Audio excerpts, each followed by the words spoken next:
town to town, from London to Taiwan. I've been all around the globe trying to protect your soul.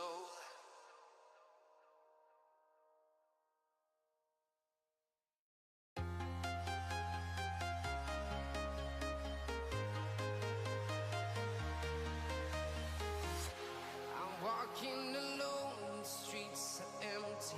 The only thing I can see is my own silhouette.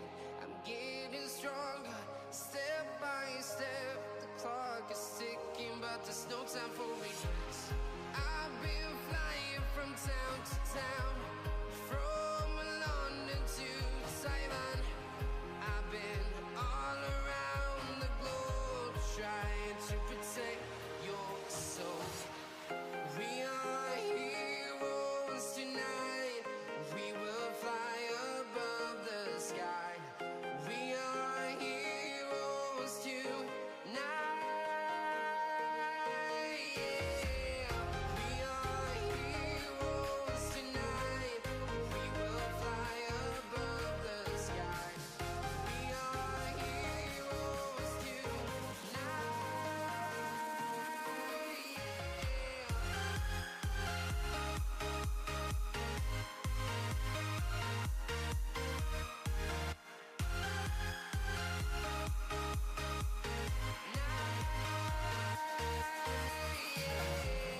Feel like a dynamite, ready to explode right up in the sky. I need you to listen.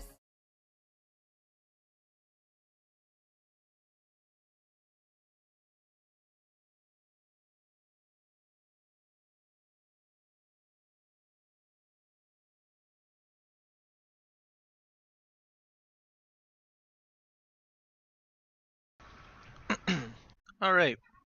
Hello, everybody. Welcome to Kiram Gaming. Hope all is well. I'll be back with you guys in just a little bit. I've got a call coming in.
All right. Hello, everybody. I'm back.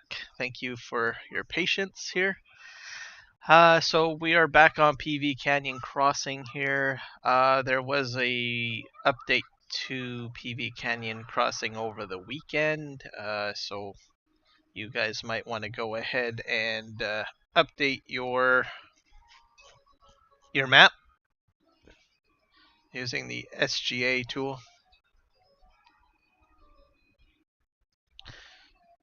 So just be aware of that. So if you load up the SGA tool, you can update it and you should be fine at that point. So let's see if I got the yep, sound's working. My understanding is that there shouldn't be any issues with PV Canyon Crossing when the DLC releases sometime tonight or tomorrow, depending on where you live in the world and how you've obtained your copy of the Platinum, or should say the Premium DLC. So it should be exciting to see how that all turns out. So I'm just going to turn myself down a little bit because I'm echoing through there. So that should save my eardrums a little bit. So if you get your map updated, you'll be fine. There shouldn't be any issues. I've asked a lot of people uh, that plays this map whether or not there's going to be a new game save. A lot of folks have told me that we should be okay.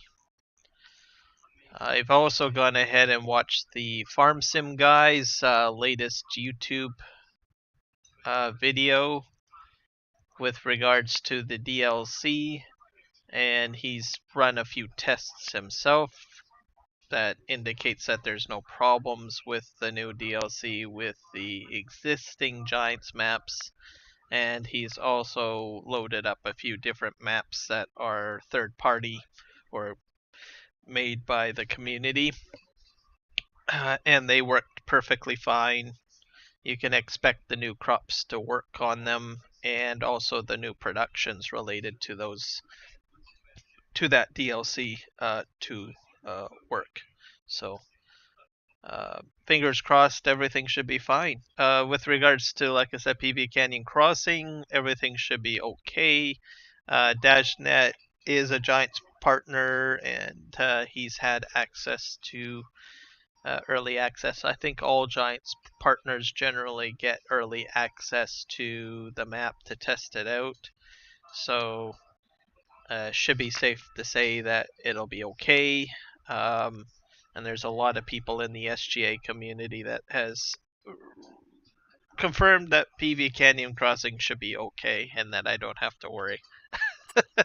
I think in my previous streams I have pretty much voiced my concern quite a bit about the fact of having to start the map over again, and they do share the same sentiments.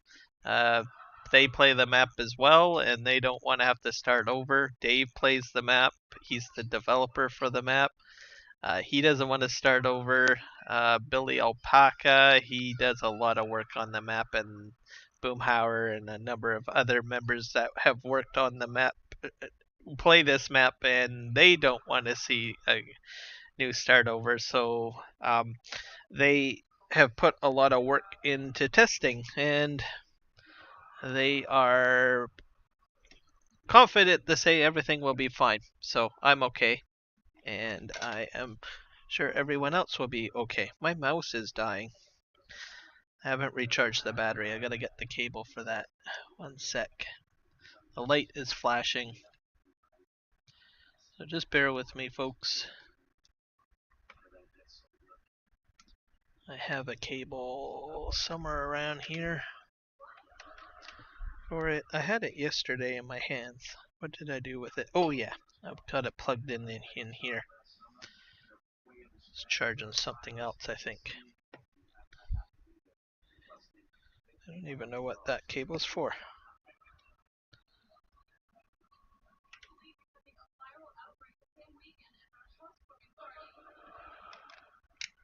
Nope, that's the wrong cable. What did I do with it? Oh.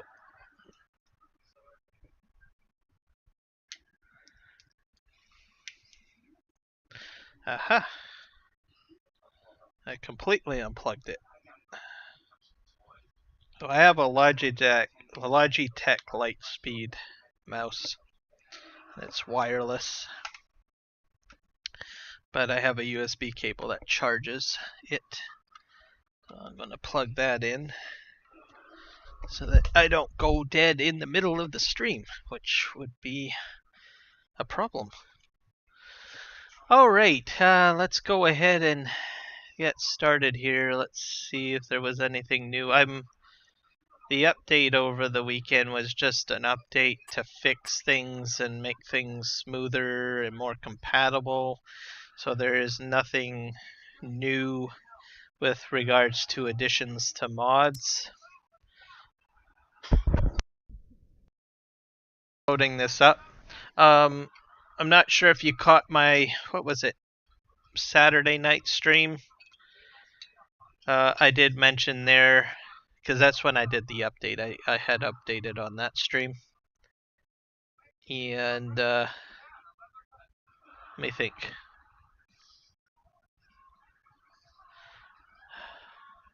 Goldfish brain kicking in here.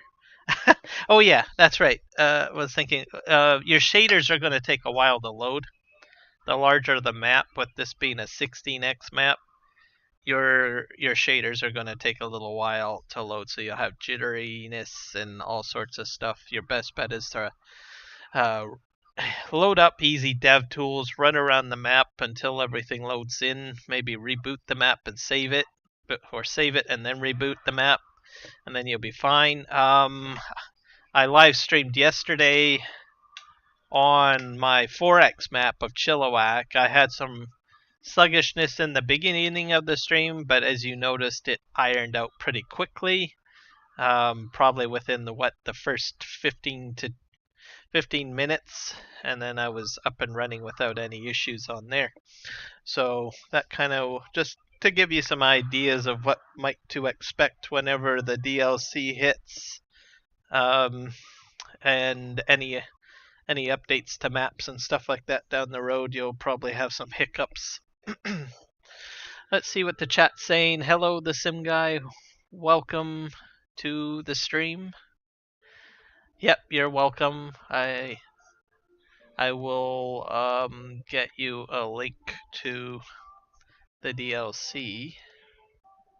I'll actually put it in the chat because people will probably want to know what the heck I'm talking about. I'm going to provide the copy from Steam. So anyone wants to know what the DLC is for tomorrow, what's launching, and all that jazz.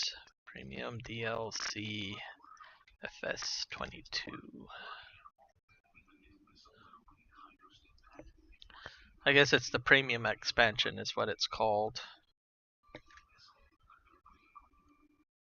Yeah, here it is. Here is the link.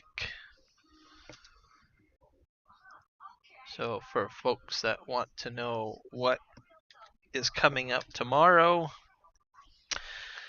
so it's got all sorts of crops in there, sugar beets, red beets, not sugar beets.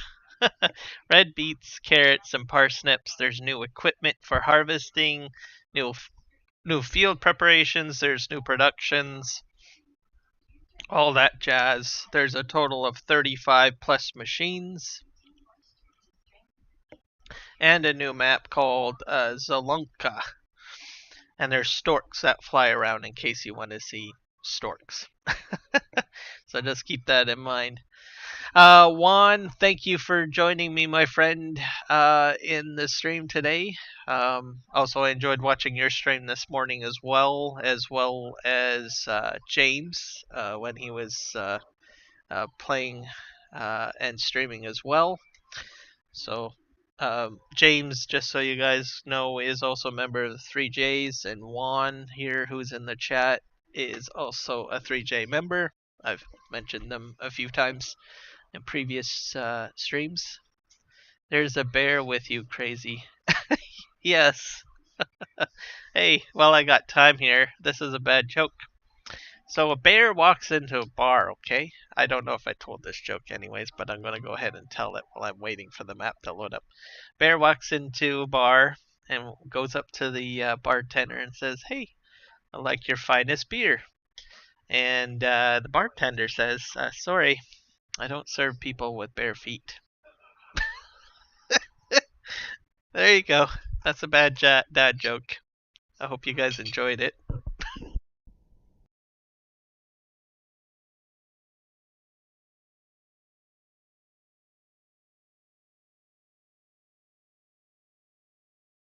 And I guess I should check the I thought that's the reaction I would get from you one.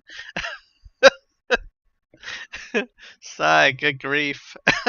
I know, right? Uh, so well, I've got more time to wait for my map to load here. I'm just gonna go to my YouTube page and share with you guys the community poll. I mentioned it a few times yesterday, but I think I'm gonna probably mention it a few times more this stream because tomorrow I will have to make a decision on what I want to do with the field that I'm making. Let's see, Kiram Gaming. But basically, I've got a poll up asking for feedback on what I should do with the large field or how I should make the field, etc. So check out the community page here. I'm going to do my best to try to remember to say it a few times during the stream. We'll just have to see how that all goes. Alright, what's a teddy bear's favorite type of pie? Oh my god, blueberry. Jess, I like that one. I'm gonna have to remember that one. Um, at work, I've got some people that like to tell bad dad jokes, so I'm gonna have to keep that one in my pocket, and I'm gonna tell that one to a few people at work, I think, and just say, hey, what's a teddy bear's favorite type of pie? And then I'll say blueberry. I'm pretty sure people are gonna just face palm on that one. We try to find like the worst. How do you say it? Dad jokes or worst jokes you could come up with, and share them with each other. So if the jokes aren't funny, at least the cheesiness of them will be humorous enough and hilarious enough to try to find the best worst joke you could ever find, right? Guys, Jess is also a member of 3Js, so just a shout out there. So, yep, they're a interesting crew of people. So check out their channel. Sim guy in here as well. He has a channel. Check out his channel as well. I think I covered all of the stuff here and finally got into the game. I think I'm gonna have to do a sleep trigger on here. What do you guys think? Looks pretty dark. Don't like farming in the dark. There we go. I always have to turn the flashlight on to find the trigger.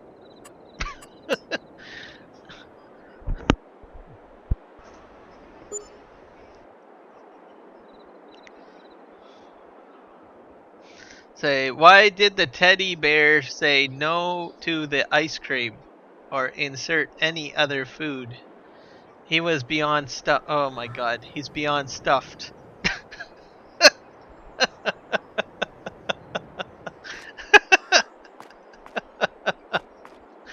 Yeah, that's a good one. You can save that one for like Thanksgiving, maybe Americans Thanksgiving, because I think that's coming around the corner there. Maybe I'll save that one and share that on a stream if I'm close to streaming on American Thanksgiving Day.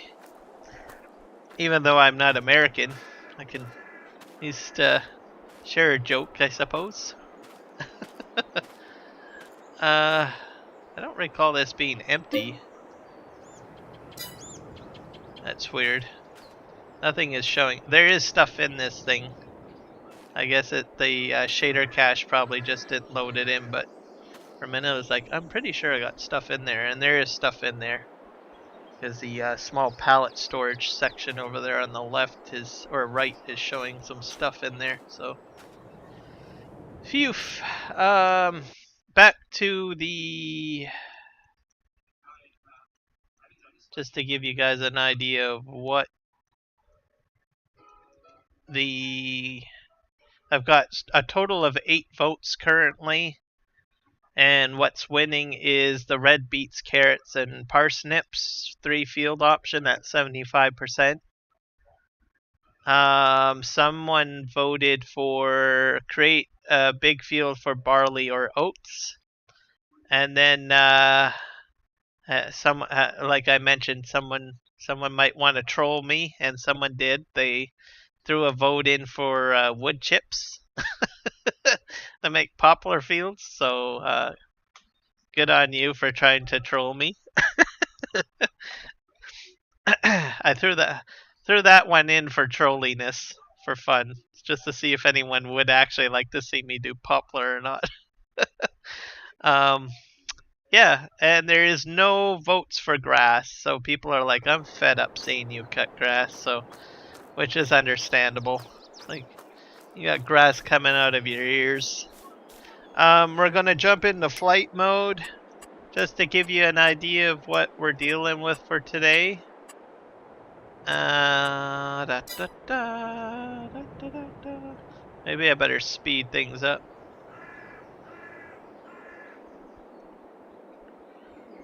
So this kind of gives you an idea of what my farm looks like. This was the last batch of clear cutting that I did.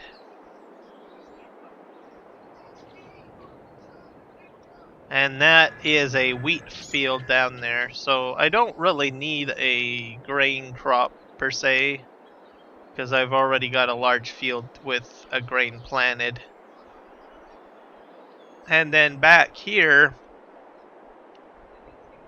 is where the real damage is going to happen. So we're going to do some more logging, see how much logging I can get done. I'm going to have to do some stone smashing here because I got some stone here. So a mixture of stuff. I got a new piece of equipment. I've got a skidder in here. I've got what else? I've got a new, I don't know what you call this thing, but it cuts the tree down. So I find this is going faster with this green machine down here. And then this is my stump grinder, which you guys have seen. And then the big plan is that I cut them down with that machine behind me, use the skidder to pull batches of trees over to here, and I use the Komatsu. I mean, this thing is a power horse. I would have thought I had to swap it out by now, but I still have a maintained use for it, which is like phenomenal. So I strip the branches, they go here. I've got a front end loader over here to push these logs into wherever this excavator is, and I can load the truck up and then send it to the mill. So that's sort of the plan. And then we'll see how far we go, and then tomorrow's stream I will just do a short stream and start carving out field preparation, I guess, here. I do have some contracts out, so we need to get those guys motoring. So I'm going to tab to the people, or the course play drivers. Okay, this guy's done. This guy needs to go. Let's see.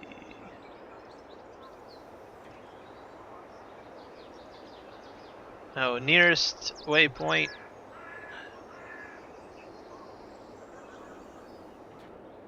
He should just start driving. There we go. So some passive income in the background. I've got this guy.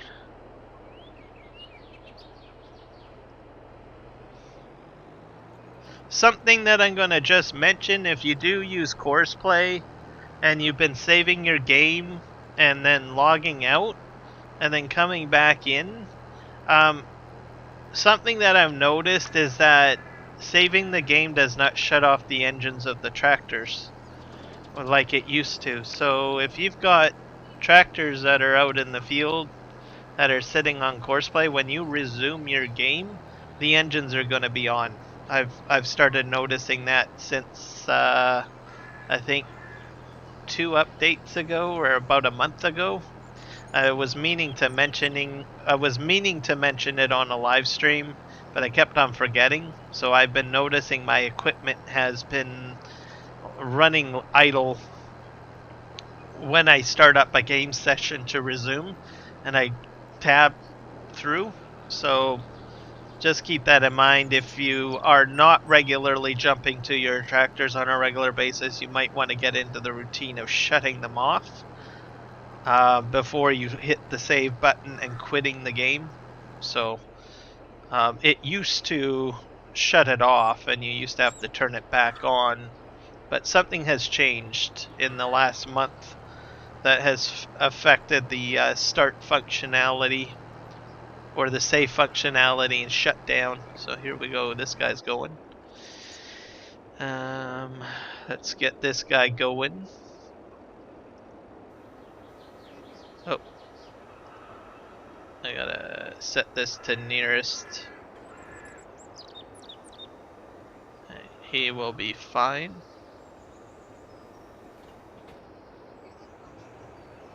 Perfect. And I think this guy is done. This guy is not done. For me, it's not a huge concern because I'm using contract equipment, so it's not my fuel. That's how I look at it. All right, I think we're all good to go here.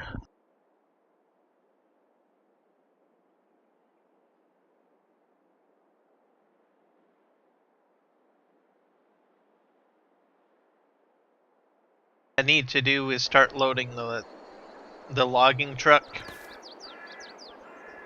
So I'm going to start working on that. I had to replace this on the last stream because it had gotten updated and it disappeared. I do like the new one because it's got kind of a rusted look on it. It looks more natural.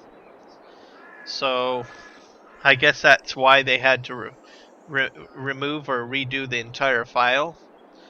But I do like the rusted look of this platform, and there's a couple of other platform options too added to this this particular mod.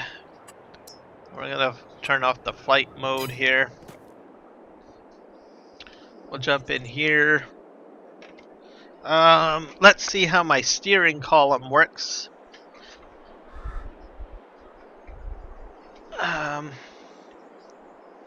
See how successful I am. I gotta move closer to my desk here a little bit. I'll move my keyboard a little bit forward so I can still reach it. Mouse is good. Let's I've got tension in there. Alright. And I have my new view out here. Hello, Nick Kelly. I am doing awesome. I enjoyed your stream the other day. So thank you for having me along on your little adventure there with your warriors and your bowmen and all that jazz.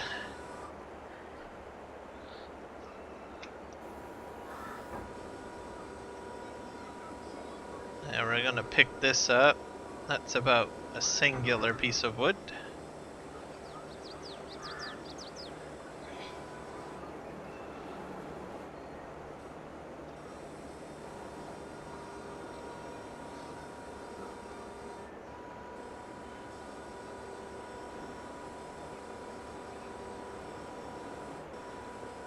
We're gonna drop that in there. It's going to start off very small, and before I start getting large amounts, I might have to push this forward.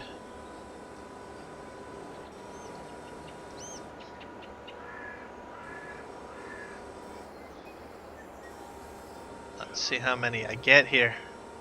It's like going fishing. Except for not for tractors. Today it's going to be logs, I think. There we go. We're just going to push some of these forward a little bit.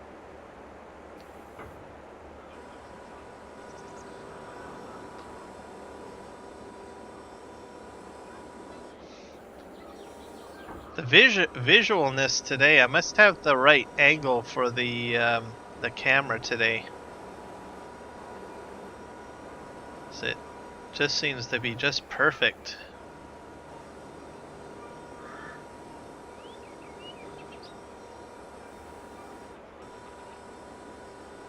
I'm gonna pick this one up. I'll put this one onto the truck, I think.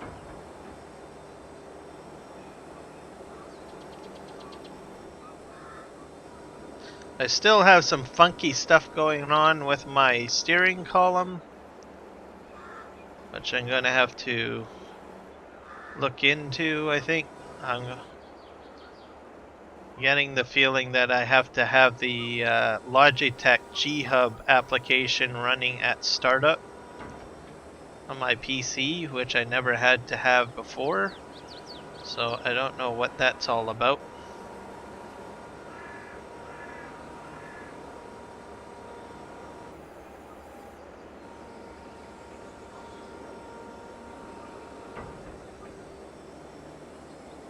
I might have to reinstall the application too. I'm not sure. But the steering column sensitivity seems to be way off, especially when I load up Farming Simulator. So it's a bit odd. Let's see how far I am here. Yeah, that's in there. Oh, maybe I better bring those forward a bit. They're hanging out the back. Oh, that's fine.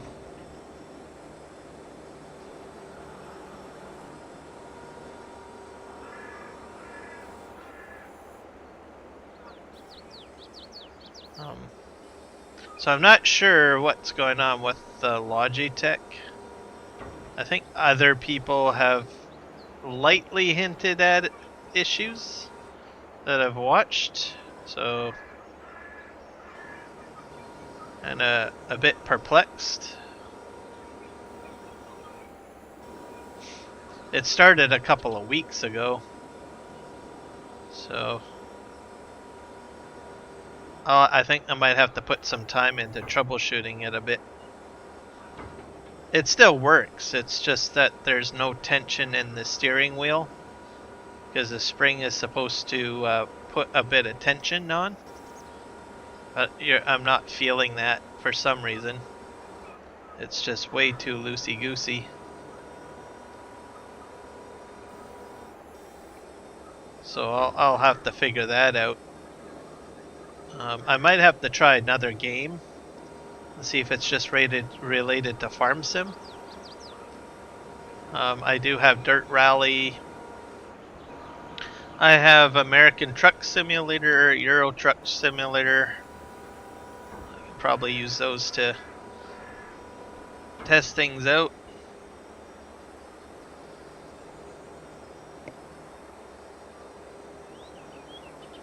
If I'm going fishing, where are the fish? Yeah, good point. If I'm doing any fishing, it's definitely not fishing for fish, that's for sure. If you watch enough of my streams, you're gonna find that out pretty quick. Most of the time I'm fishing for equipment out of the water.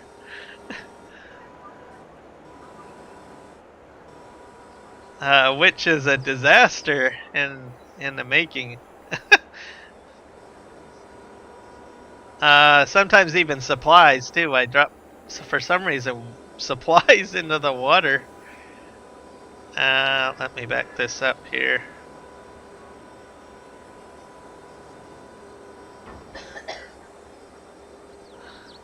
Do I have my parking brake on? Yeah, I do. Okay, good.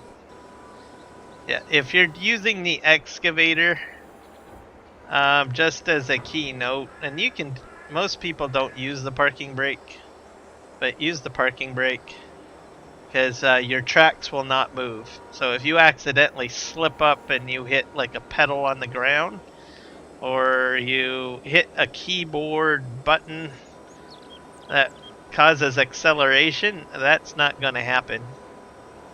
You have the parking brake on. Farm sim, not. There's a lot of people who don't use the parking brake. Sometimes they just shut off their equipment or do their thing. And have to pull these forward. Lift up. Nope. I don't want those ones.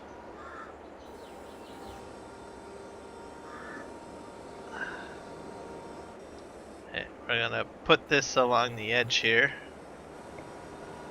And then we have all these other ones over here that's aligned.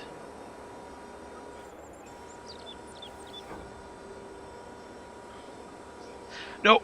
Am I tipping over? No, no, no, no. Don't do that. I think I was tipping.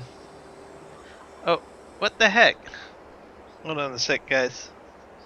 I should not be tipping.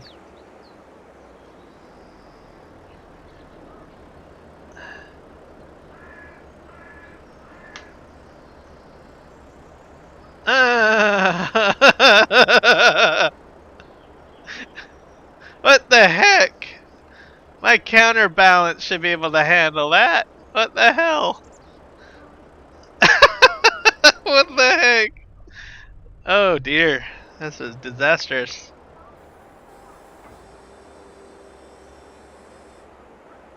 Wow. Hey, one sec. Uh,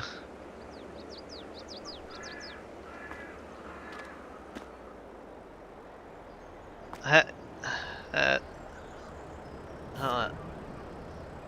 Okay. That's where my problem is. I need to back up a bit. my counterweight is supposed to handle it, but I can understand because I'm probably a little bit over the edge. I'm still shocked though. I'm still shocked. Okay. We need to fix this.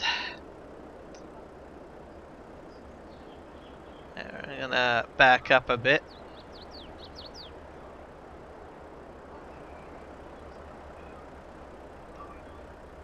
Make sure that you're fully onto the pad, boys and girls.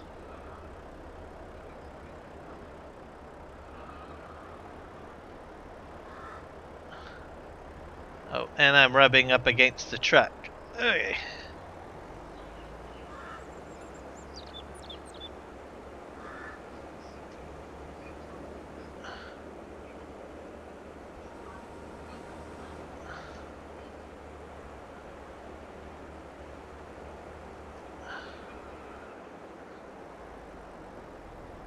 Straighten up. There we go. Back up a bit. I think that'll do it. Alright, round 2. Oh.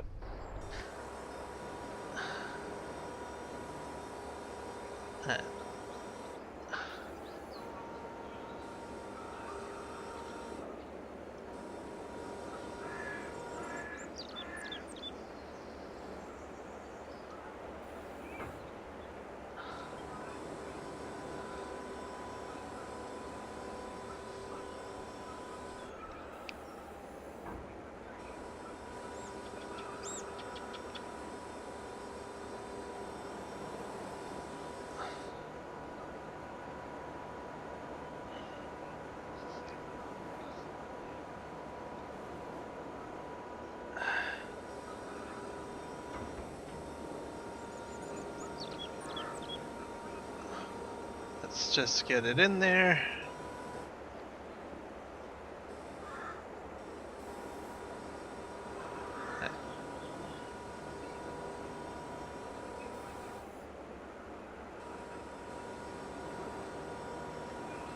Back that up.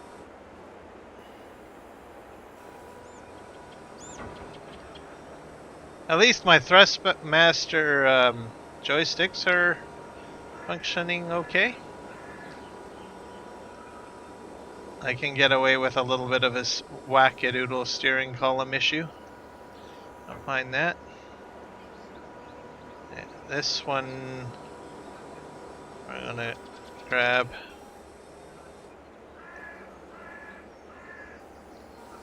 I think that one should be garbage, to tell you the truth. I'm gonna put the garbage one over here. Grind that up into sawdust. Hey there, Michael. How's it going?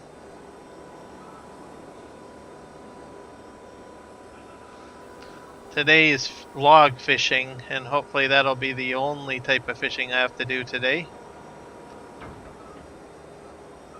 We'll just have to see. Yeah, since I readjusted the excavator's positioning, it feels like the operation is going a little bit better.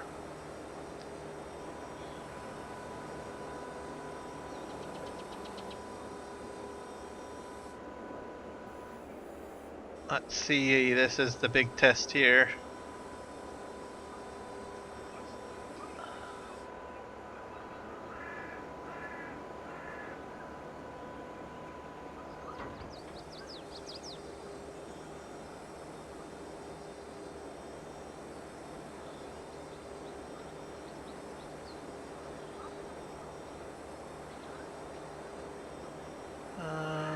Did I clear the fork? No, I didn't.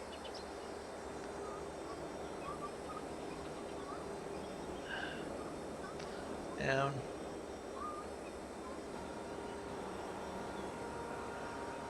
The pad helps quite a bit so that they can see over the forks. You can do it from ground level, but it's a little bit more challenging.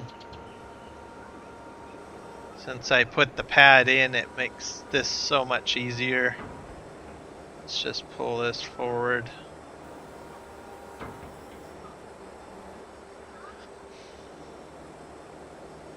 You're sick. Yeah, I'm sorry to hear that.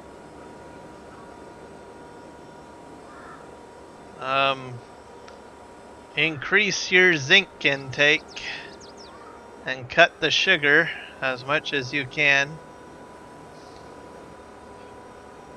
Take a lot of vitamin C, magnesium.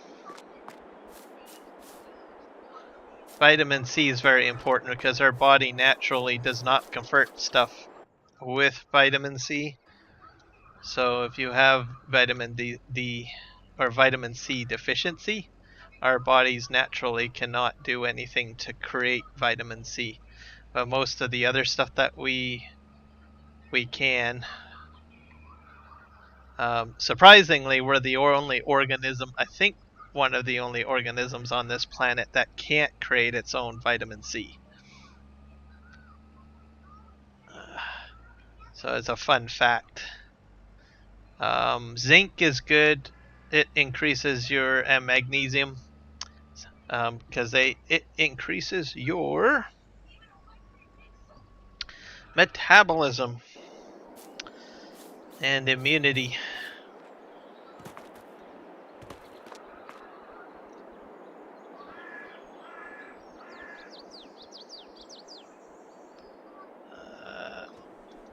I think I have to adjust the camera down a bit. There we go.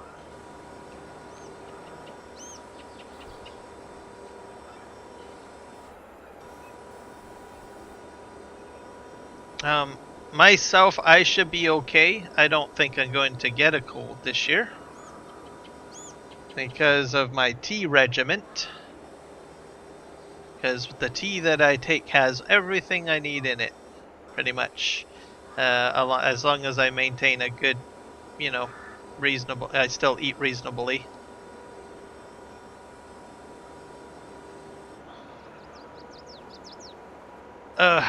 This is a disaster. No. Pick up sticks. just this here. There we go. Can I grab this?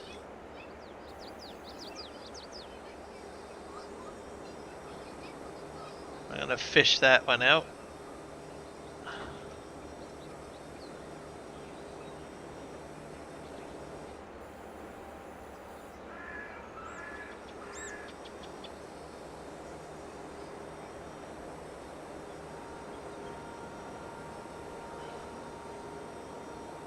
I'm just gonna stick this one back into the pile.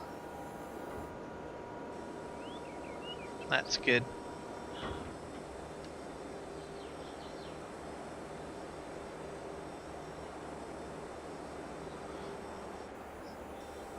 And the other thing is cutting sugar as much as possible because sugar causes inflammation and makes your body have more issues trying to maintain a metabolism.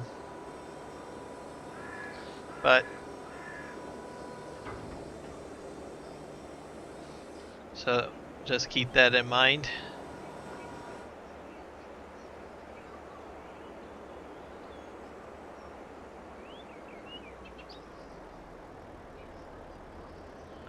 What would I do if this was a job? What do you mean?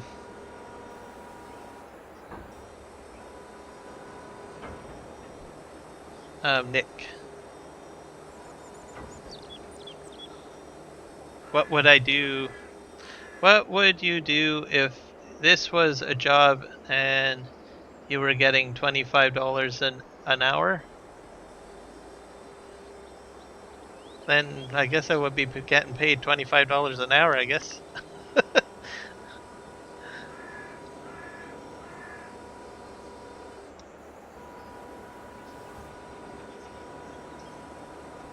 For some people, it is actually a job.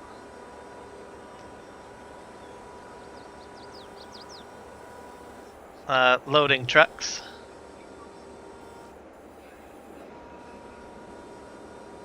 But I think in the real machines it would be a little bit easier. Simply because one, my field of vision would be better. Like I can instantaneously do shoulder checks in real life, but you can't really do that in Farm Sim, right? You can turn your head quite a bit as well in real life.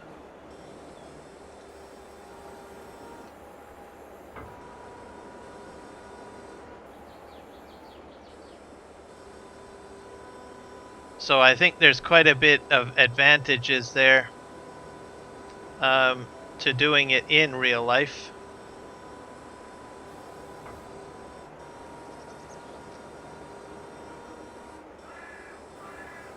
And I think it would be enjoyable. I think there's no issues doing that.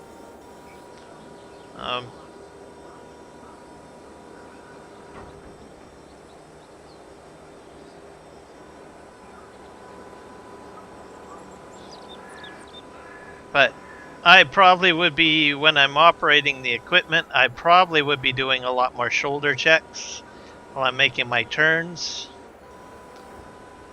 I would be able to judge the movement a bit better because of the field of view would be better in real life. Like I have to bring this all the way up like I am right now.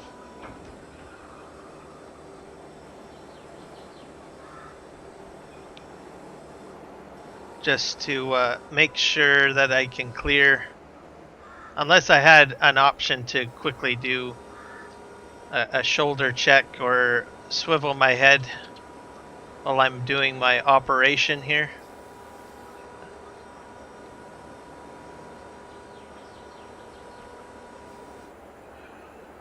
I probably would be able to do it better from the ground as well. So because of my limited field of view in Farm Sim, I decided to put a pad down so that I'm higher up above the forks for the truck, so I can see a bit better. Oh, sorry.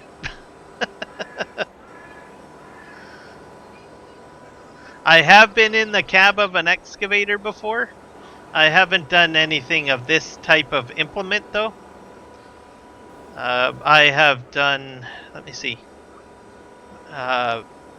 landscaping buckets and mainly smooth buckets. So basically a lot of more digging. I did have one bucket that had a thumb with that particular bucket attachment, which is similar to what I'm doing, with the exception that I don't have the full rotation that I'm doing right now. With this particular attachment.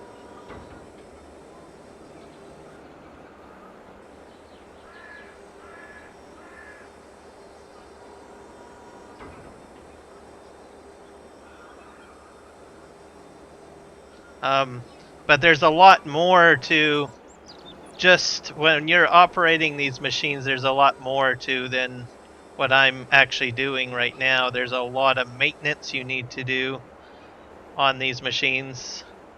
Generally, there's up to about, I think, about 50 different grease spots that you need to put grease in. So you have to do it on the actual, well, this one probably would have a lot more because there's a lot more moving parts on the attachment itself, but you would probably have a few grease nipples there, and then you'd have to do the full boom arm. And everything where there's a cylinder, you would have to make sure that you have thoroughly greased. That goes the same for bulldozer, front end loader. What else am I thinking? Grader. That Komatsu back there, probably. I don't know. I've never got into contact with one of those before, but I bet you it's got a number of grease nipples that have to be maintained.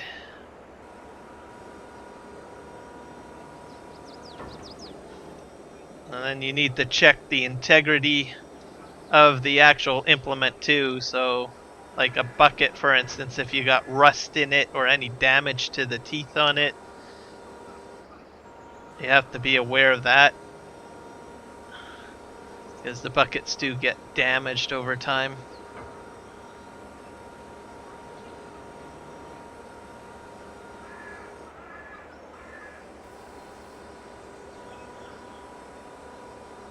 Let's see if I'm doing this correct.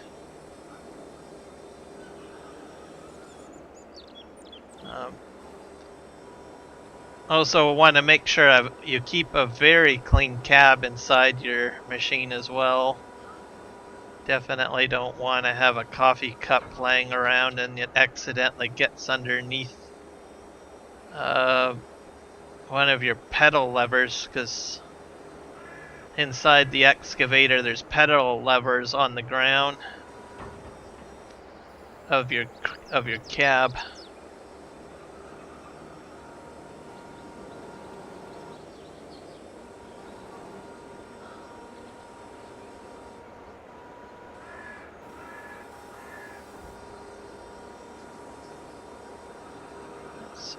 Oh dear. This is what I'm going to do. Swing you around. Oh dear.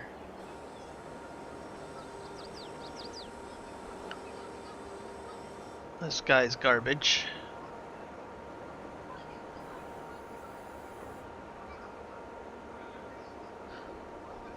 Hello, CFL Saskatchewan.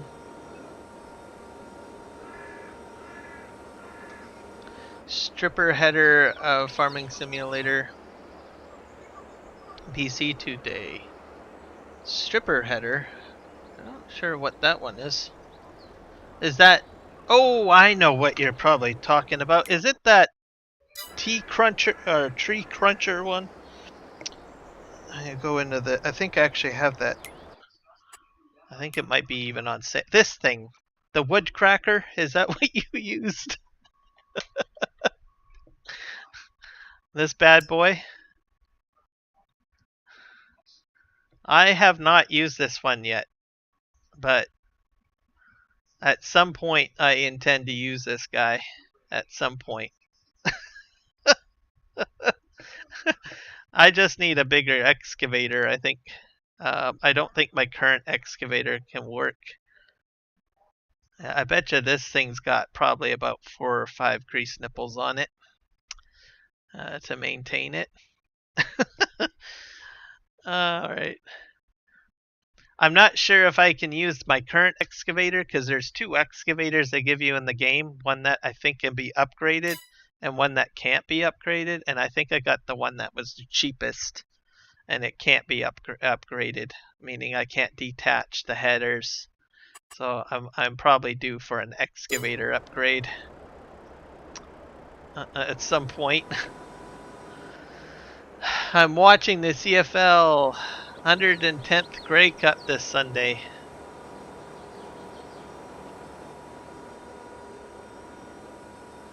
Oh, that should be exciting for folks.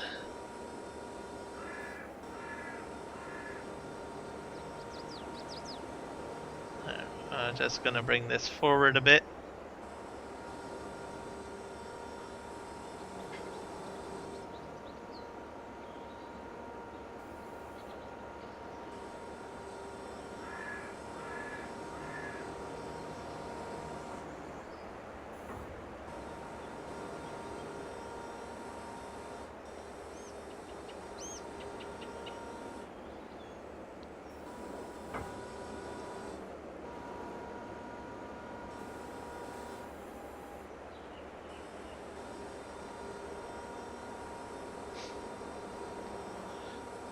But I think for this type of work, I think the price range now, at least where I live, is up to about $35 an hour now.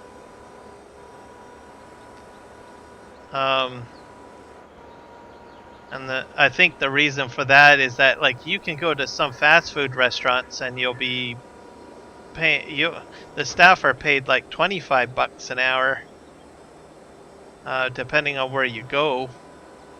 At least in my province. Now here's a real fun fact kicker. In California, and this is American dollars, by the way, they upped, what is it? Fast food industry staff get $25 American to serve up hamburgers.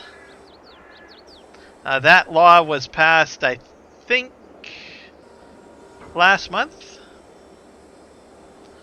And that's in the state of California, so I don't know if other states are going to follow suit in that fashion.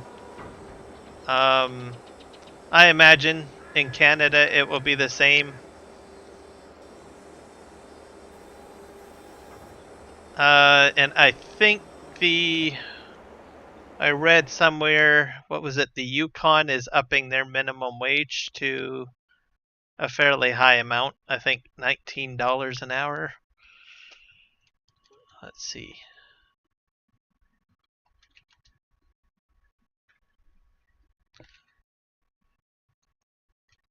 Yukon minimum wage.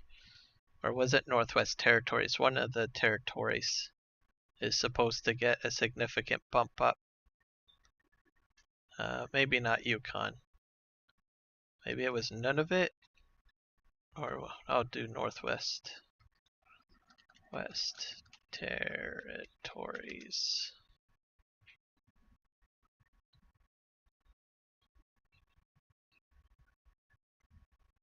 Or maybe it was Nunavut. One of the territories was getting a significant bump up.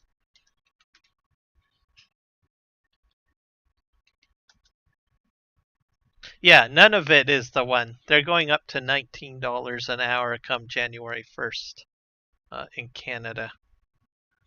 So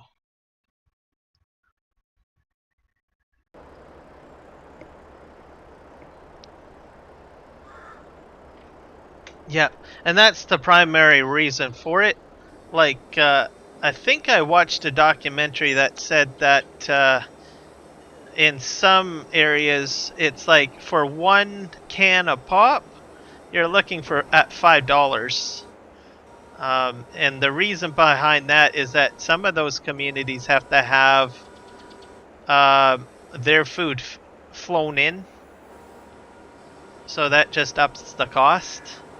So that's just something to be aware of.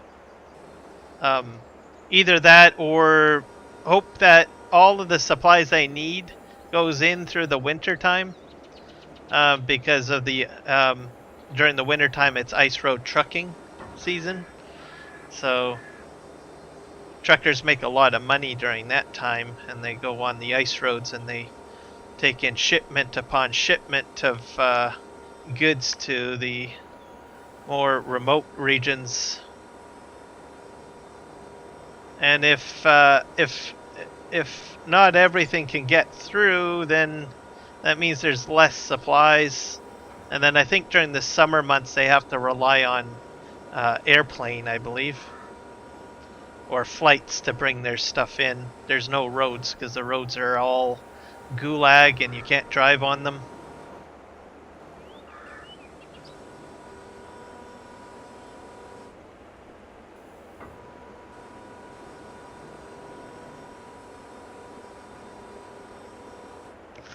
Let's see what your video looks like.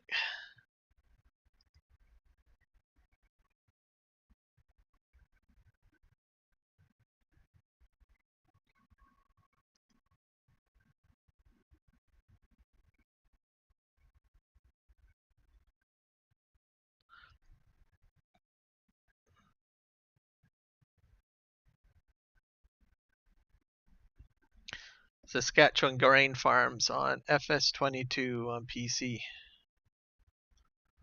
That's a nice map.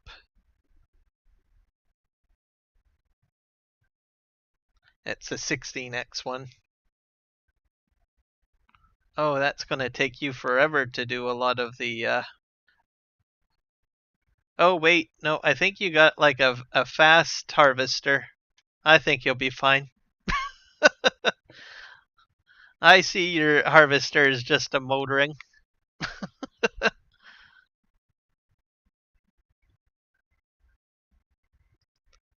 Let's see here. Jump back to my game here.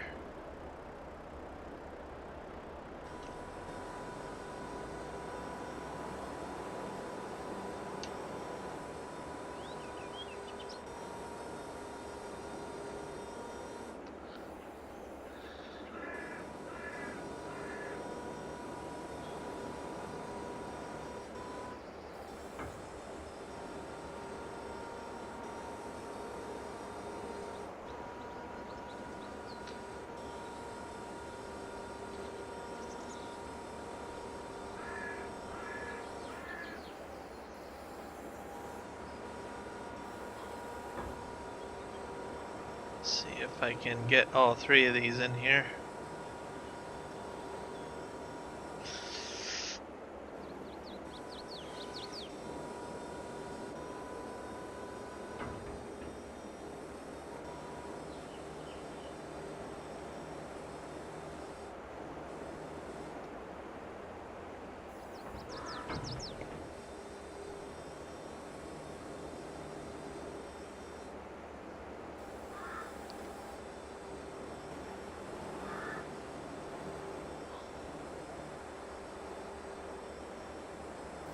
I think this trailer is full.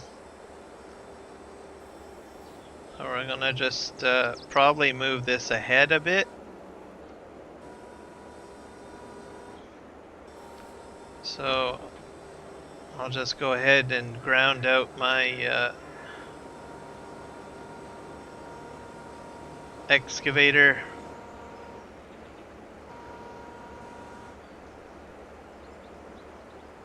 Oh, I've turned around quite a bit.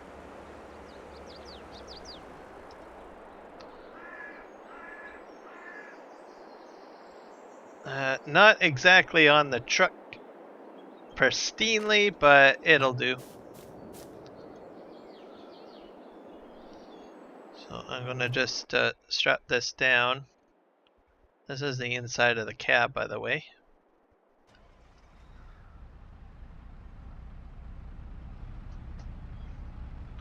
Oh, actually, my steering wheel is working fine. Okay, that's good.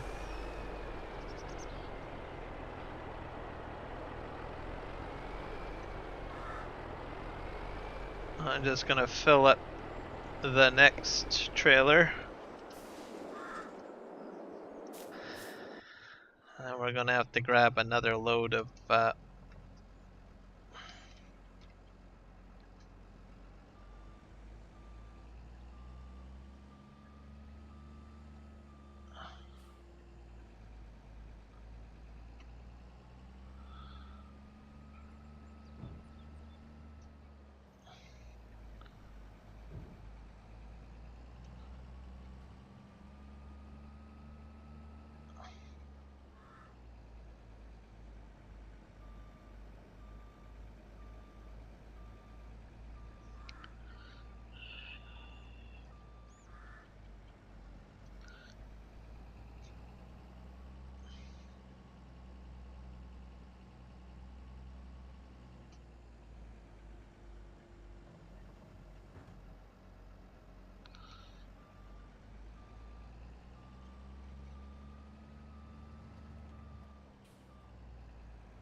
that's not really the greatest load that I've gotten, but oh well.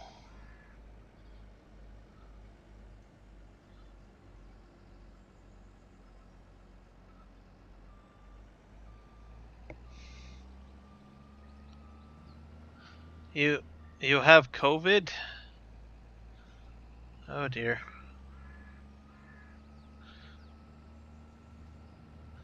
You know, I haven't actually gotten COVID once. Or if I have, then I must be super immune. That's all I have to say. I haven't gotten it once. Um, Either that, or for me, it's the symptoms are just really mild, and I just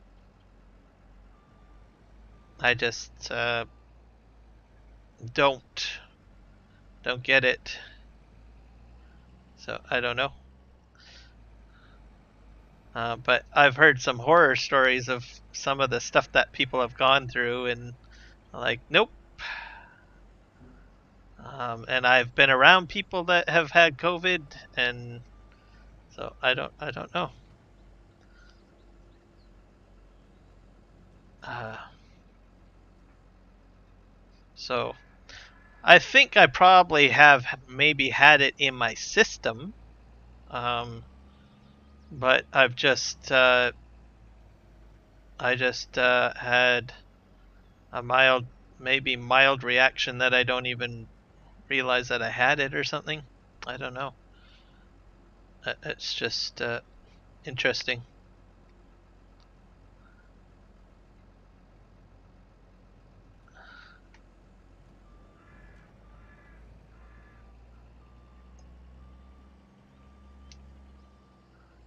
And I work in an office environment, so with a lot of staff, and so and I have had a lot of staff members that have had it. So I'm pretty sure I probably have had it, but the symptoms were so mild that it didn't affect me. So I guess good on me. I guess I don't know. Um, why that is, I don't know. My best guess is that I consume a lot of tea, and I do take in a lot of vitamins, whether through the tea or either through supplement. That really concentrates my immune system, so that I don't.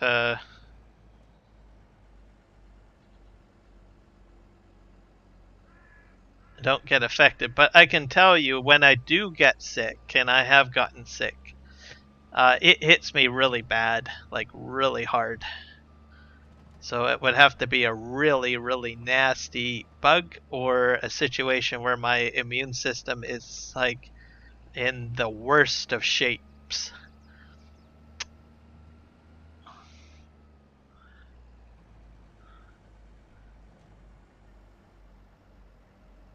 The other factor too is that I do have allergies too, so that means usually people that have allergies have an overactive immune system. So generally, my body might naturally be on high alert all the time, and so maybe that could be a factor as well. Okay, am I going to get like a large load here, or am I going to keep on cheaping out here? Come on. I just want a decent size load. That looks pretty large, so.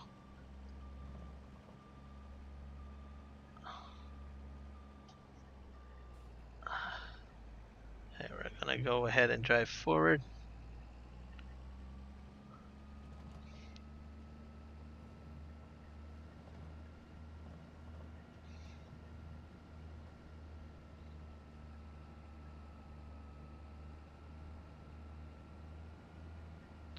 And then what else? Stress too is not good for your immune system as well. So anything you can like make sure you're getting enough sleep or reduce the stress in your life. Uh, One thing I noticed is that the people that did catch the virus in my environment, and I work with probably in a room with probably about 200 to 300 staff members on a 24/7 basis that the building is operating at. Um, and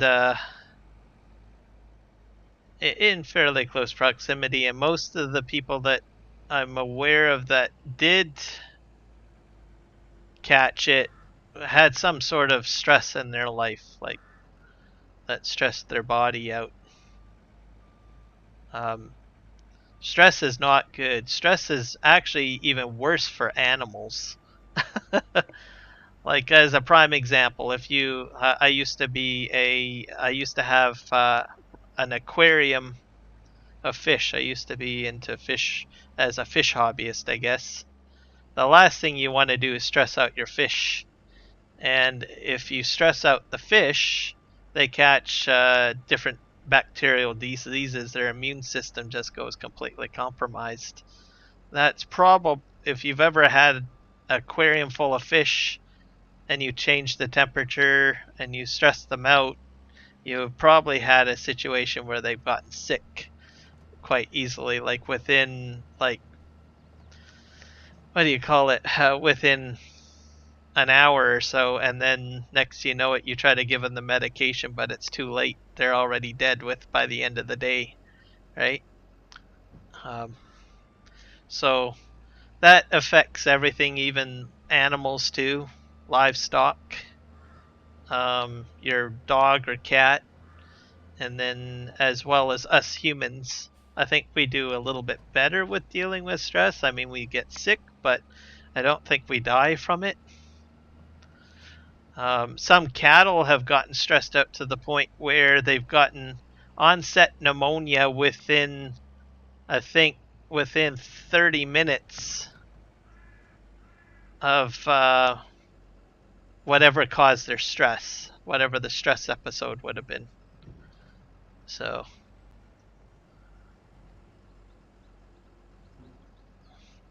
I would have had to really stress that animal out.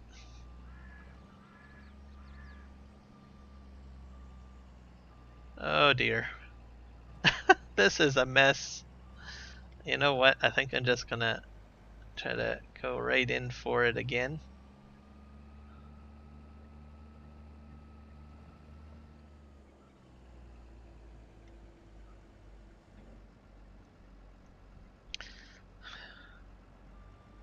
There, I think I got a good load there.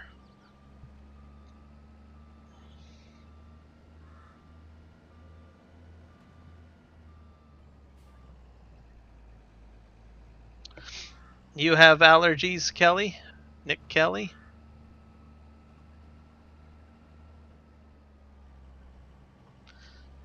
So do you get sick very often?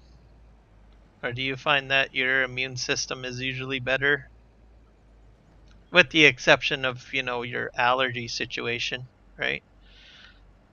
But I'm pretty sure if you take, an antihistamine or something like that, poof, you're like back in good shape, right?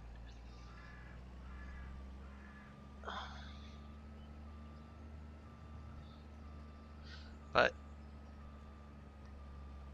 I think that might be the one contributing factor.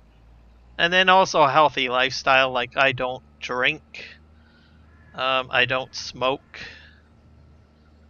So those are other factors maybe to my lifestyle. Um, it's not that I've never drunk. It's just not something in my lifestyle. So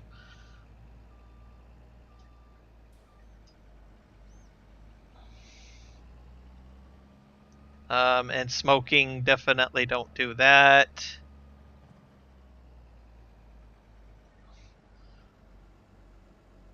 I don't vape either. None of that stuff. I think the only thing that would come to maybe an excessive consumable would probably be tea. Oh, green teas or power-based teas. A lot of spiced-based teas. Um,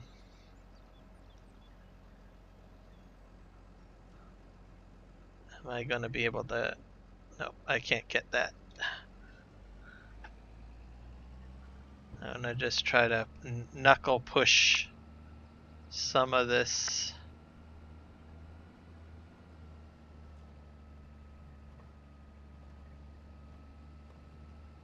within range of the platform at least. I might have to come back and I got enough over there.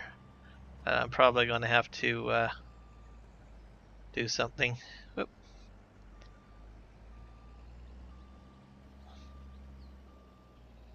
I'm just going to leave this guy here for now.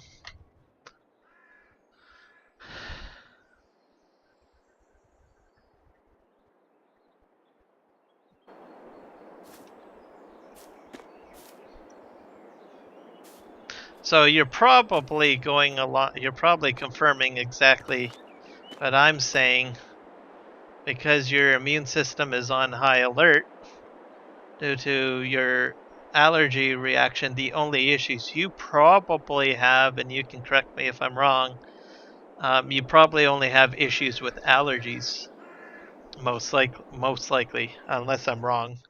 At least that's my experience, anyways. But then I just take something to combat the allergy reaction, and then I'm good to go.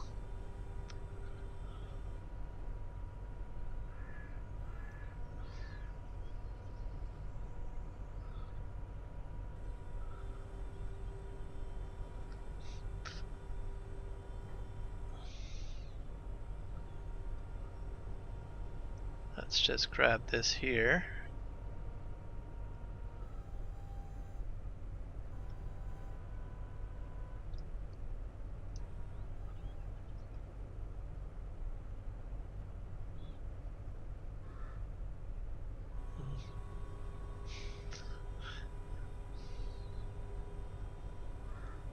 I don't think I've ever had sweet tea before, but if it's got sugar in it, that might be a bit counterproductive.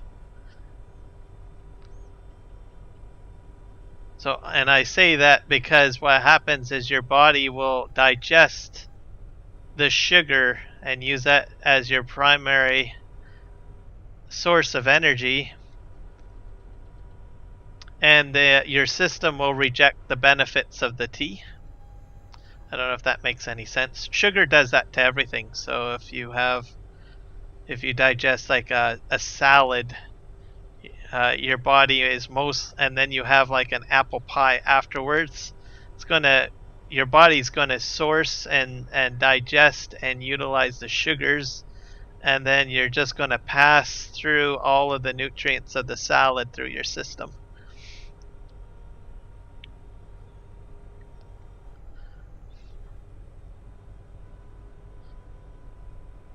So I do, not saying that all the time I have my tea without sugar, or my coffee or whatever without sugar, but I usually do that as much as I can and reduce my intake of sugar as much as possible. I think for me, my biggest weakness is probably Pepsi or pop sometimes. But if I put my mind focus on things, or I take the right type of tea to crave my cravings, I can actually cut sugar out quite a bit.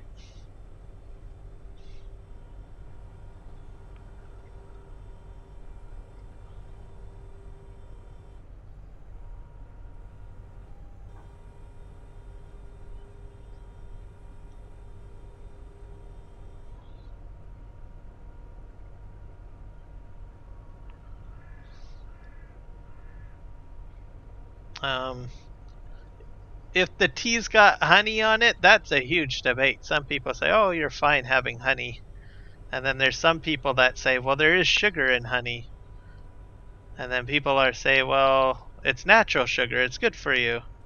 So I'm not sure on that one. But I think I would probably say if you're going to try honey, maybe unpasteurized honey might be a better solution.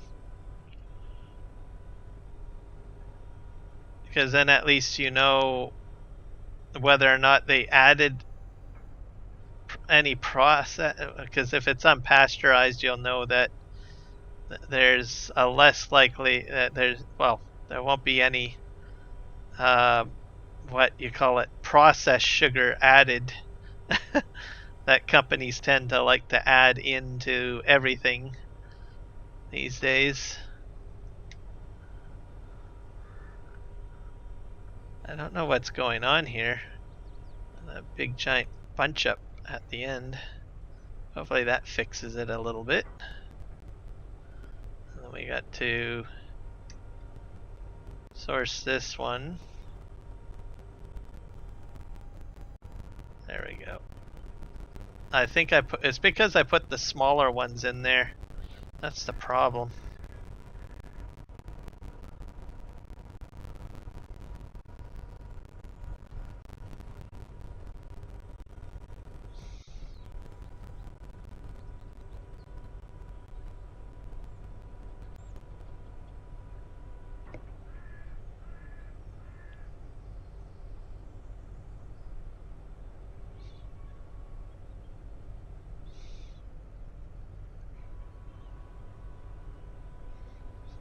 Yeah, people argue that natural sugar is good or okay. There are, and when I say people, I say some experts have said that it's okay.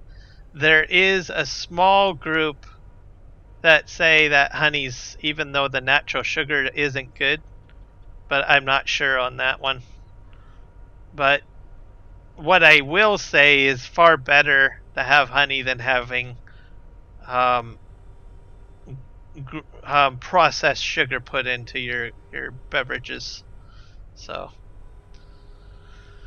and then the artificial sweeteners, well, I wouldn't touch those because that just kind of puts more stress on your body. Um, and then if you want a sweetener that has no sugar at all, like you're like on the fence on honey, try cinnamon.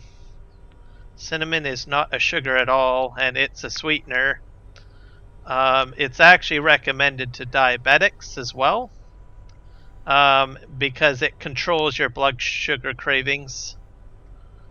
So you can keep that in mind. I actually do use cinnamon, and you don't need a lot of cinnamon in it either. I put it in coffee and I put it in tea sometimes. Some teas will actually already have cinnamon in it, but there's a lot of benefits to cinnamon.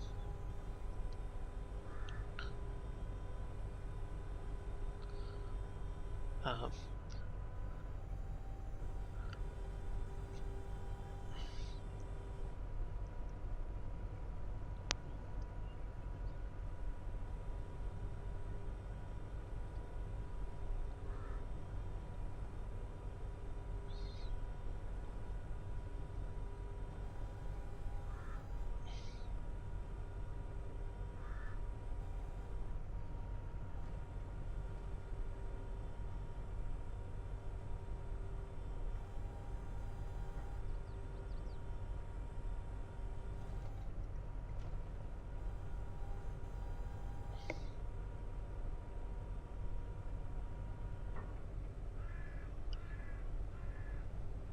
you can have these teas cold too.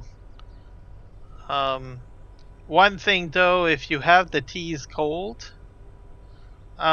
you boil the water naturally. So prepare your tea as if it's going to be hot, right? And then let it cool down. Add ice cubes afterwards. That way you can get everything out of the tea bag or out of the plant material that you're using.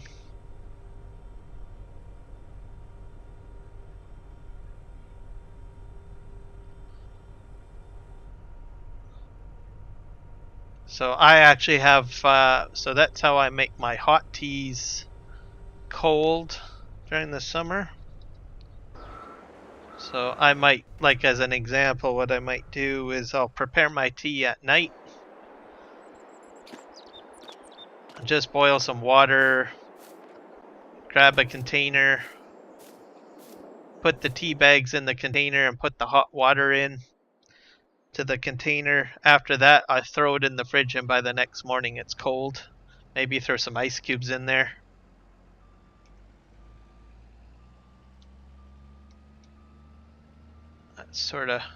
That's an idea.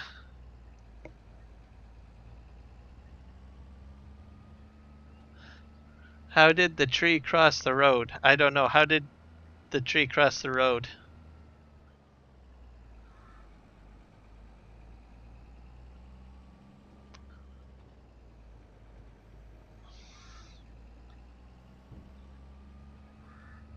I'll just push this forward.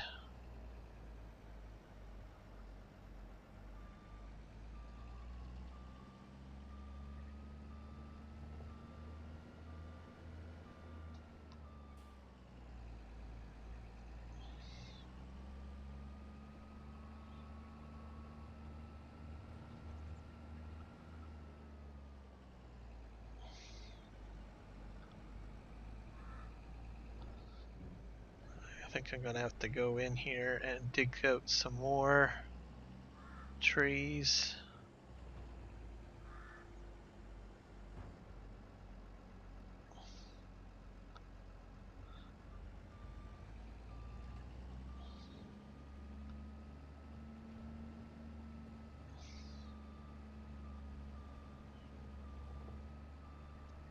I'm driving over something, I can tell.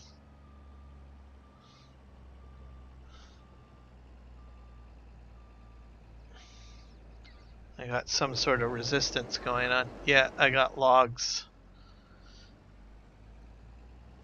The main thing is if I can just get these logs close enough where they can be grabbed, then I'm all good.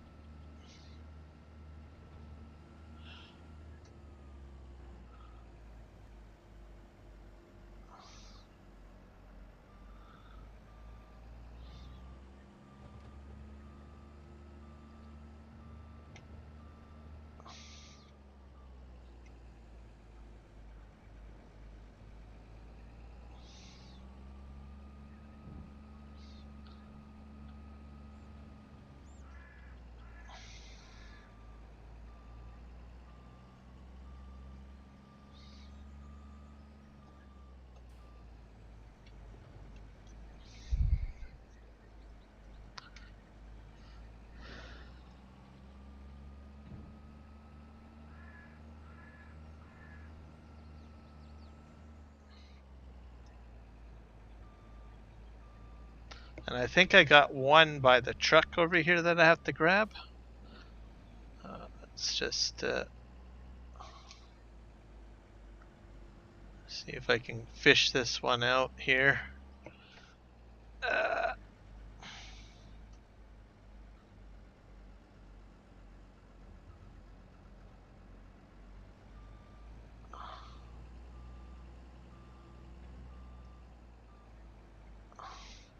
Great. Reverse further.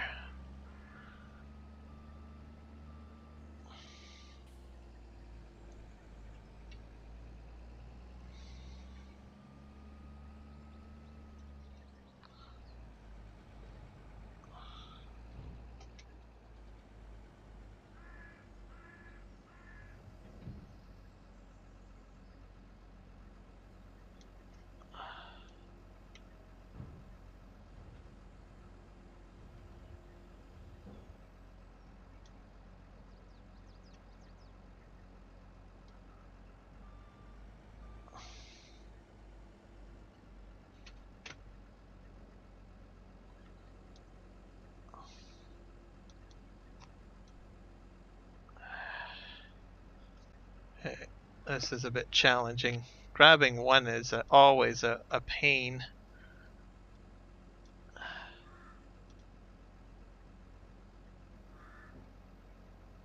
There, I think I got it this time. There we go. A weight distribution is a problem too when you're pushing around a single log. There, that's flat enough as it is, so I can probably knuckle push it into place. Let's do that. That works best for me.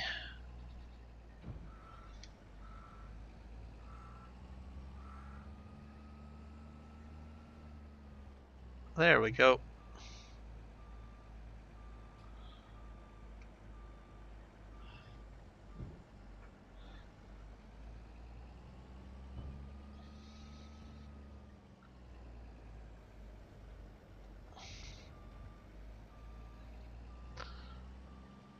And that'll be my next load.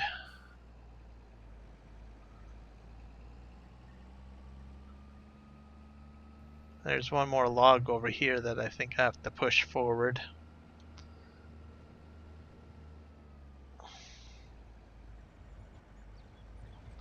I got 2 contracts by the looks of things finished, so that's good.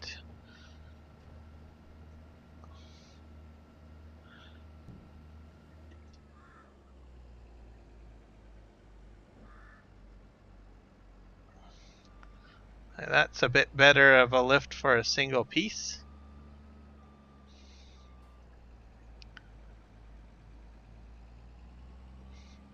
I do have a smaller implement that I can attach if I decide to, but it's all the way over in the farm shed area and I'm not really interested in going back to get it. And I can only pick up like two logs at a time with it, normally 1. So okay, I think that's good enough, and then the rest I will get when I can.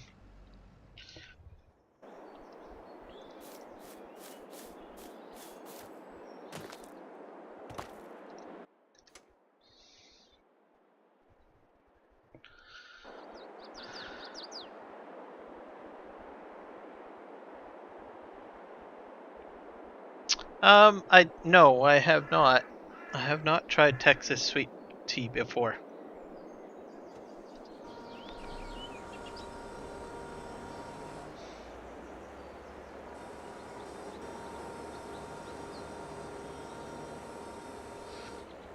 I have tried a variation of iced tea before. Basically, that's, as I understand it, has like a black tea. And so they have a big pot, they put it on the stove, they put water in it, and they put a number of black tea bags, and they put lemon in it, lots of fresh lemon, and then they put sugar in it and they boil it. And then after that's done, then they take it out and put it into a container for cooling, and then they serve it cold.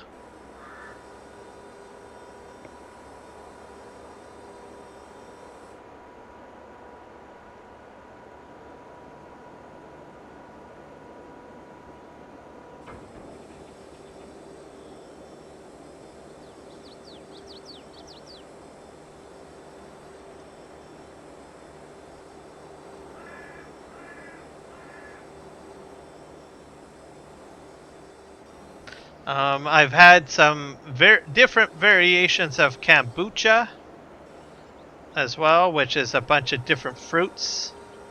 And with kombucha, they basically ferment it for an extremely long time. So it has tea bags in it, a lot of fruit, no sugar, and they use the fruit as a sweetener.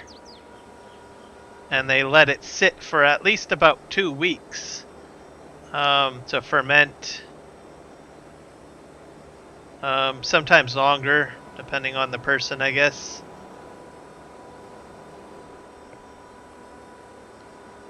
And then that actually has bacteria in it, probiotic at that point.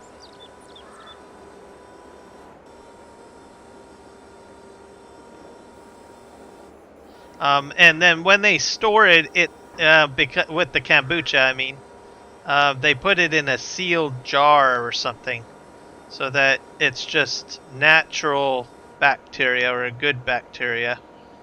So it has to, and also it helps with the fermenting process, I guess.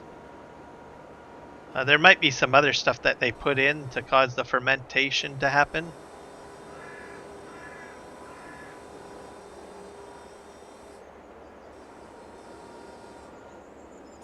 Myself, I've never made kombucha myself, but from what people have told me,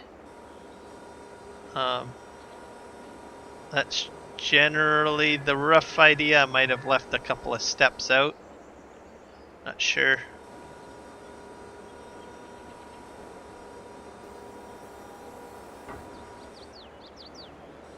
And there's a lot of health benefits to it.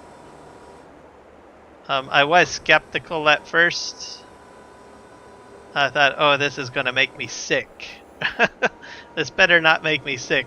That's the first thing that I thought. And I said, no, it's going to be good for you. You won't get sick. And I was like, okay. But nope, I was fine. I think mainly because of the fact that they mentioned bacteria. But it's probiotic, so it's good for you. Yogurt is probiotic.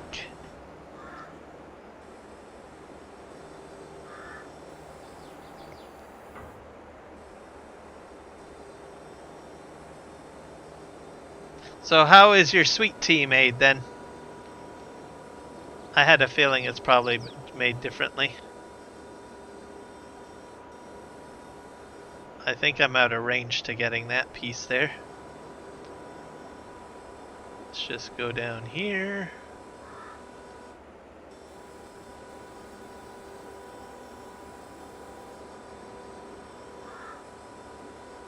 This truck is full, folks. This truck is definitely full.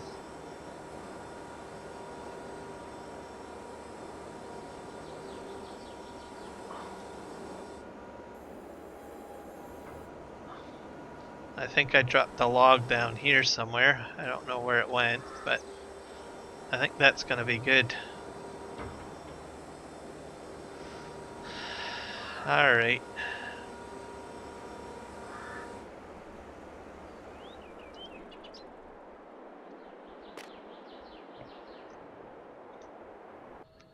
We'll just check all of our equipment.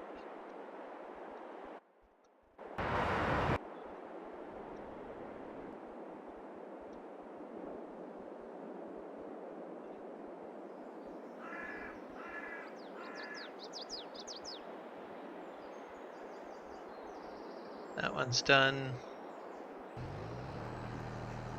This guy's almost done.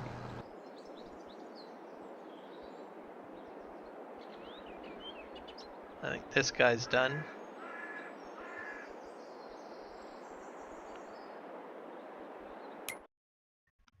Let's see.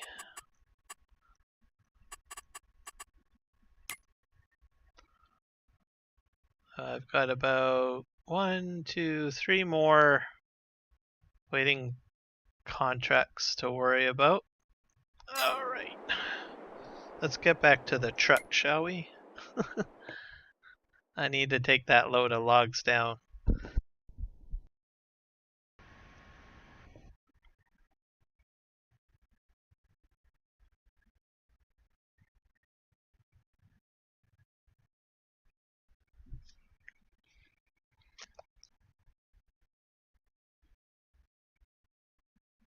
I'm not sure how much deforestation I'm going to do more. I still got a lot of trees that are already cut, so that have to be processed first. So we'll have to see, I guess.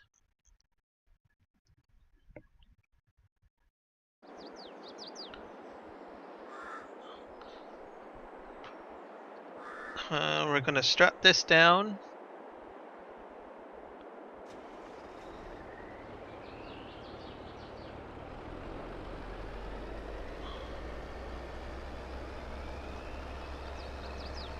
Why am I stuck?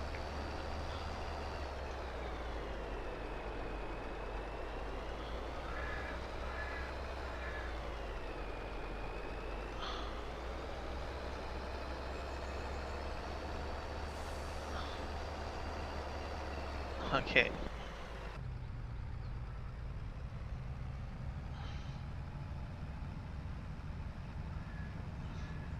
We're gonna go to the lumber mill.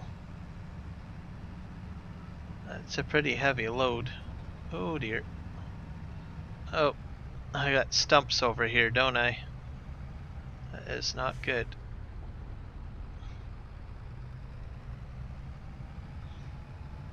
I'll have to take the stump grinder over here.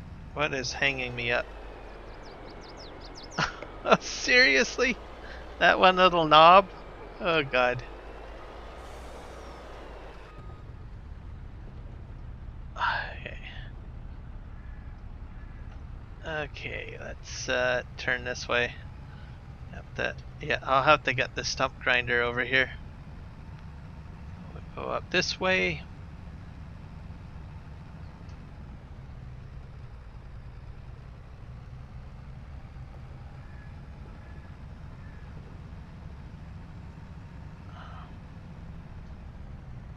Oh yeah, I'm gonna have to do what I did on the Chilliwack map here.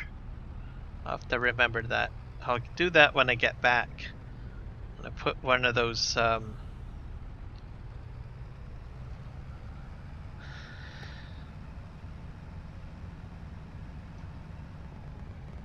don't go into the field. Here we go.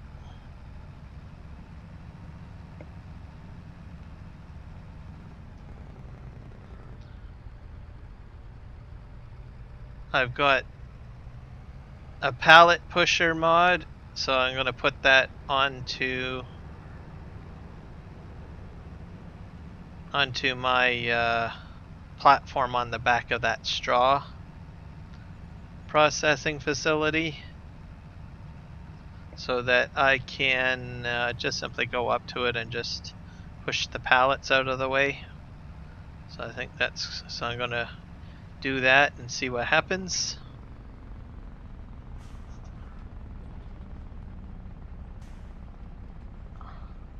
I don't know if I should have went this way.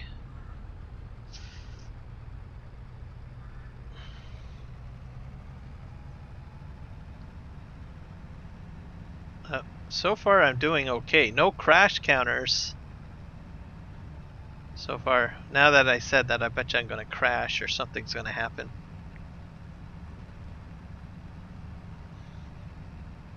That'll be unfortunate. Especially with a B train. full of logs.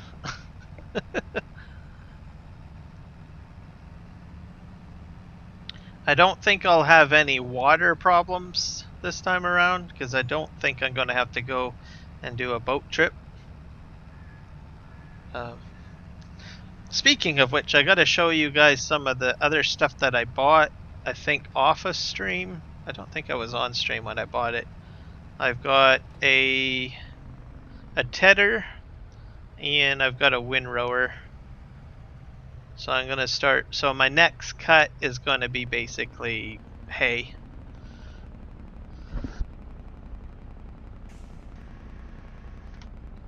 And because I want to start getting everything together for animals.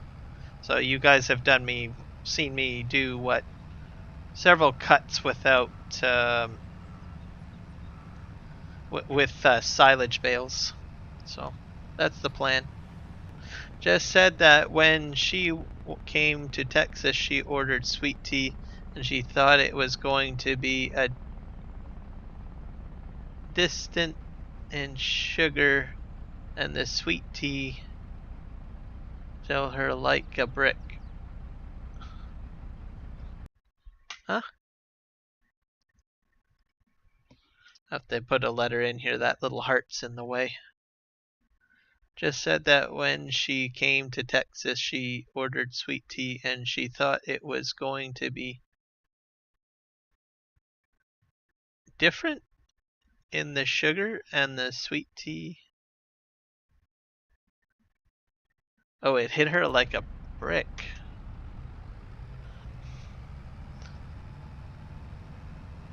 So is it because it's, when you say hit her like a brick, because it was alcoholic? I don't know. Is that what you meant? Or is it very? You said it's strong, so is it an alcoholic beverage? I guess I should ask that. Maybe it's an alcoholic beverage.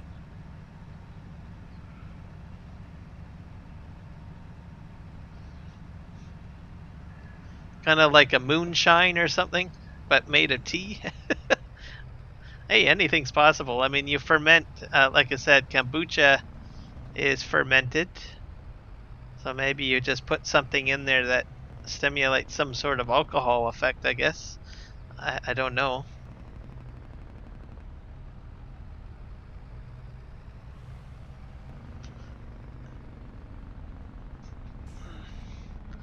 The other thing is like maybe it's like almost like a black licorice. I don't know. I know a lot of people don't like black licorice. I don't mind black licorice.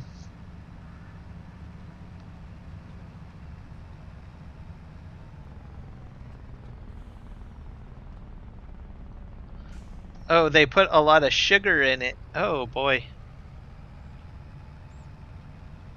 Hmm. Yeah, I would probably have a reaction on that. It would probably hit me pretty hard, I guess. Especially if it's exceptionally sugary.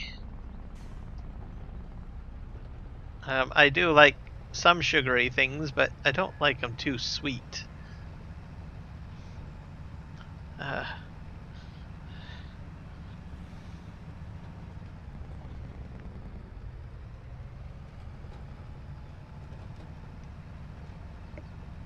but I think I would try it at least once. But I would say just give me a shot glass of it, and that'll do me. That's about it. I'll just take a shot glass of your finest sweet tea, please. What? You don't want a full glass? No, no, no, no. That's just fine. I just want to sample it.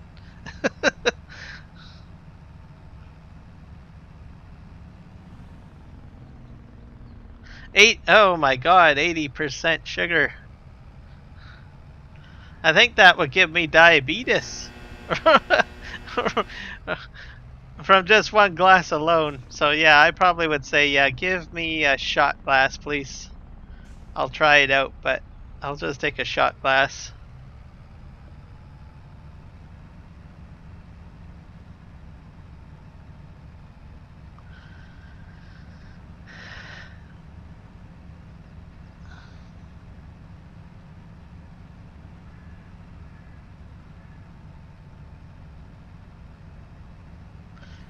That'll get your adrenal glands just a pumping. If it's 80% sugar, wow. Is the substance? I was wondering, is it thick or is it like very watery? Is it watery? If there's that much, if there's a lot of sugar in it, I don't know. Like, is it like gelatin almost? I don't know. Or like a hot toddy? I've had a hot toddy before, and sometimes that can be. That's an alcoholic beverage too. But yours is not alcoholic. Oh wait, I gotta let the straps out. Oh dear, why did I tab to that? I did not want to do that. Off you go. Oh dear. The tabbing is not working on some of the vehicles. I think I broke it the other day when I went swimming. Let's enter that vehicle. Okay, and hit L.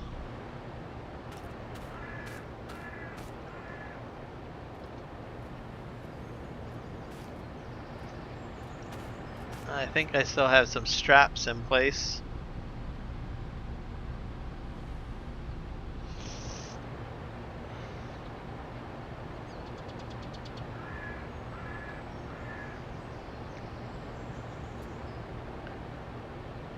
Oh dear.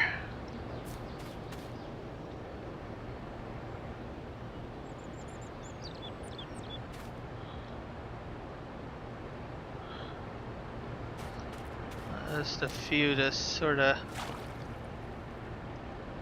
dangling.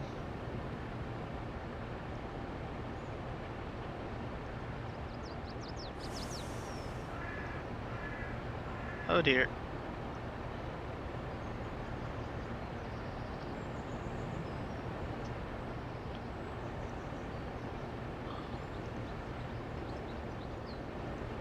And this one should have fell. I don't know why it's still up in the air. That's kind of weird.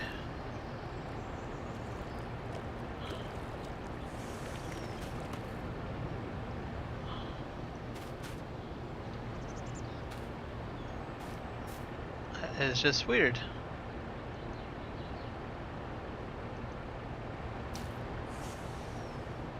Are you a permanent ornament there? Oh my god.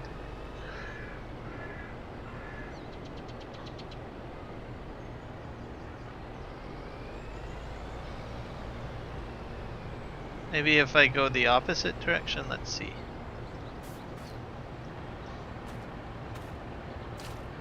Oh, that is just weird. I'm not sure why it's sitting like that. Huh. Alright. It's not even strapped down, guys. That's weird. What if I unhook and rehook?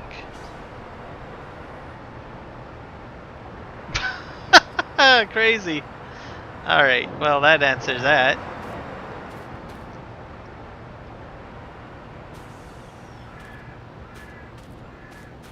Let's just throw that in there.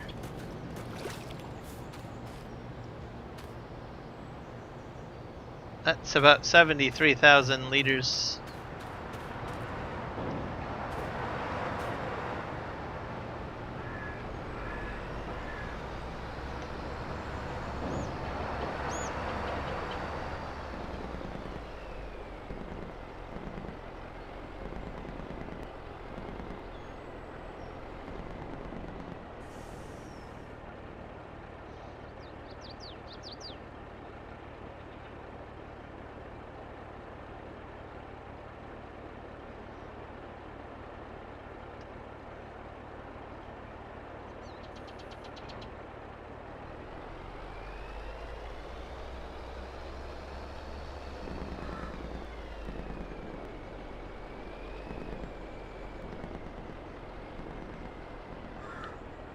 I've got a lot. Look at all that lumber, guys.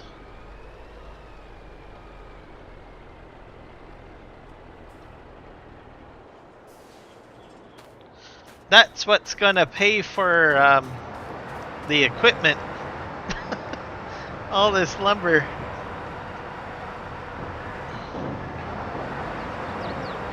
I guess I better start selling this.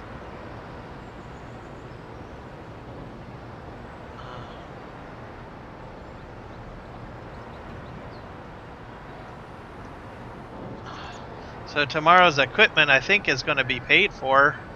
I did not realize I had this much stuff on the production line here.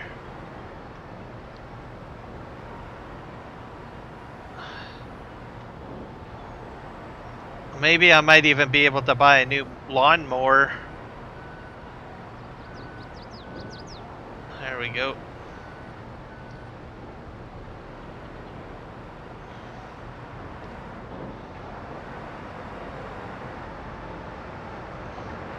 I do have to clear these off so that the new wood that's in there will be able to be processed.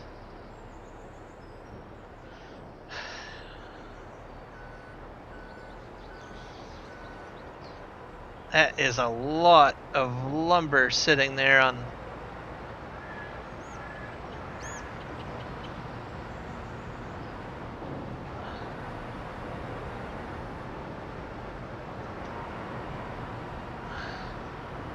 Grab that one. So I probably will have about 3 truckloads of material to move for sale. All of this is going to get sold and that'll fill up my piggy bank.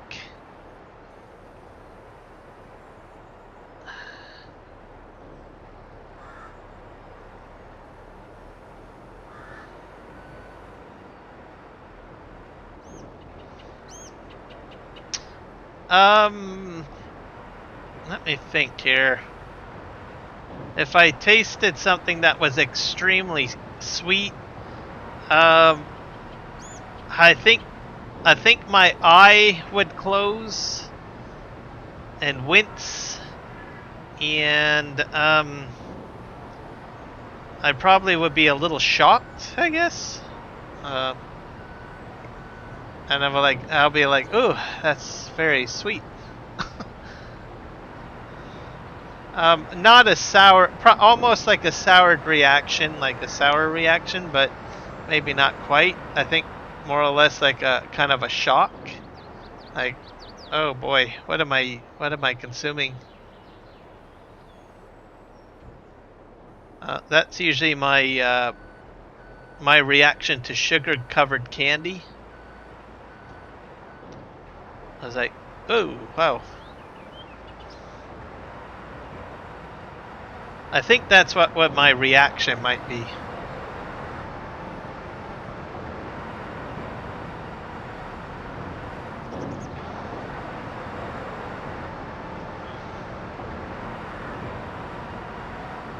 And we're gonna just push this all the way forward.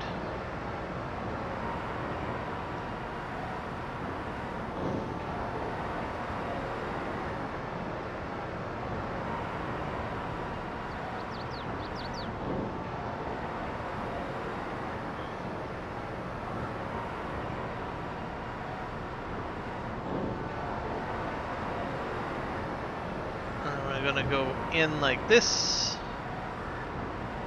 I'm not sure if I'll be able to handle this much. No, I can't handle that much weight.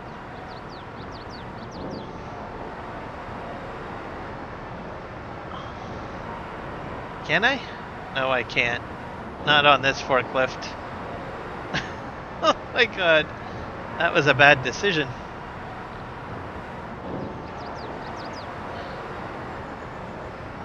I got a little bit overzealous. I think they're stuck on the forks.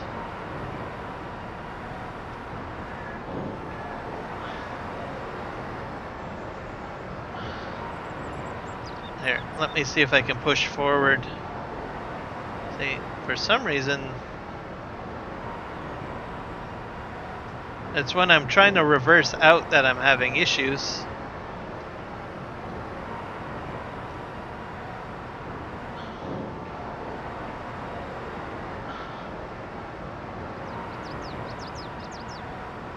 It's just really stuck on there. There we go. Let's take the one out, I guess. This is, I think, long planks, so they're a little bit heavier.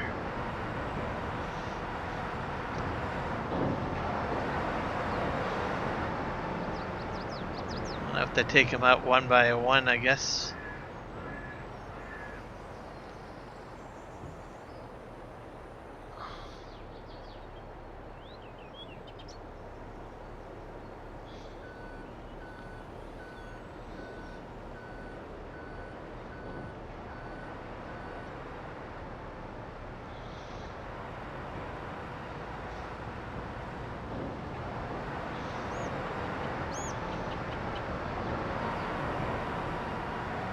The larger forklift can't fit underneath the roof. So, in case you're wondering why I'm not using a larger forklift, the roof is too low. That one over on the far side, I did try using that, and then I was like, it's not going to work because I keep on hitting.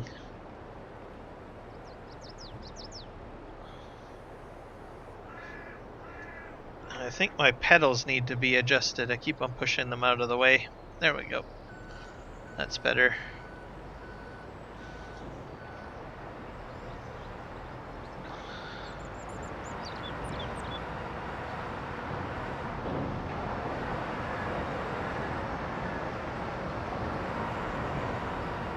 So I'm kind of curious to see how much money I get from all of this.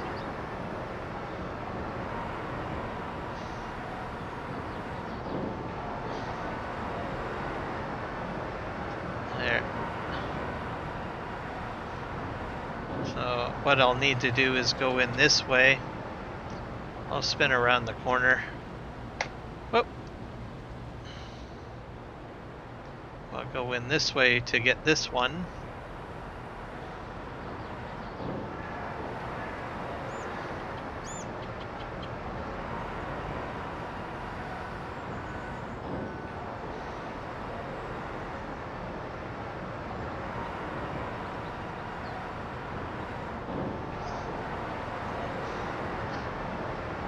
If you give me a cup, I'll probably take a small sip, and then I'll share it. Probably. If I ever make it to Texas.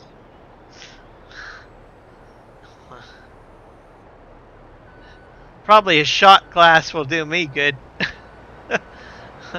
I'm guessing, Nick, you probably be the same way. Yeah, I'll just take a shot glass, please.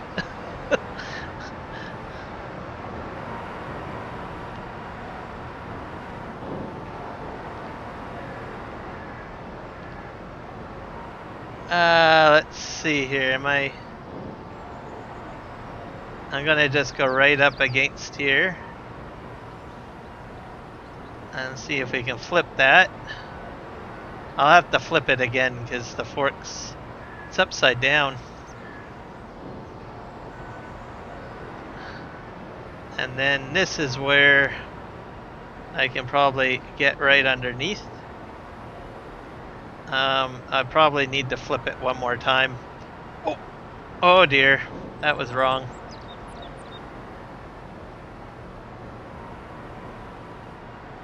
I need to do one more flip because I need to get it onto the little... come on.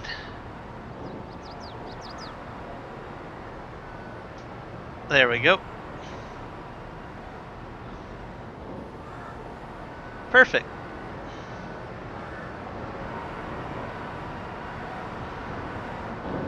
And then I can just grab those ones momentarily.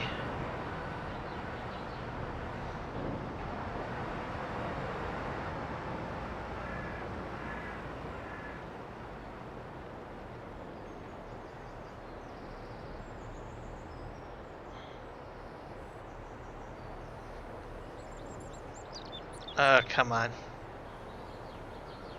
Don't be...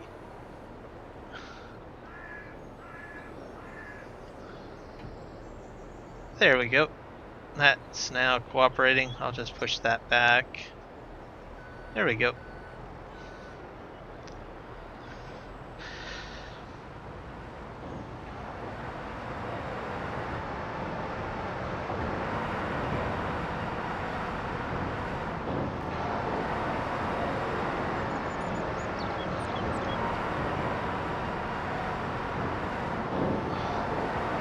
I'll grab that one.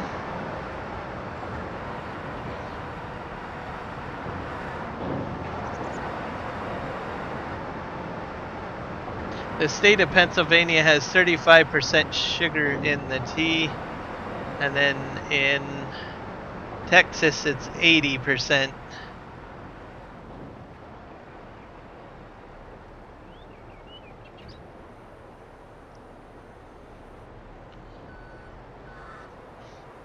Why do they put so much sugar in it?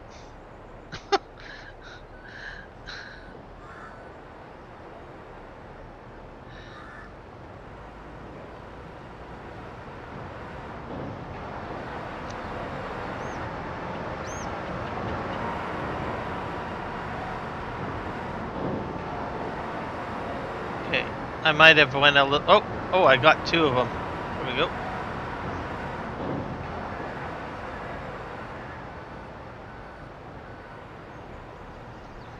%. Okay.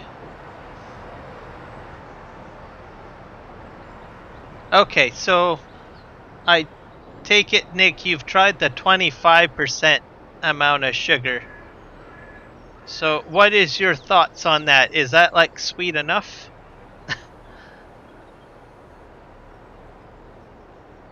Because I'm guessing you probably have tried your version of sweet tea at 25. Even I think 25 is probably quite a bit, but...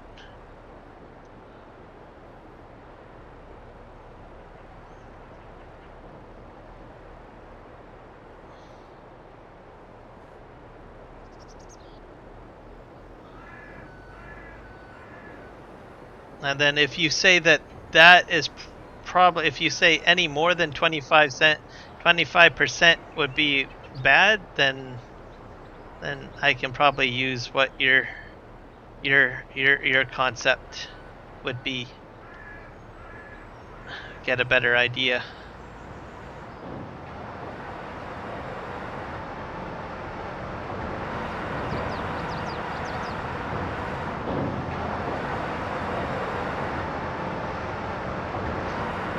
Yes, that is sweet enough. 80% is too much. Okay.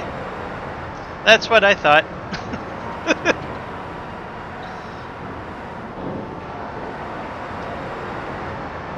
So Michael, if I visit you in Texas at some point down the road, we'll just make that cut down to maybe, well, we'll make it a shot glass instead. Okay. I don't need any shock value in my life of the sweet variety.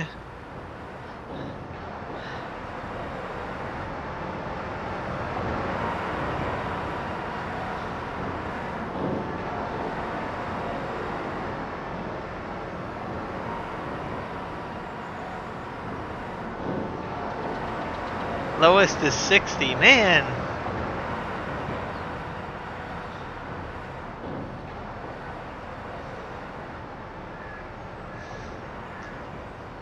Texans must really love their sugar or something.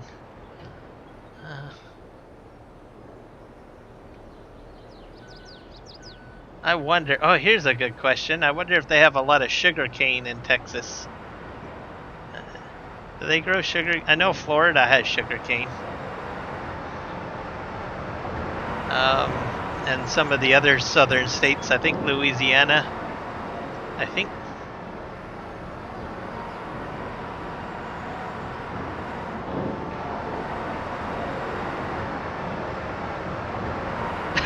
Yes.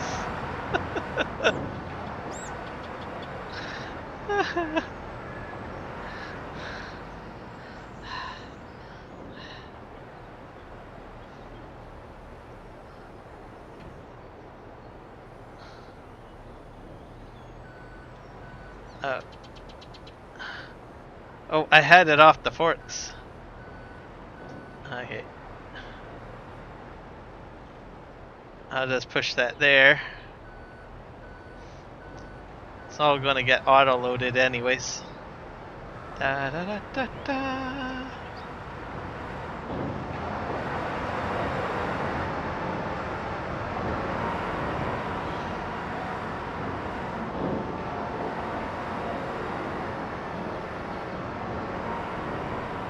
Can I do... Okay, this might be overzealous again, guys, on my part. But I think I can probably do these boards double stacked. We'll see.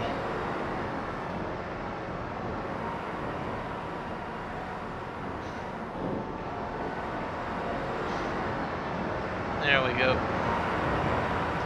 See, these boards are lighter than the planks.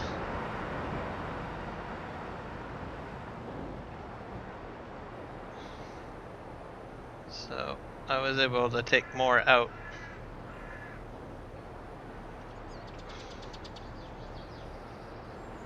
Now, question is, can I get them off the forks?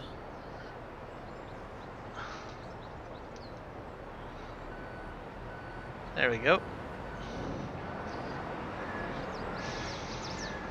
So the trick to get them off the forks is by moving the forks in and out.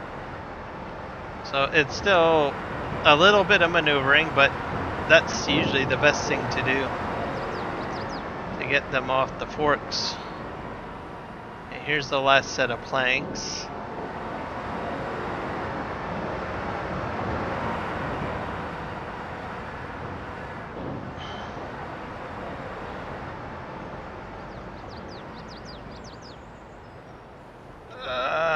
There we go. Come on. I'll push that there.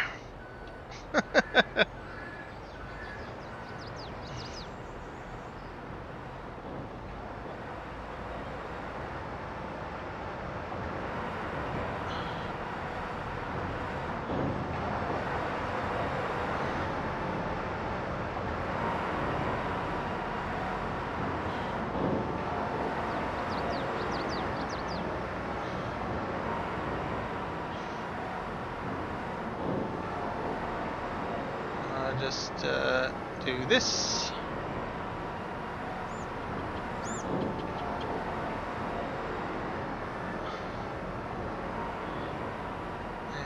And oh, these ones might be a little bit heavier. Let's see. I'm kind of dragging them on the ground.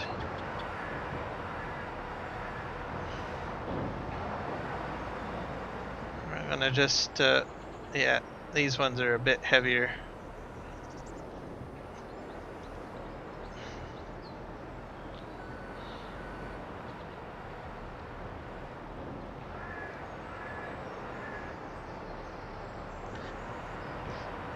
Yeah,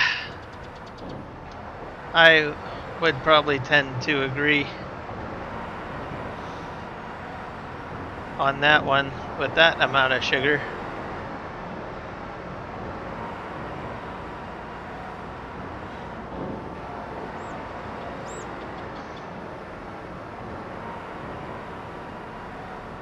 So I will probably have a very small amount just to try it out.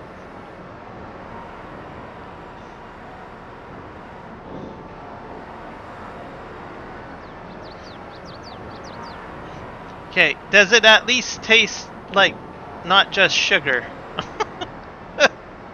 That's a very important question. Almost sounds like a syrup, but mind you, you can have some pretty good syrups, like maple syrup as an example.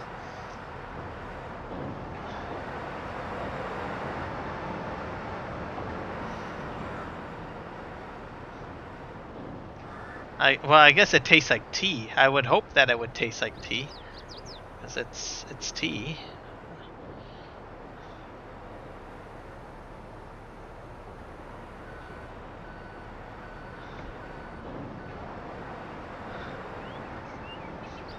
What about South Carolina? I guess they have sweet tea. I guess I don't.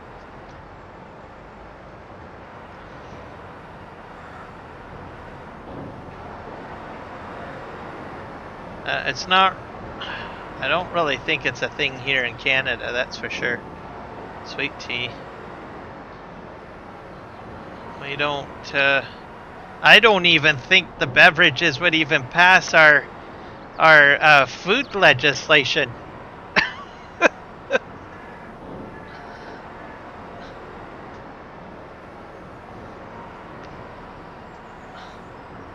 Because we have certain guidelines on food. I bet you that's one thing to consider.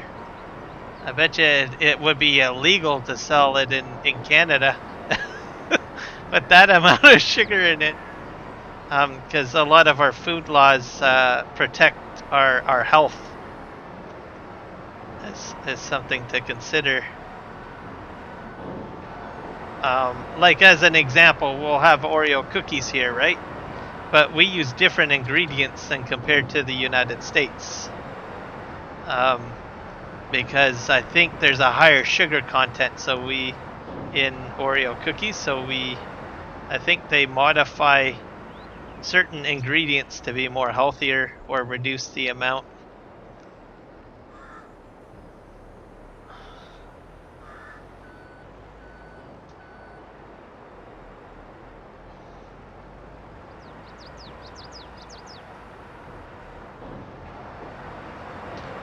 Oh my god, 95%. Why don't they just feed you a big bag of sugar?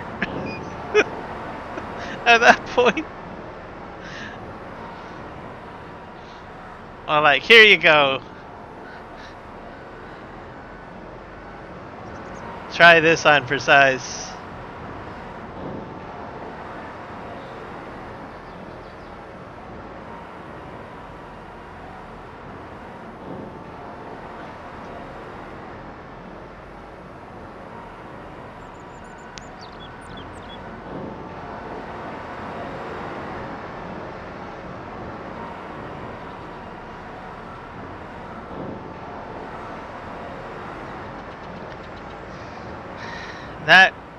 That mill is a bit loud. I'm almost done doing the mill work. I've got all of this cleared out.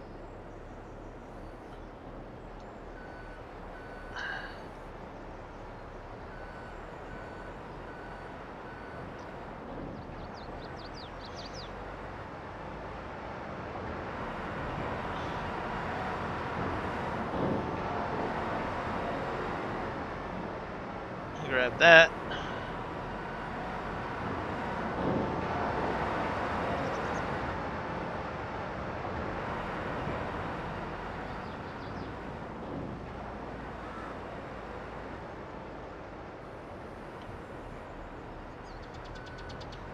At 95% sugar in South Carolina. Wow.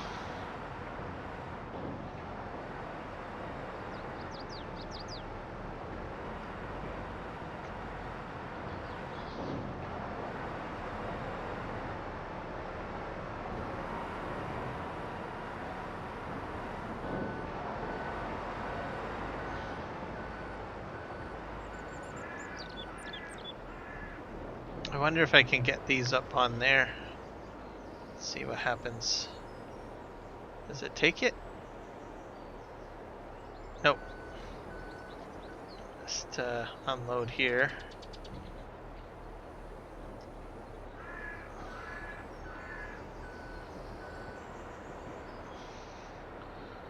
I'll spin around.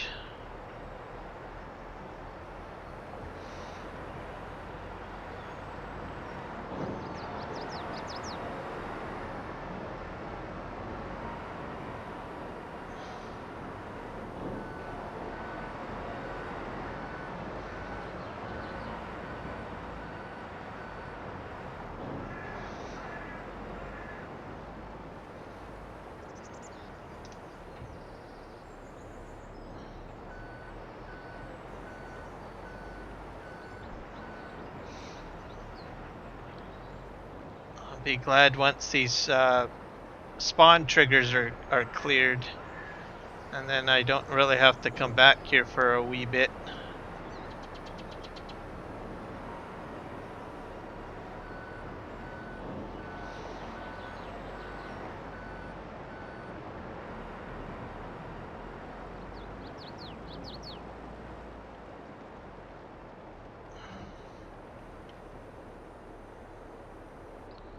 Let's reverse this up.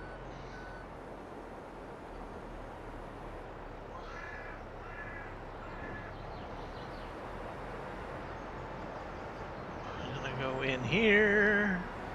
Da da da da. I'm just gonna push this right up to the next box.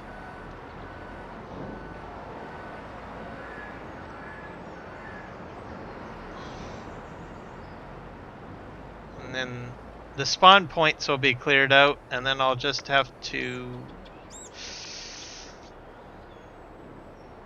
I forget what that is, glue or resin. I have to clear out the resin spot. Because I got a couple of barrels over there. They removed.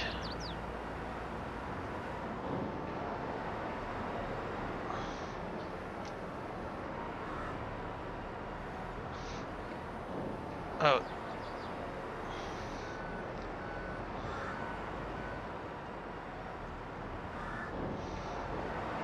There.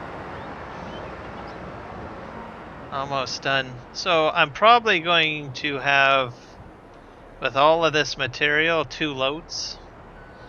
So I'll take the 1 load that's already loaded up, and then return with the truck to get the 2nd load, I guess. See if I can somehow fancy dance some sort of weird pickup here. Yeah, that works. Is Texas tea illegal? It probably might be. To sell it anyways. Like in stores, because we have like certain health standards on what's acceptable to be sold for our dietary needs. So I think in the States you have like what the FDA or something, Food Department and Administration or something like that. I don't know what you call it, but you have a group of people that basically say this is good and that's good and whatever. Well, Canada has its own version. I forget what it's called. But they look after, they take into consideration what's healthy and what's not healthy. So, give me a sec here. I've got Discord pinging a lot for some reason. Why is there so much pinging in Discord? Someone's channel is getting spammed. I have not heard that amount of spam in a long time. I'm subscribed to a lot of channels, so it's not common for that amount of spam to happen. And no one is messaging me, so someone's channel has been spammed. I'm quitting Discord. That's too much. Beep, beep, beep, beep, beep, beep, beep. I'll have to find out later whose channel got spammed later. Hey, this is... I suppose there are some channels that could have that amount of spam, I guess, but I don't get that many spam channels, so that that number of notifications or bloop bloop bloop bloop noise very often. So I have a feeling someone's channel got trolled. I'll find out later, because usually people say, "Oh, someone's ridiculously posting."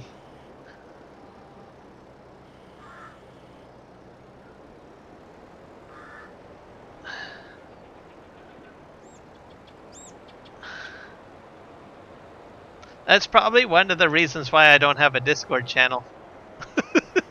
I don't think I would want to have to deal with the spamming or trolliness of some people.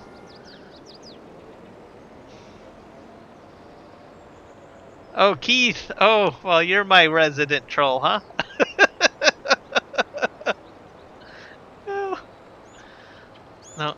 No, I literally had like beep, beep, beep, beep, beep, beep on Discord. I've got it open and I usually have it closed most of the time, but sometimes I have it open and I'll have it open throughout the day and I don't get that many beep, beep, beep, beep, beep, beep, beep, beep, beep, beep, beep. And all of the channels, I got probably about 15 channels I'm subscribed to on Discord and never have I heard beep, beep, beep, beep, beep, beep, beep, beep, beep, beep, beep, beep, beep, beep, beep. So my only conclusion, and you guys probably can confirm if you think my assessment is correct, but I think someone's Discord channel just got trolled and spammed. I think that's what happened. There we go. Let's just strap all this down. You betcha.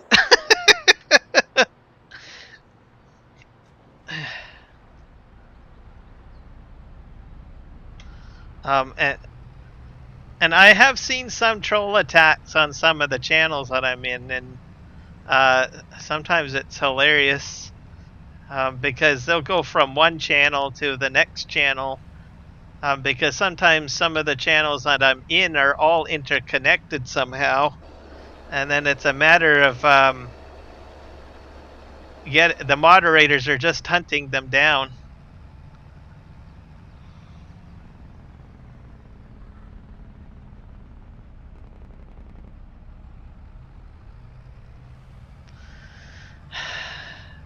It's probably hair pulling, I bet, having to deal with that, especially if they're posting in multiple different threads.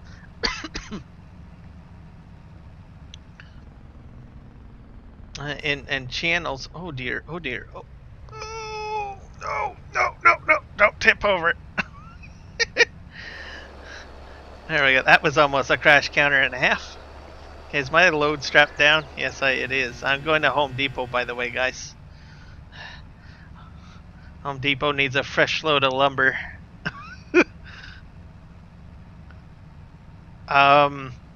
There's only one Discord channel that I'm set as a moderator, which is the I forget what it is. It's a mod Discord channel. I'm having a brain fart right now. Authentic Mod. Authentic Mods Discord channel, which is run by Legion. So I'm in there, but that channel's got so many people in there moderating. So if a troll got in there, they would be like, "What the heck? Holy crap! I got zapped, strapped right out of here quicker than I could blink an eye." And it's not really your normal Discord channel because you've got a lot of people that rely on it as a resource full of mod people that make mods, and people use that channel as a way to learn how to make mods, and also to give another way to post and advertise their mods.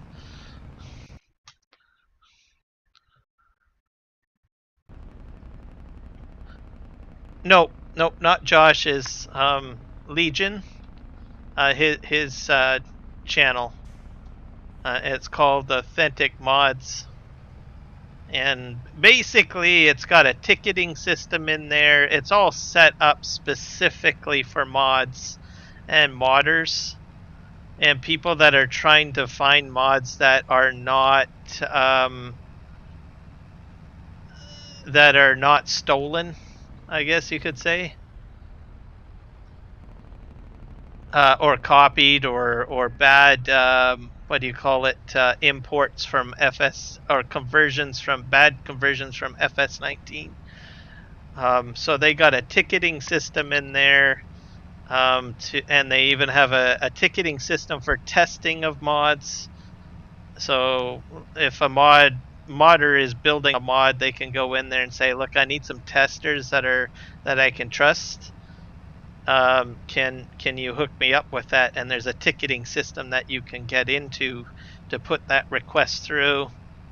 Also for troubleshooting stuff, there's resources in there, and then there's also a breakdown of pretty much every category that you would have for farm sim for implements. So front end loaders, planters, all these different categories of mods, and you can have your mod put in there for advertisement purposes and stuff like that. And then someone that is not a modder, they have access to the channel as well, and they can go through the library. They started that channel right at the beginning of Farming Simulator 22.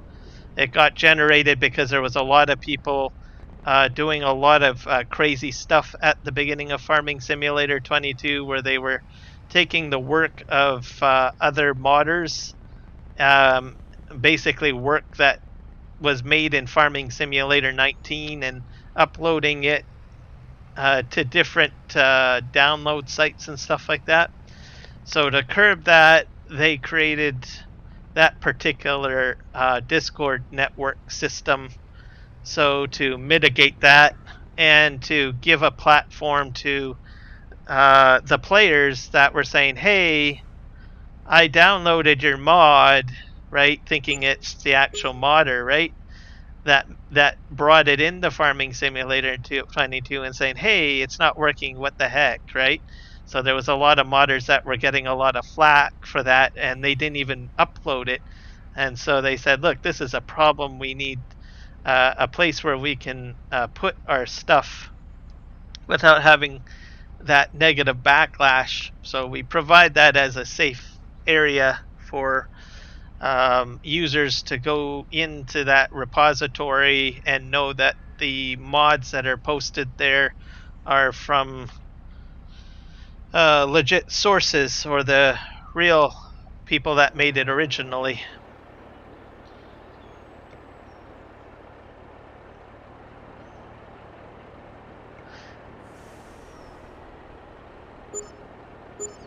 There's still a lot of people that still like steal mods and post them in other places and stuff like that. I think there was even some folks that were trying to make money off of it. So they would take the work that people did in 19 and try selling it as well. So basically a lot of us became aware of that, and then we made the community in general aware, hey, these are probably the places you want to avoid. There's a list of places not to get mods, and a list of people that have a history of doing it too, of taking other people's mods and crediting themselves or trying to sell it or something like that.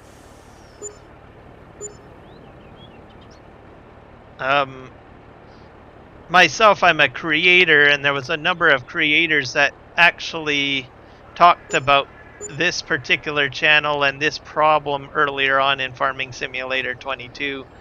Kiram is one of them. FSG, Farm Sim Guy, Argsy Gaming. I mentioned it a few times in some of my earlier streams, I think.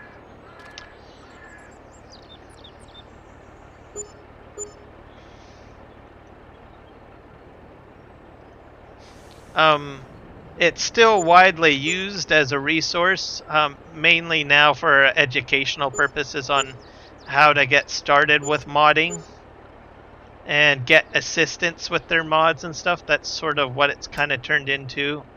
But as soon as a new life cycle of the game comes into play, like whether it be like Farming Simulator 26 or something, I have a feeling we will probably get back into the routine of, oh dear, just to make sure you guys are aware, there might be some people stealing mods from 22 and crediting themselves for it or something like that.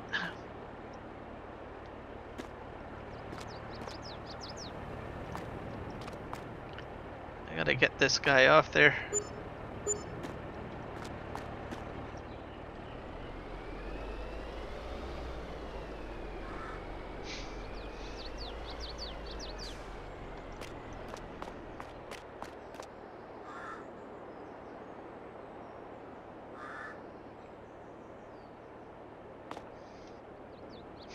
Yeah, that's very true.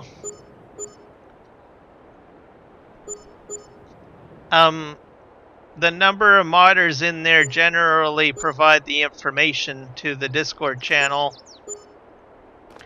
So if they find something is not right, they will let folks know in there. Like I think we have, look at the channel now.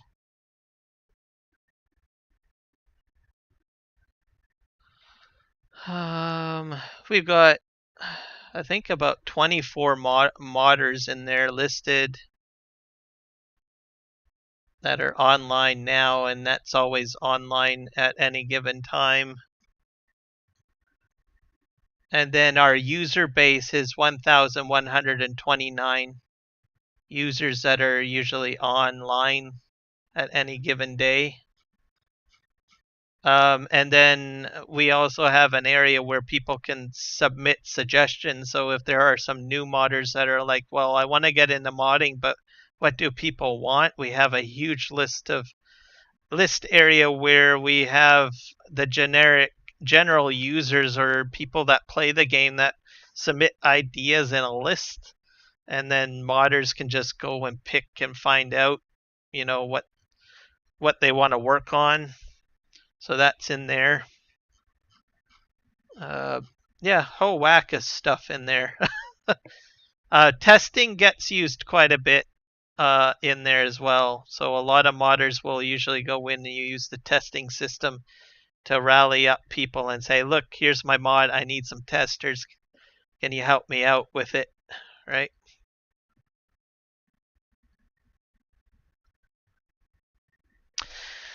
Okay, that's enough talking about that.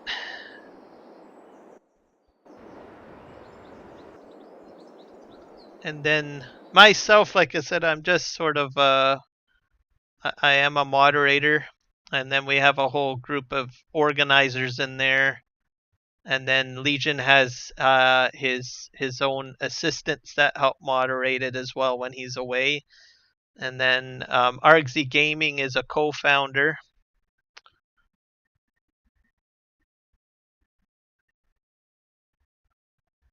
So it's like it's a huge list.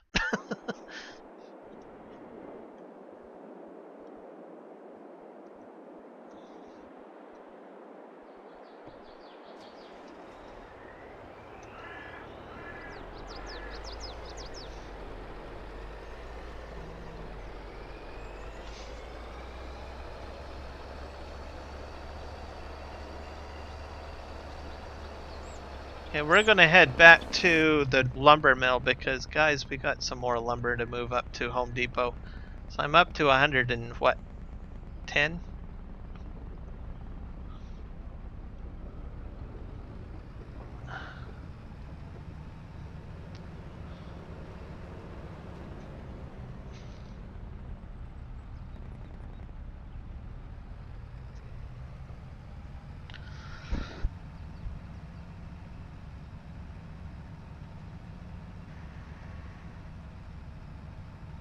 So I don't know how much that equipment is going to cost me tomorrow. I never looked at the price tags of the well, I guess you only need one set of equipment because oh crikey. Oh. Okay, well that's a crash counter. I was doing so good. I hit a bump back there. I'm gonna have to find it later and try to landscape it down, I guess.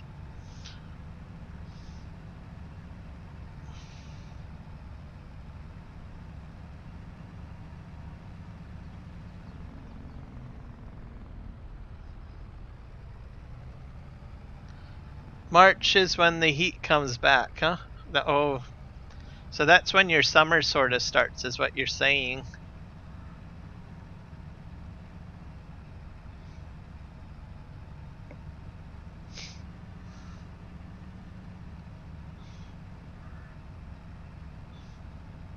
That's going to be pretty intense then.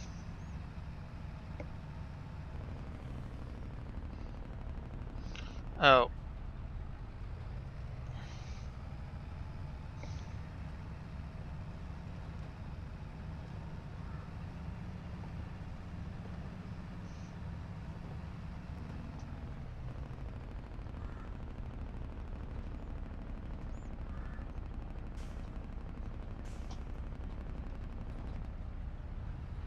No! Jackknife. I'll count that as one more crash counter. Yes.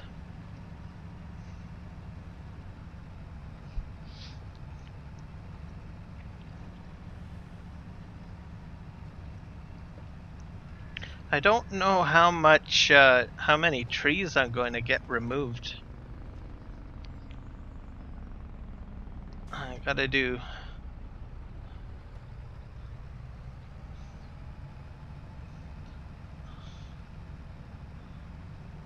Let's go down here. I might have to do some more cutting tomorrow too. I still got plenty of time. I got about, what, an hour and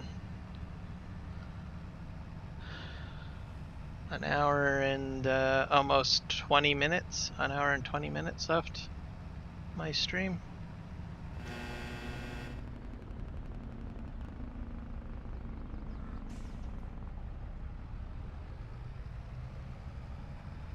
I don't really need any. I think what's going to win out is the parsnips, red beets, and carrots vote on the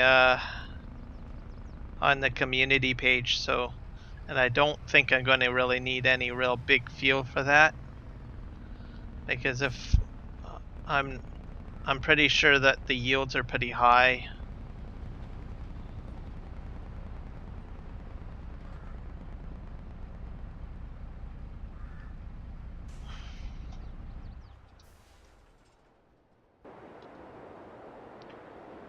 Actually, I'm probably going to have to. This is all going to get auto-loaded.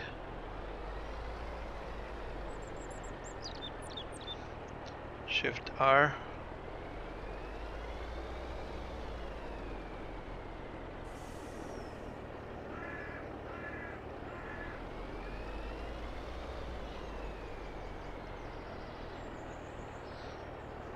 This is not reality, my friends. This is universal auto-load. Just in case anyone is wondering. This is not your reality. This is your fantasy. Magic of farm sim at its best. I'm gonna have to make another load, aren't I?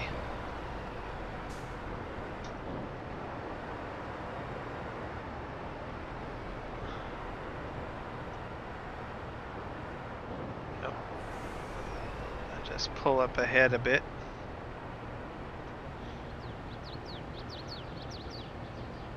That's probably about as good as I can do it. Maybe. Load area is full, so I'll have to come back for one more load, I guess. So back to Home Depot we go. How long is our summer in British Columbia, Canada? That's a good question. For my region of the province, we don't normally get really hot till, by our standards, not by Texan standards, around probably late June. And then it dips into probably maybe the second week of September for where I am. Now, if you go into the interior, that can be way different because they're at a higher elevation and they get less rain. So they might actually start their summer maybe May and go into probably as late as maybe late September, beginning of October. But that gives you a better idea, I think, for the interior.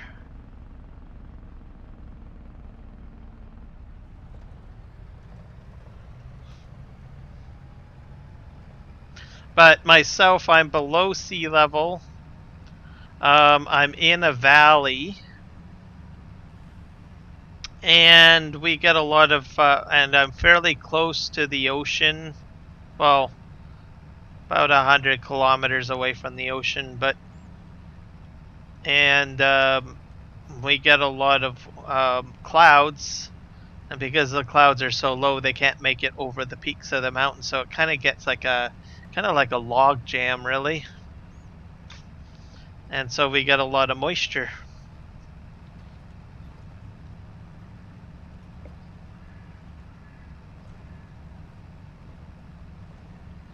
My winter, it doesn't usually kick in till maybe, like, even right now, I don't consider it winter, and we're into what, November. So probably around the beginning of December. And then it will last through January, February, and maybe the beginning of March.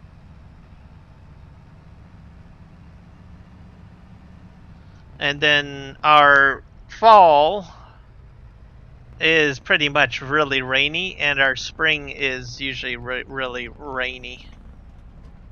So lots of rain. If that makes any sense.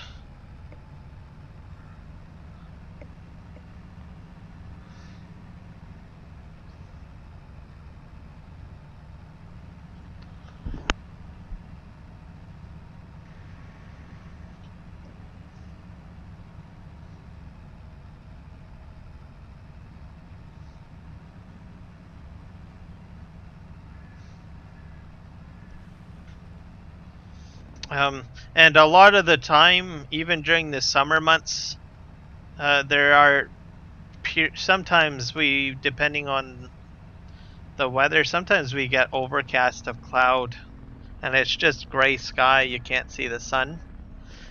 It's not necessary. It's not. It's not that it's actually going to rain or anything. It's just clouds just way high up, and they're just going above, and they don't move very quickly. They just kind of sit there. So that's sort of exactly what we can get during the summer, and usually during the winter time, and during spring and fall.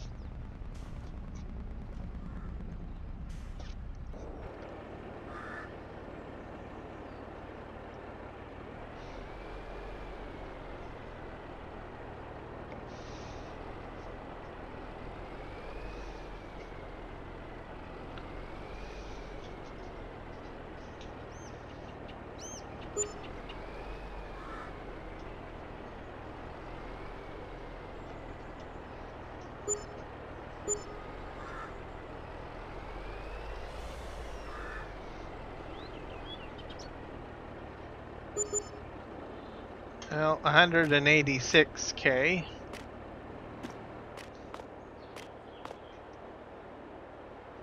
Maybe put this on here.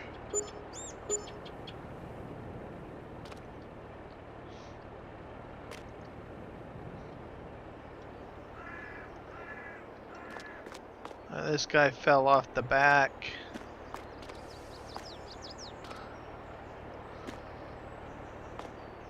Where's the trigger?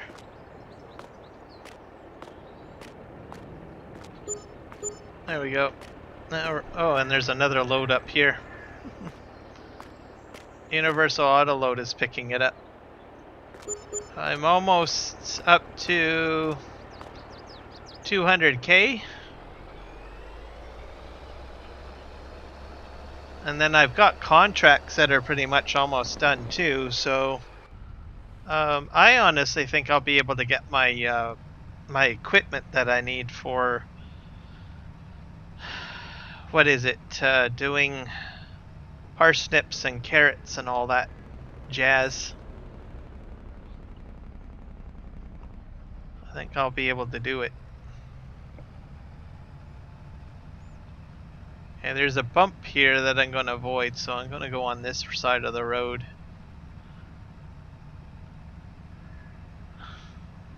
I don't know where the bump is, but I know it's there somewhere.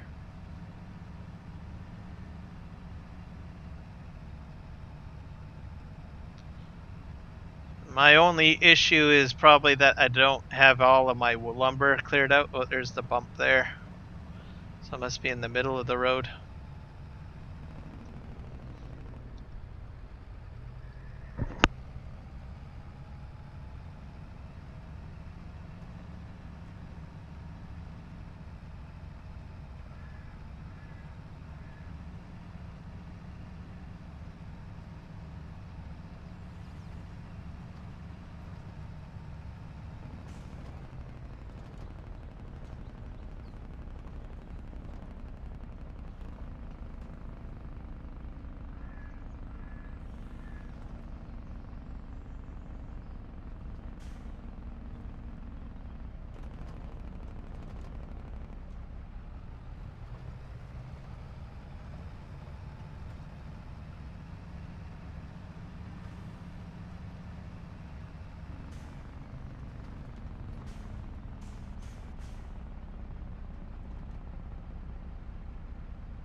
So I'll probably have 200k to my name.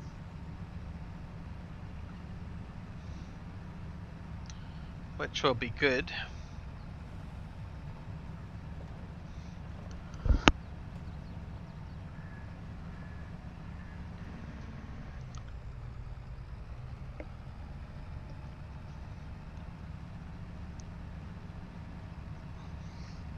And then I still have those, I'll just cash in the contracts, those will be done. And then I'll be able to go purchasing. I bought a brand new, or I upgraded my flat deck, by the way. I sold my spare one. It has a triaxle on it. Once I get back to the farm, I'll show you guys what I bought. New snow plow as well. So that should be handy. I'll have to check to see what the fermenting status is on the bales over here, because I can probably sell some silage bales.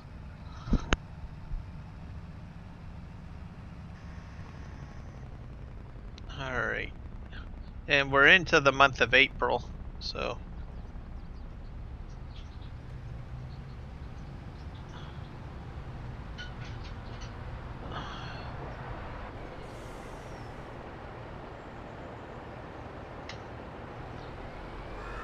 Oh, there's a log here. Go figure.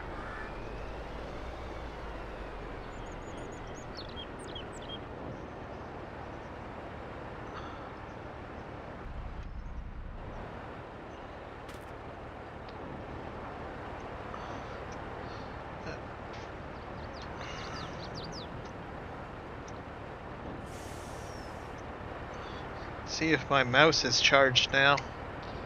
Yeah, it's charged.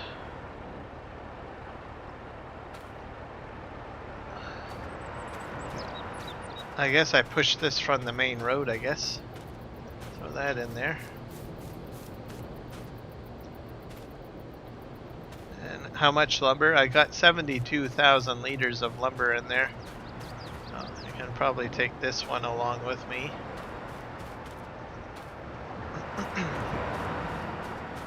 And I think that'll do me.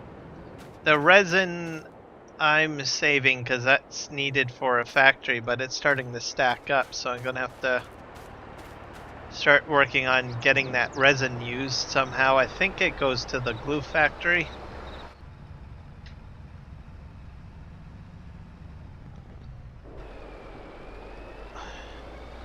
So this will be the last load that I have to take, and then I'll grab the logging trailer and take it back to the farm for another load of wood.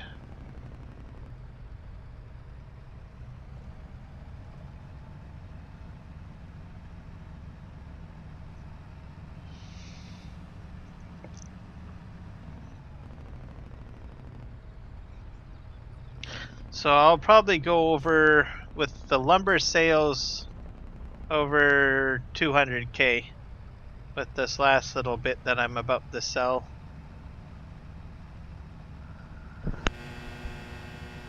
It'll be good.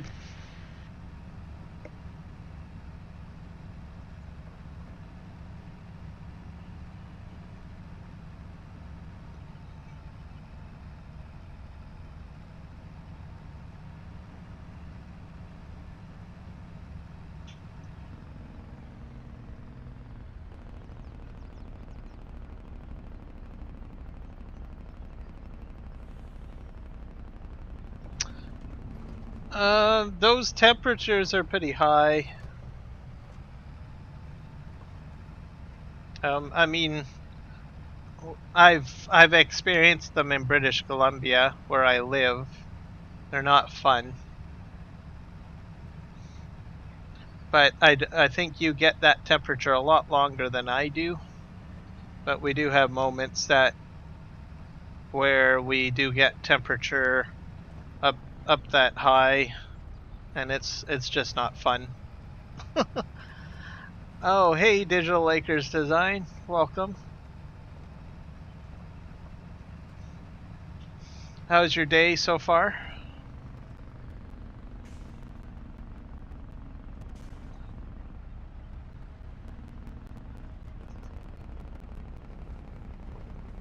I'm running a 2060 Super at the moment. I have a bit of a older i5 processor. I got 32 gigabytes of memory.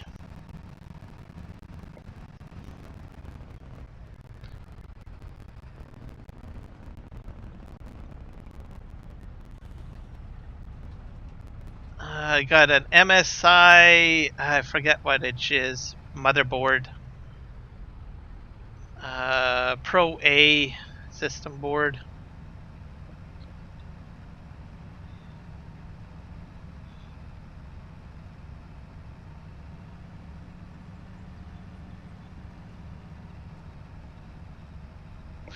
Doing alright. I can't complain. Stream's been doing pretty good so far.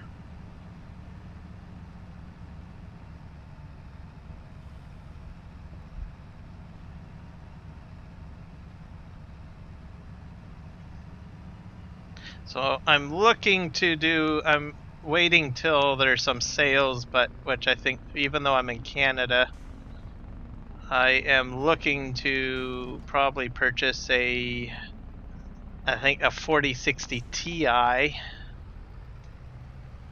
I'm just gonna wait to see if there's any sales coming. We do get sometimes Black Friday sales here in Canada. That seems to be the new thing that seems to be happening. So I'll probably be going up to a 4060 Ti.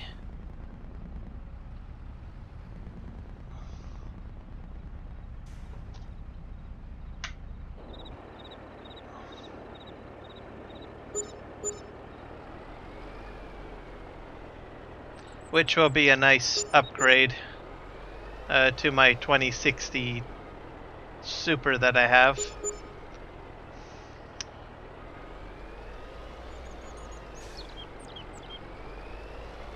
It's about time for an upgrade.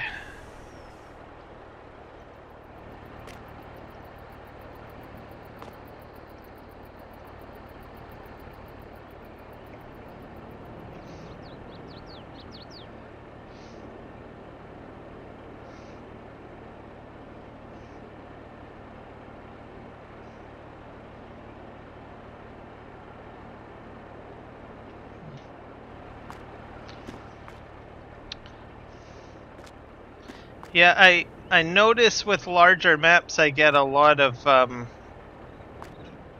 shuddering. Like even on this map I get a lot of stuttering and stuff like that. Especially when I'm live streaming, so I'm hoping the upgraded card will kind of smooth things out a bit for me.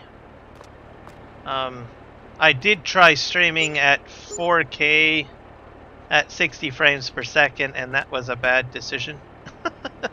So I do 4K streaming at 30 frames per second. So I'm hoping I can up that my streaming. And then of course it'll help with larger maps, of course, rendering stuff in and all that jazz.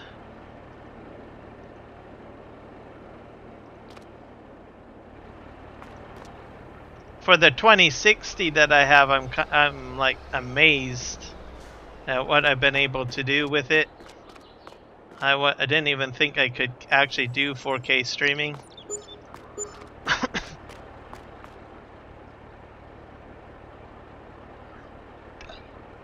It was, yes, to a degree. I had different things going on.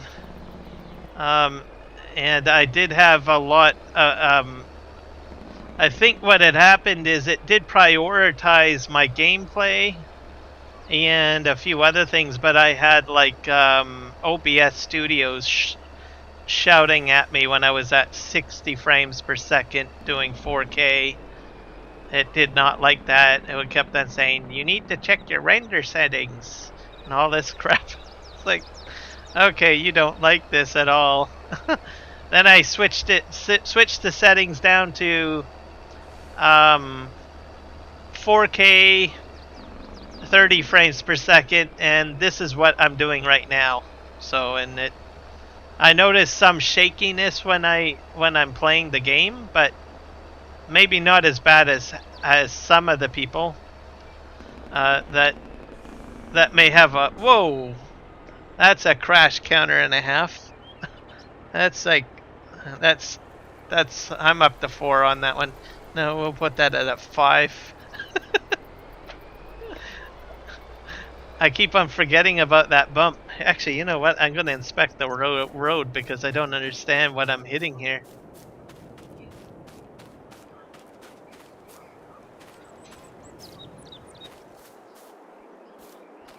It's sort of on an angle, it looks like.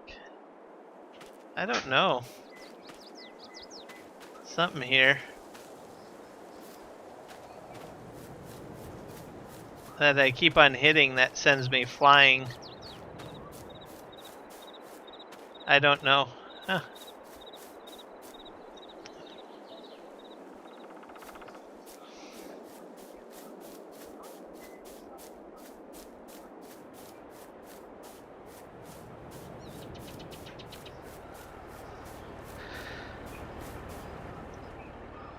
So, yeah, and then it will help with video editing too. Probably help me get my videos rendered a little quicker. If I do like tutorial videos and stuff like that. It still renders out okay. No problems there in DaVinci Resolve.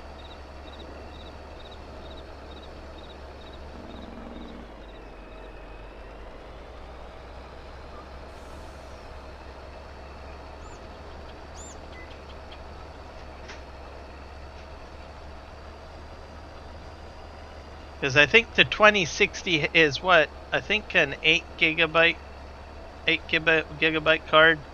And then if I get the 4060 Ti, that'll get me up to what? I think 16? So... and then I've got other games in my library that I can probably stream. Like I did RoboCop, I think what was it?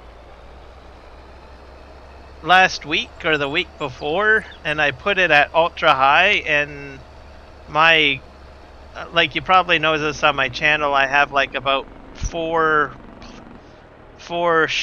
4 streams of that on the same day.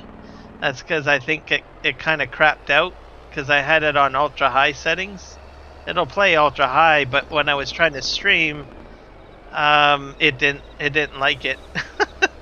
So I had to bring down the quality. So the final video, which is a lot longer, I brought the quality of the game down into like some of it on high and some of it on medium, and then it stabilized the stream. It didn't cause YouTube Studios to kick me out.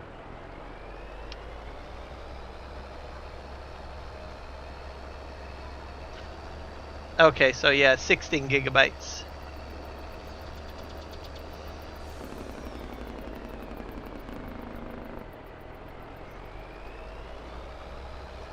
Yeah, that's the key thing. When you start doing like live streaming or videos and stuff like that, that's where the higher cards really have to come into play. You kind of need them. But if you're just gaming, the card that I think you said was what, a 1660 Super, that's fine for just for gaming.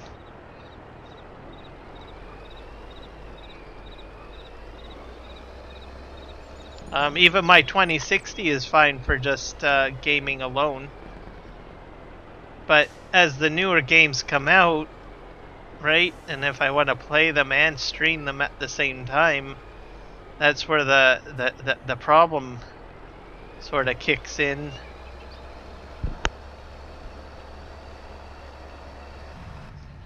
Because you gotta share the resources with the streaming software.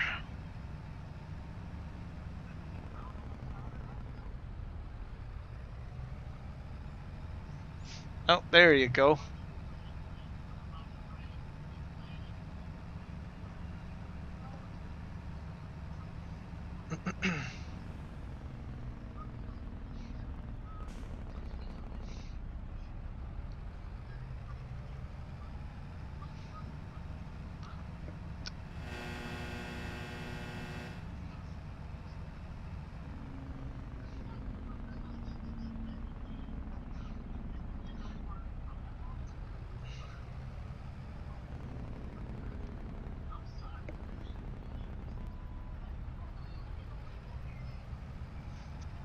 Yep, exactly.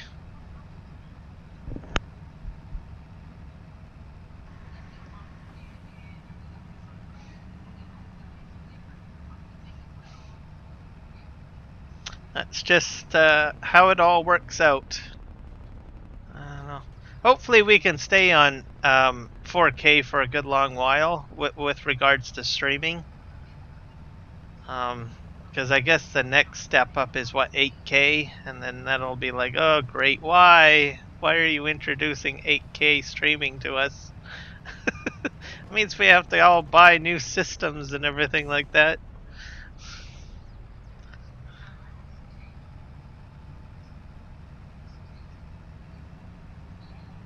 I was like, nope, I'm perfectly fine with the 4K. Leave us at that for a while.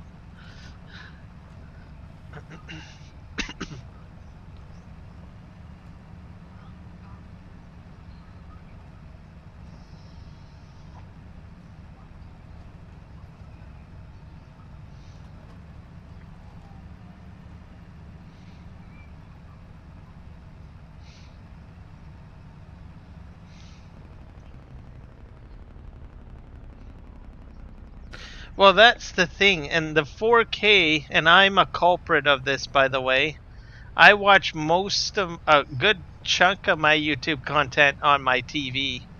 So, and I usually prioritize setting thing to 4K when I'm watching on my TV. I was like, oh, well, it's my 4K TV, right? So, and then there's monitors too that have 4K as well, of course, for support too. But I usually like to sit back on the couch and watch a good stream. And if I see the streams that support 4K and it's all nice and clear and pristine and purty, I'll watch that, and then if I accidentally come across a stream that's all crappy, I'm like, no, I'm not going to watch that.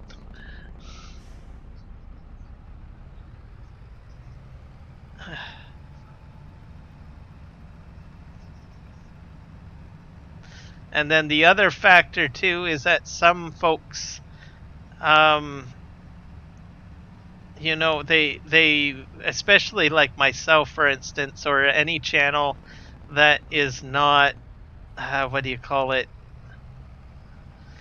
How do you say it? Oh, what am I? I'm drawing a blank here. Channels that are not partnered with YouTube yet, like they're still trying to get monetized. Um, you don't get the better quality encoder. YouTube gives you the crappy one. What is it? The AVC one? But you can lock that in if you're doing 4K. So that's one of the reasons why I do 4K too. I don't want a crappy. I think you can do 1080p at a good and still get the what is it, the V9 or VP9 or whatever encoder. Um, but I thought, what the heck? I'm doing 4K. I might as well just stick with it. Um, I think I need to get a little bit closer to my trailer here. I'm just going to spin around one more time.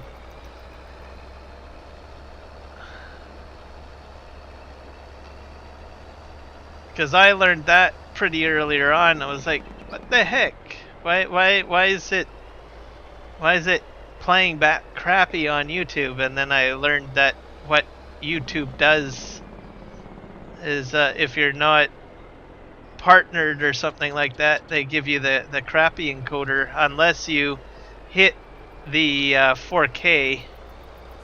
I'm running over something, aren't I? So you put all that work into streaming 4K or streaming, which looks sort of stable on your computer, and then your stream comes out like all pixelated and jittery, and people are like, what the heck? And then you realize, oh, they're locking me in on a lower grade encoder.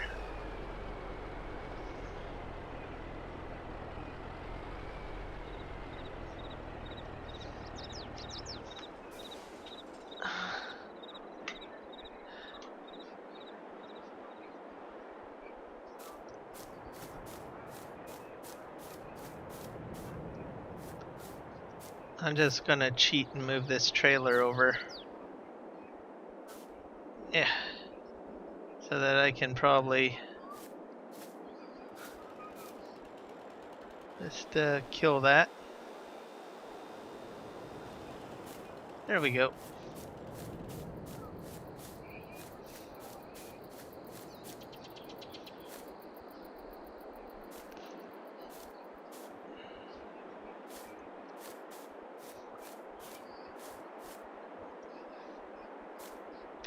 How do I want to do this?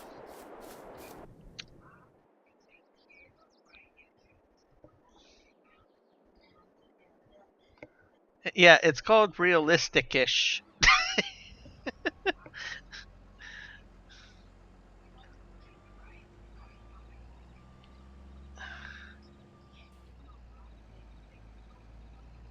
I wonder if Twitch people have to worry about that as much. I never really asked anyone that streams on Twitch whether they have to worry about getting downgraded on the encoder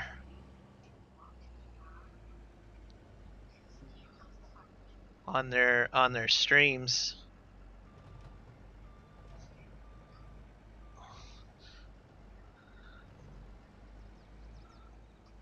Or if it's just a YouTube thing.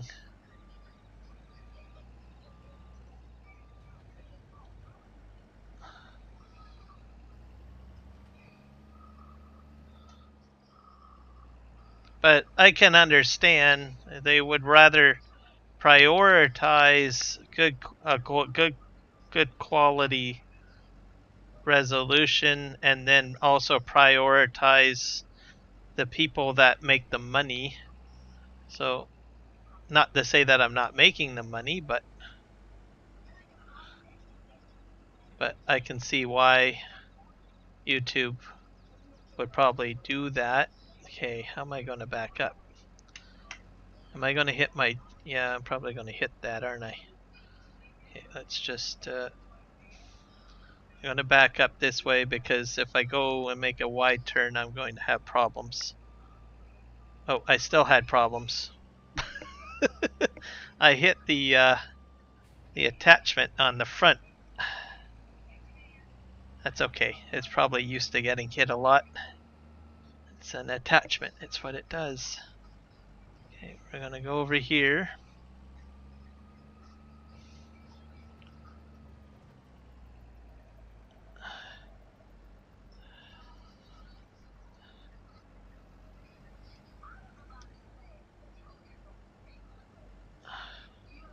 Push that in as long as it's close enough.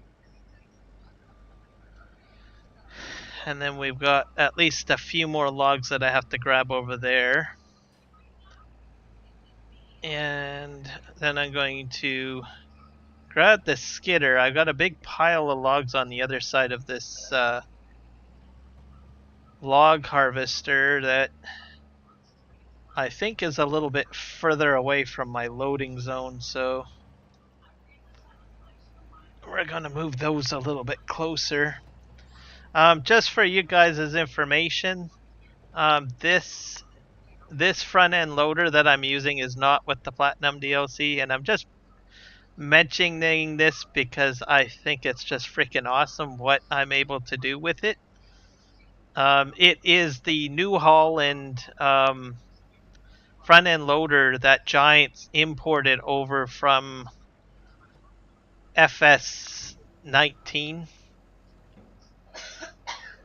And when I first got it for this map, I was like, oh, I'm going to have problems, but that's going to get out here. What makes the difference is I can dually up the front, and that's really why I can pick up so much of the weight from these logs. And these are, what is it, 12 meter or 12 foot logs? I'm bad with measurements. But the longest cut that you can get on the harvesting equipment. So because I've got these dualies on the front, that's why I'm able to make this happen and have so much control. And when I first tried it out, and because I think it was one of the cheaper ones, and I thought, I'm still gonna have problems. I thought, but no.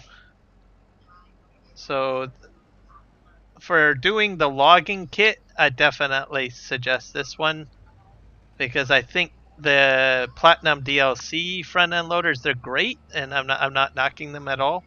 It's just that I think they were a little bit tad expensive for my taste. And I thought, well, this is a nice, healthy medium, but get the dualies put on the front. Unless you've got a modded front end loader, then you can just kind of scratch everything that I just said. Oops, I hit the header. As long as I don't, there we go.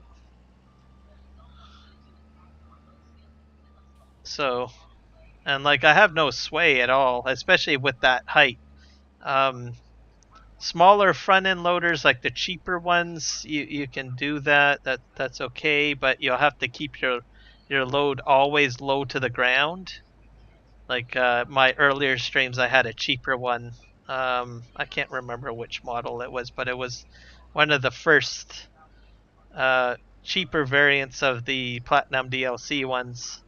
And I managed, but I had to keep the logs low to the ground so that I didn't have so much sway on my center of gravity. And then I got this. I was like, oh, okay. And I was, like I said, a little bit leery. I wasn't sure. I was like,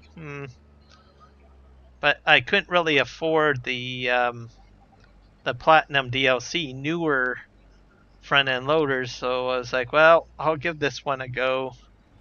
And then I haven't regretted it.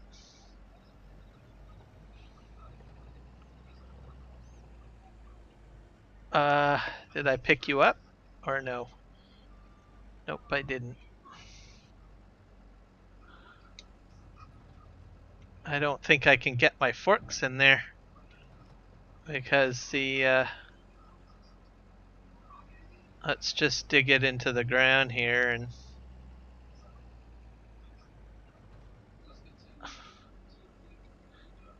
here we go.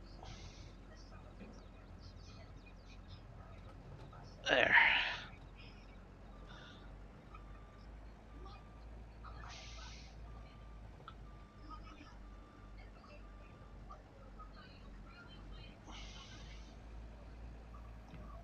To pick that up.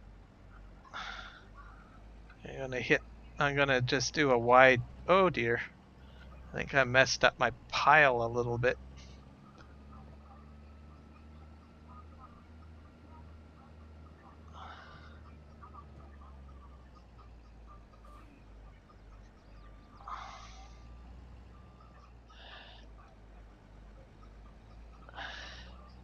I'm just gonna knuckle drive these in here. Okay.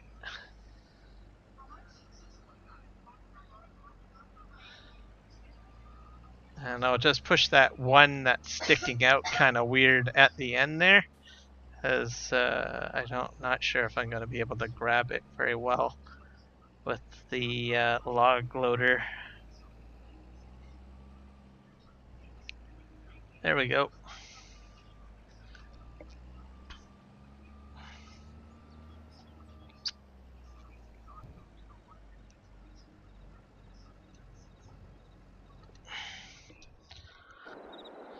Okay, that's good. This is garbage, so I'll put that over there. These two are garbage.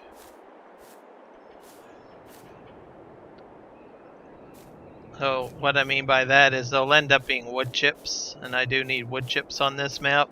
So, okay, I think my skitter's way over here.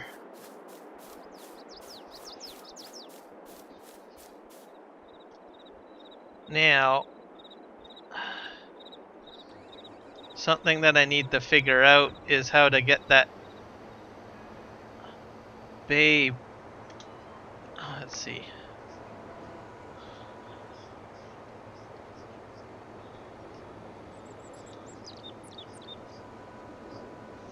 I wonder if that's my mouse. Is that the mouse? That's the right mouse button.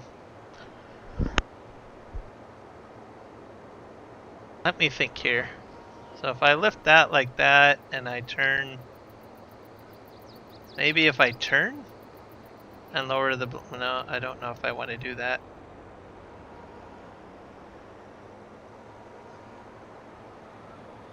That turns that. I think I will program the up and down toggle switch. So right mouse button for keybind.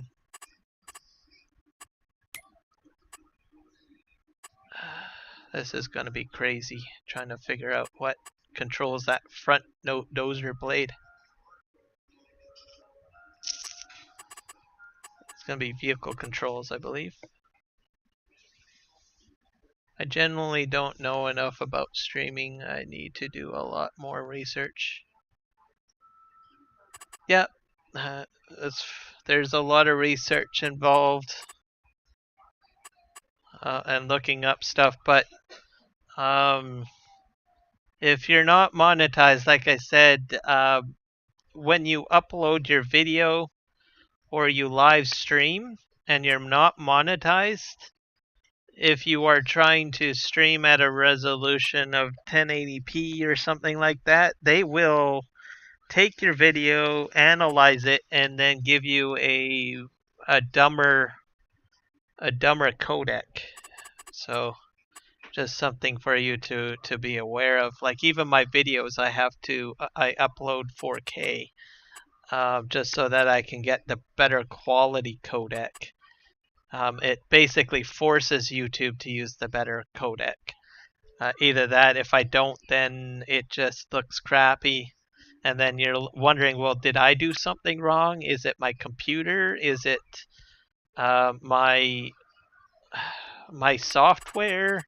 Did I not set the resolution in DaVinci Resolve properly? And you're doing all this other stuff, and meanwhile, you don't even realize it that YouTube is purposely doing that to you, just because your channel is not monetized. Um,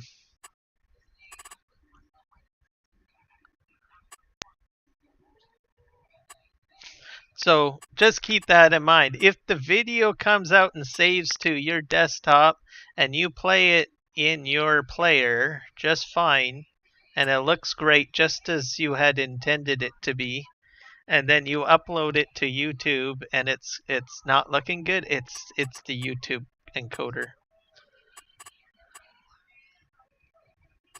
And then I sometimes watch a lot of what I'll do is when I'm watching people's streams, or if I'm watching other content creators or other people that have streams and stuff like that, I will do stats for nerds, and I will just check to see what sort of codec has been forced upon it, right? And I can tell.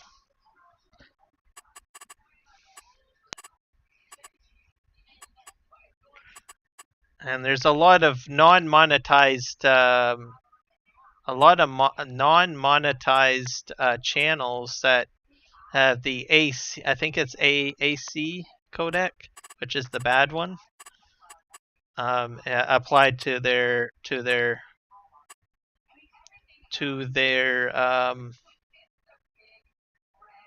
video or stream. So, and I'm just saying this too. I'll just say this as well. If you see someone that has poor quality, it's not necessarily their fault that the video or the stream is just looking awful. I encourage people to still support them as best you can by watching the video, because honestly it's not their fault. It's not. It's YouTube setting the codec on them at a very very low quality codec, just because their channel is not monetized. I feel bad. I wish they didn't do that. Uh, I think it's bad, to tell you the truth. I think that if they really want, especially newer content creators that are brand new, not everyone can go out and buy a brand new system or what have you. Now I'm on a tangent rant. Sorry, guys. I'm almost done on my tangent here. But if they really want new creators to be successful, they should really give the offering to new content creators, so that they can get in there, because not everyone that watches a stream is going to fully understand what a codec is and all this jazz. All they want to do is just simply watch uh, whatever's broadcasting, right? And it's not the broadcaster, the person that's creating the content's fault. It's just the service and how it's designed. So just keep that in mind. If you really like a content creator, like what they're saying and what they're doing on there, and maybe the stream isn't like as clear crystal, it could and especially if they're brand new and they've only got like what, maybe less than 500 subs, right? But you like them, still support them, right? Just get them over that hurdle. Because it's really the YouTube algorithm or the YouTube encoder that's making the stream look that way, because they are getting a dumber codec, essentially. Encoder, I mean.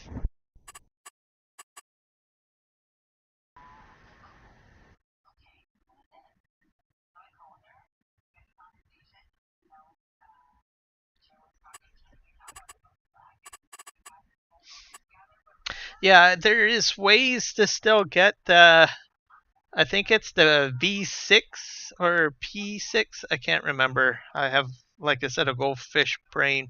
But you can get that codec to trigger in on the 7080p and 1080p.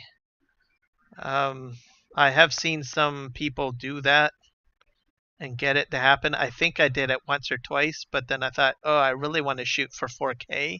So I just jumped onto the 4K bandwagon and stuck with it. But yeah, you're right. I'm pretty there are ways to do it to trick YouTube into the better codec.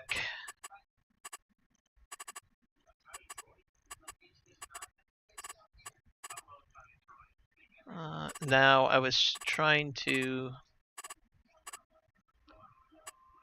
Okay, this is all camera stuff. I need vehicle attachment. Set up yard or rope. Nope. I think it's under vehicle controls. But I don't know why the mouse controls are not showing up. Maybe I have to go to gamepad. Does it? No, that's side. Nope.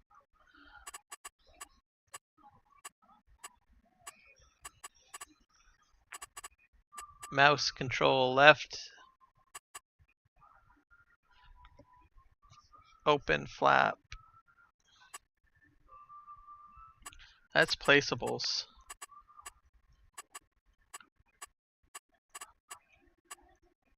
I just want to know how to lift the dozer blade on the front. Go VO pack, pumps and hoses, Vermeer pack. I might have to go up a bit. Observe camera, nope. This goes into the mod, so let's go up to vehicle controls. That's lights. Vehicle gearbox, don't worry about that. Game. Crane. Is this a crane option?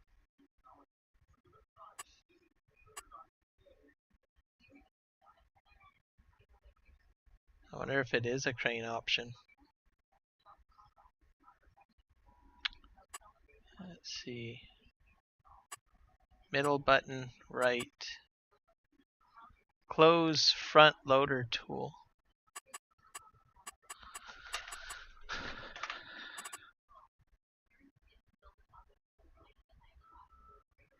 My one graphics card doesn't have no fan, it just has a heatsink.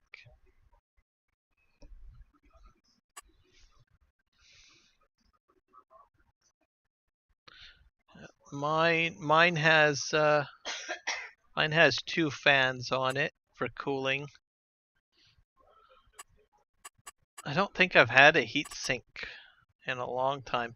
There's probably a heatsink in there too, but I'd have to take the whole graphics card apart because it's all encased in a shroud. But I imagine that there's a heatsink in there, and then the fans will dissipate the heat from the heatsink. Normally is how it works. Probably copper. Not sure, but I'm not going to go do surgery on my 2060. Let's see. Right. Open front loader tool. Close front loader tool. Raise tool.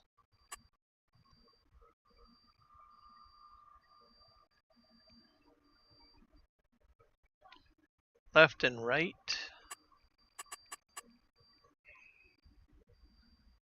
Contract front loader arm. This is a front loader. I don't think it's considered a front loader though. Unless it is. Is it all through that? Let's see. What do we got here? This is vehicle raise hydraulic hitch. Y axis, is that up and down or is it side to side?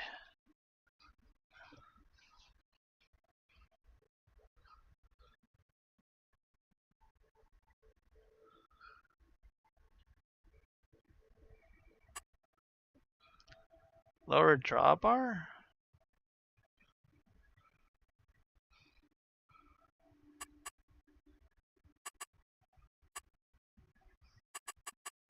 Switch to next thing. You know what? Maybe I better not play around with this on the stream.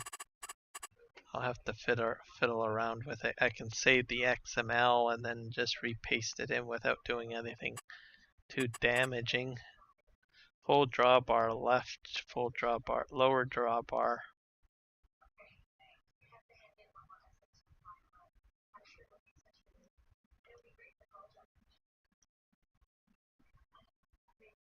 Up, down in game. For the front of the dozer blade, like this piece. This is what I'm trying to control. I want to try to figure out what's causing that.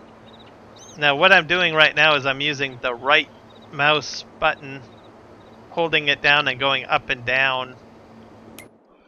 So that's what I'm trying to find, which setting that is, so that I can program it to my Thrustmaster.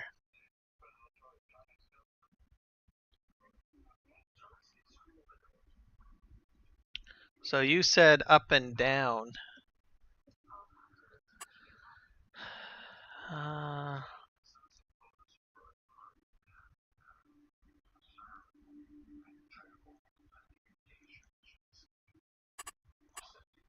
Up and down is the Y, right? Should be crane 3? Okay. And that's down here.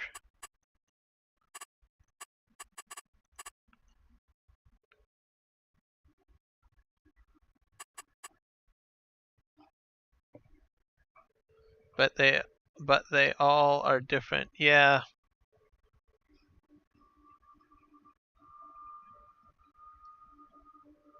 Lower crane tool. That's the middle button.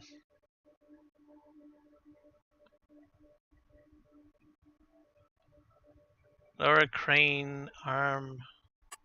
Let me just go to gamepad mode, because I don't want to mess up, because I got some stuff for cranes already set up. Let's see, vehicle.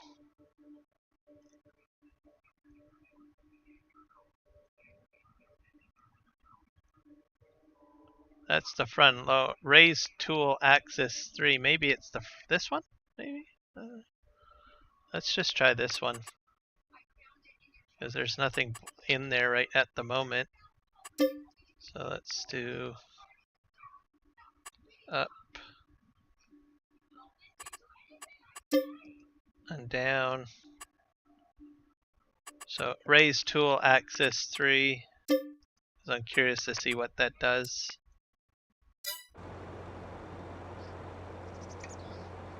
Nope.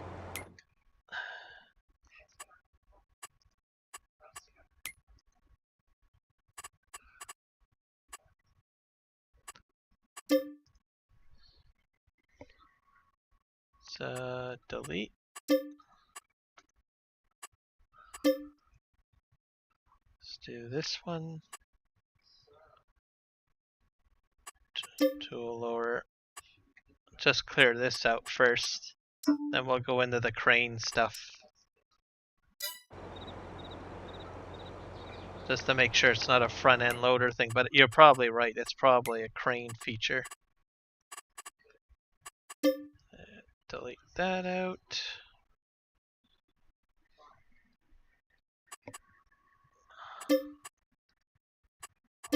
I got one more to do.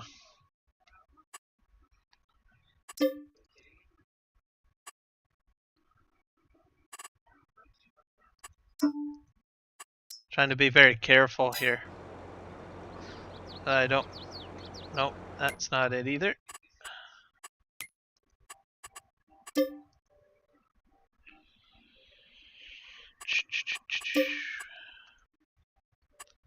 And then we got all sorts of crane stuff already set. Oh, here. Oh yeah, here we go. This is probably what you were talking about. Crane 3.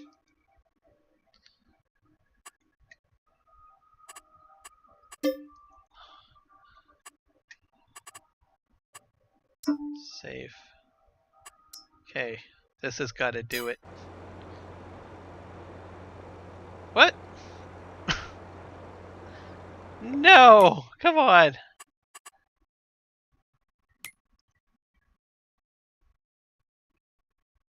Unless I've got it set. Let me try something else.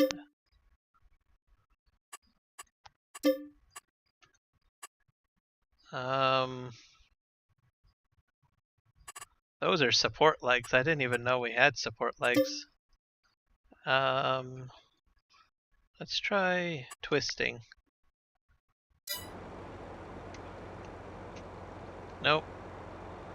I don't get it.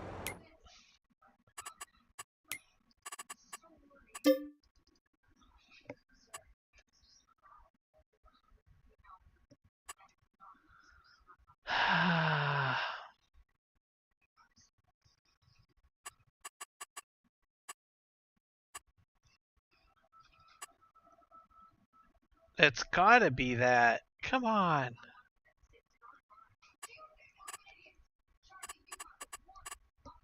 And I don't have anything else set to it because these other ones are set differently.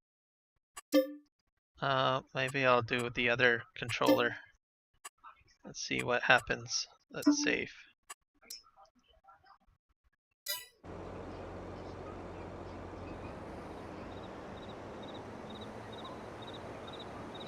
That rotates that around, so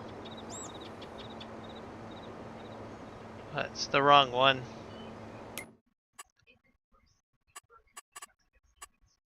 This is going to drive me bonkers. Okay, let's look to see what raise and lower axis 3 is on the keyboard. I'll just hit save on here.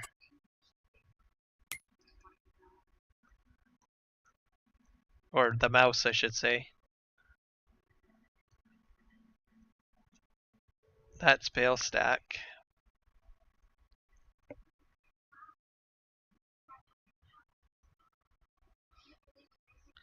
Oh, it's the middle one, so that's not it.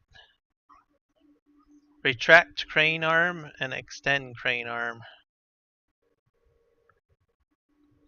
So those are all set to the middle button for the mouse, so it's definitely not that. Those two.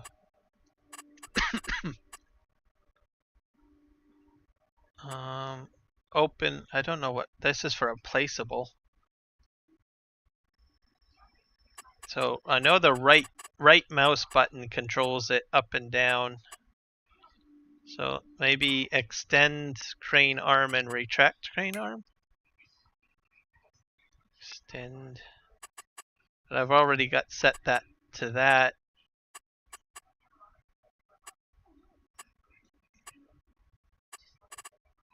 Maybe I'll just try. That turns.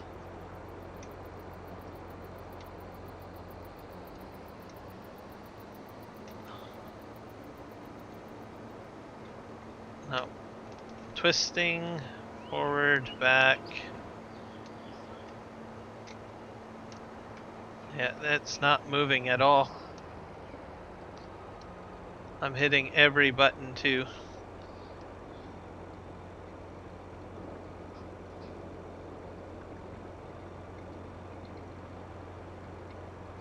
This one is the Platinum DLC one too, by the way.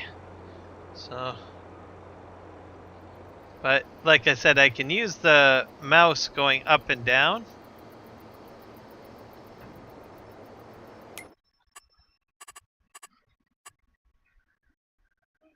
Let's see what X and Y axis is. I don't know what that is. X axis. Direction.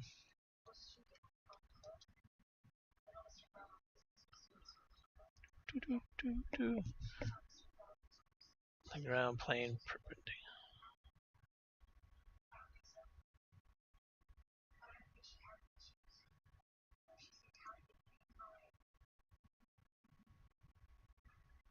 So Y is what I have to focus on.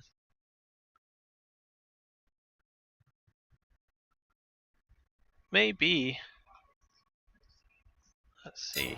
I don't think that'll have a play on it. So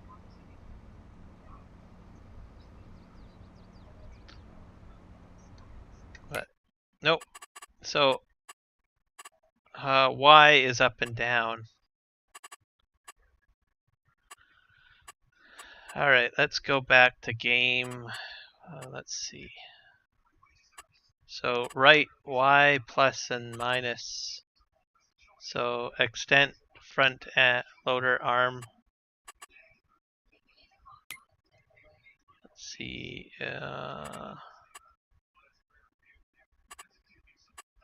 Those are already set to that. 4 and 3.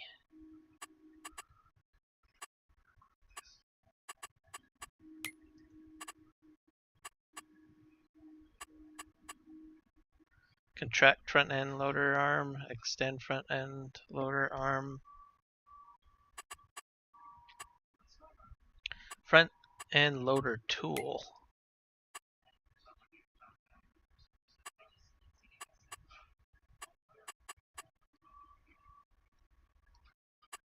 Okay. Well, I don't know. I'll have to figure it out off stream.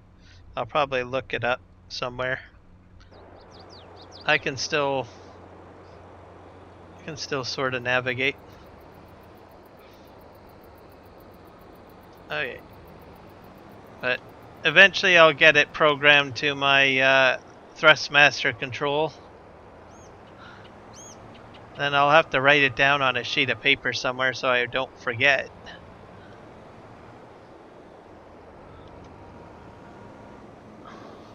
So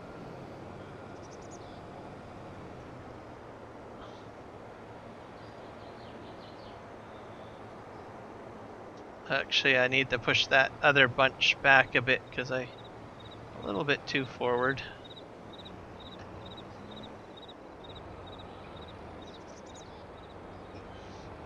There we go. The rear claw I've got programmed perfectly fine though to it. That works. And that's all in the crane control.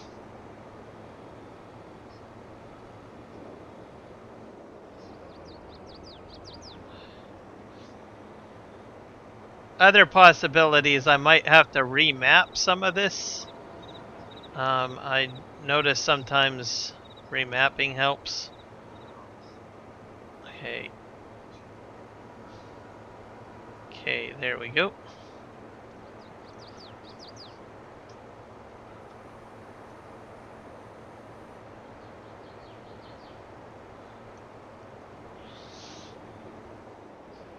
All right.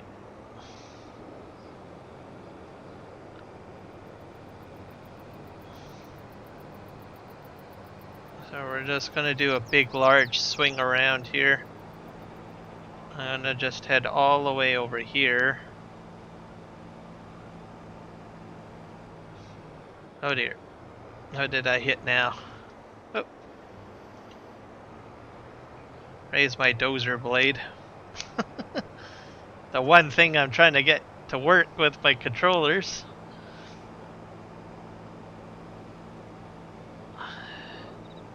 Okay, we're gonna... Now my best way that I want to do this is try to get this like right... sort of like right here. So that the processor doesn't have to go very far. Okay.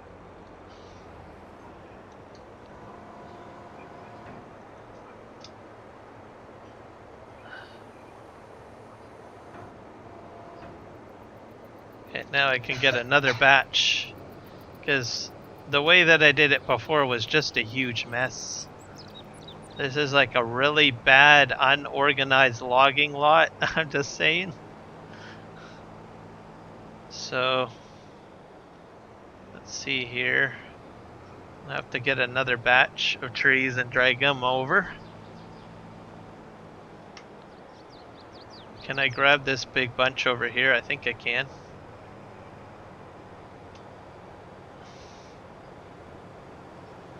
I might have way too much to...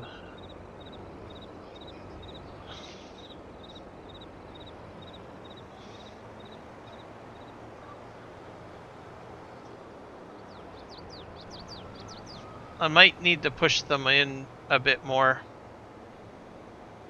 Or I might have to take 2 piles. I don't know. I'll push from here.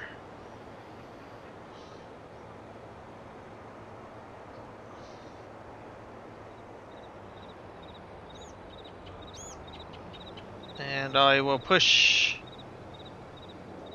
sort of right up where I want to pick them up, which is basically here.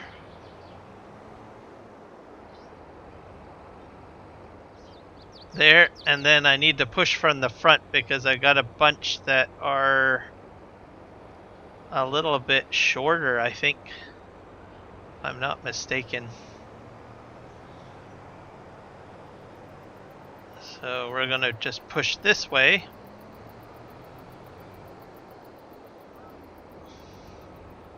I'll just go a little bit easy.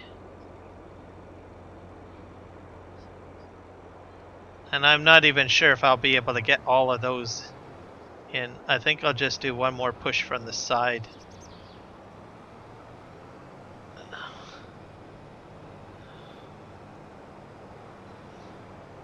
Just like this. So I'm not really an expert on the skidder. This is sort of like my 3rd stream or 2nd stream, I think, working with a skidder, so I'm just trying to find the best way to strategize to use this equipment, but I think I'm getting there. Okay.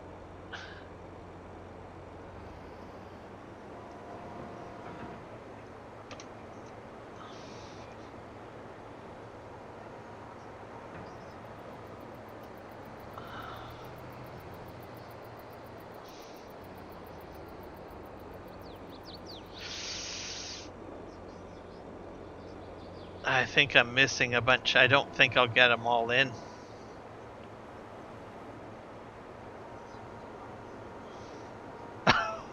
Oh my god. Look at that. I think one of them is gonna slip out though, I think. Or 2. Yeah, one of them slipped out. That's okay. That's still pretty impressive that I got that many. So we're just gonna swing around here and then I'm gonna line them up with the other bunch that I moved over. Oh, I just dropped another one. So I gotta really sort of straighten out a bit.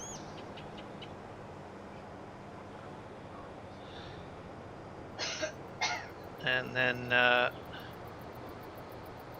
we will pull in tight and see if I can. Yeah, I pushed some of the trees. That's the reasoning behind that.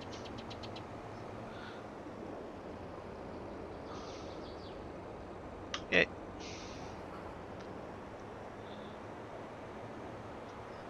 And we're going to go to the front and we'll just push them towards the processor. Oops. I guess we'll bump into him too. That's a crash counter.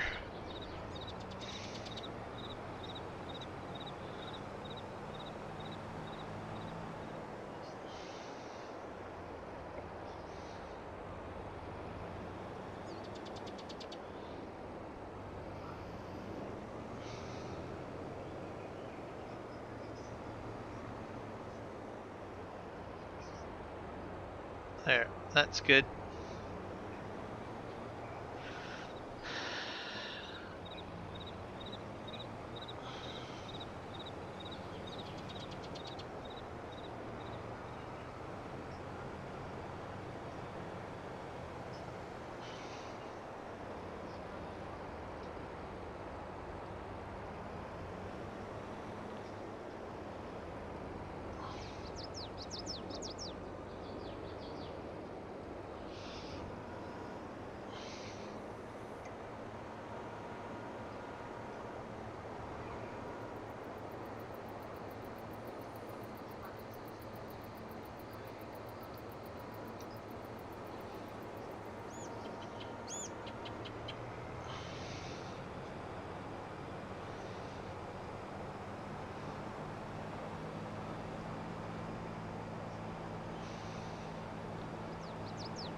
And then we're just gonna line this up over here.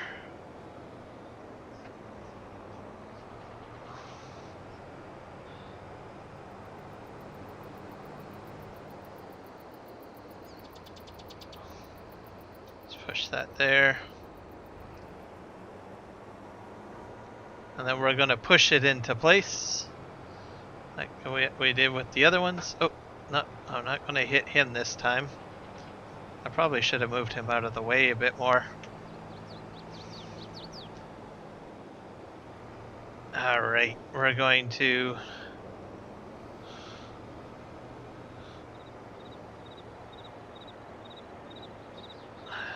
bam. And then I've got another bunch that I want to grab. I got a bunch of trees all over the place. It's a bit of a mess. And then I've got all these trees over here. So I think I gotta bunch those two together.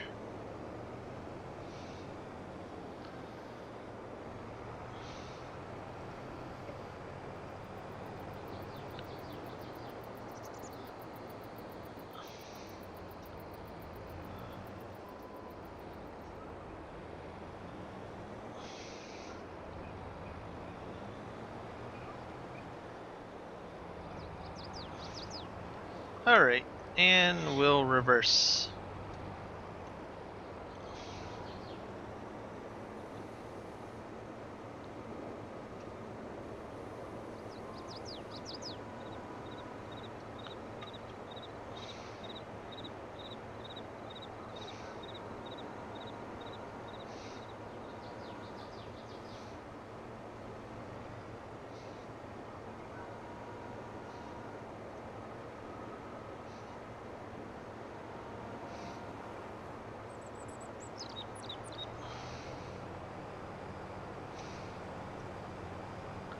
Oh.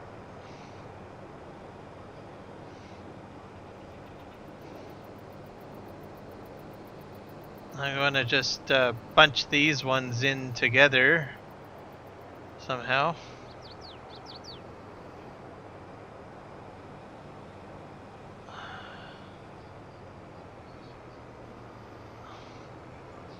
I'm hitting a stump, that's why.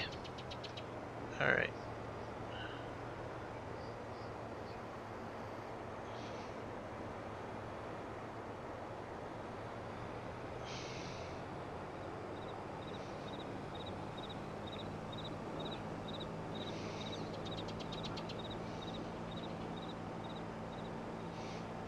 And then I still have to grind up all these stumps that you guys see on the ground. So just to remove them out of the way, and then I'll be able to take a plow in here and make some fields and all sorts of stuff. Magic can happen.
I got a bunch more out here to grab.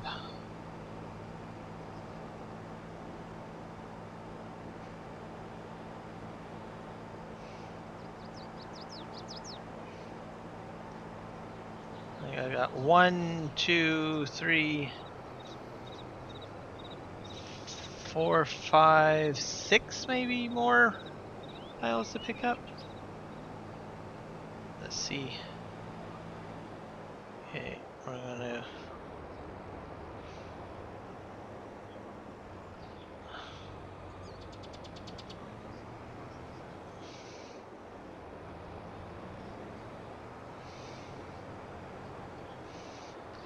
And those rocks, I'll have to take the rock smasher too.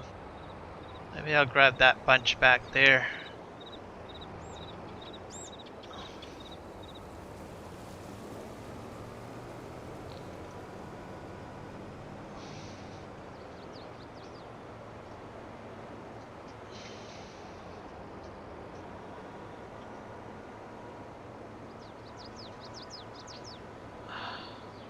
Come on.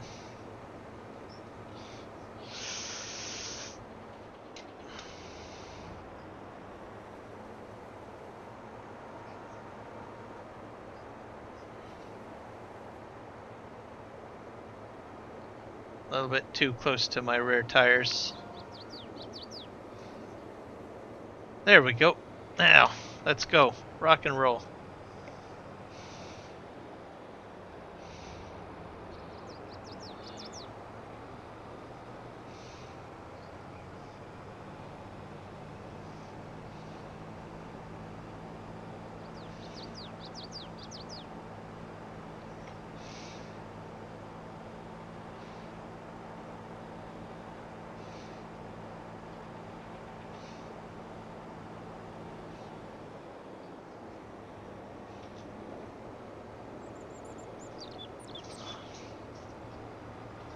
So I'm going to get into processing once I dump this load off and push it up, because there's like so many here, and if I bring in too many it will cause problems, is my suspicion. Okay, I need to get some of this stuff processed. Okay, we'll just spin around the front end loader here.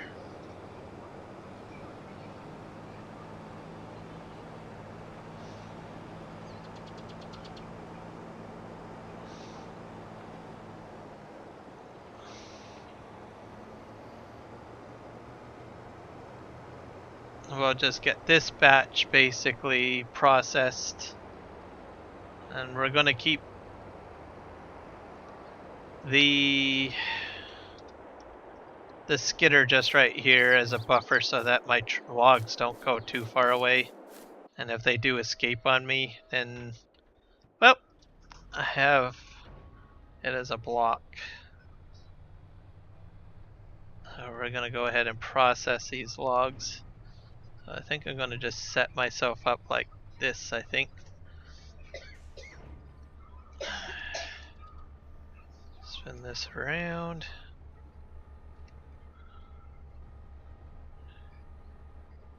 It's hard to see if I'm aligned here. Is the header on? Oh, there we go. That's the problem. Okay. And the idea is that I can just sort of do this. Oh, hello. Another one came in. And we'll just lift this out. You are garbage, my friend. Because this is the, see, this is how it's going to be. Yeah, that's just perfect because I can scrap the garbage over there. There we go. Optimizing my logging here, guys. Probably not perfect, but close enough. Okay, grab that one. Oh.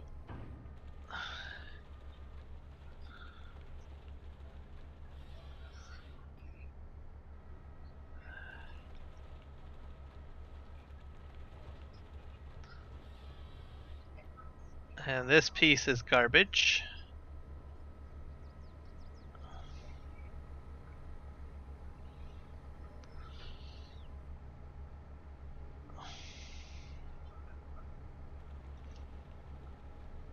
Hopefully that will be fine.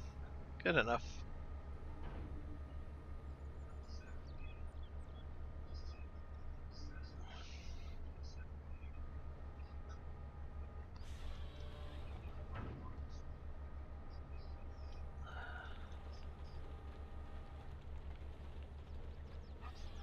So now you guys will have a kind of an idea how my logging technique is going to be going for the remaining of the streams, I guess. I don't think I'll be making too many additional adjustments. The only time that something majorly may get changed is when I start going to a much larger diameter of log, which could end up happening.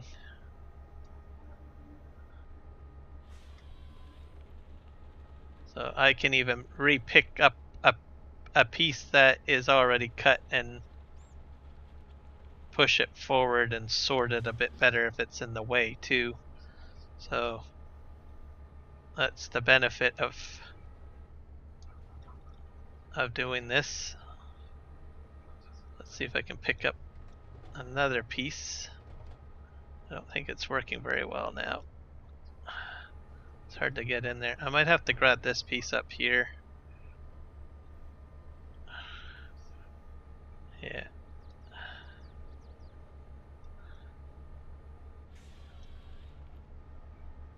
There we go. It's better to work from the top, not so much the bottom. Whoop. Ugh. Okay. Maybe not totally perfect. That's a crash counter and a half.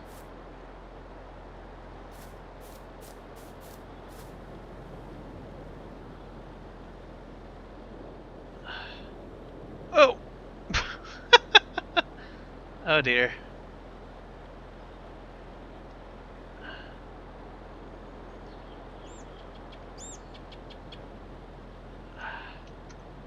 Come on. Super strengthening this is always a bit of a challenge sometimes. Okay.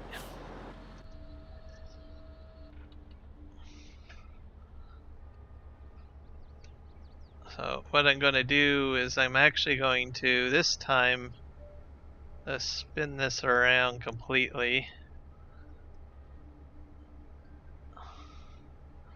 We'll go along the top here.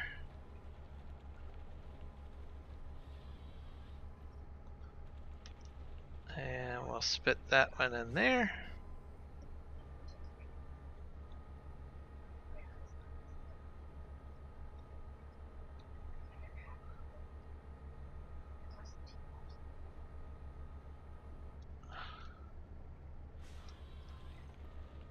There we go. That pushes it back, so that helps quite a bit. I'll just go forward like that. That one's already a cut log by the looks of it. I'm gonna just back up a tad.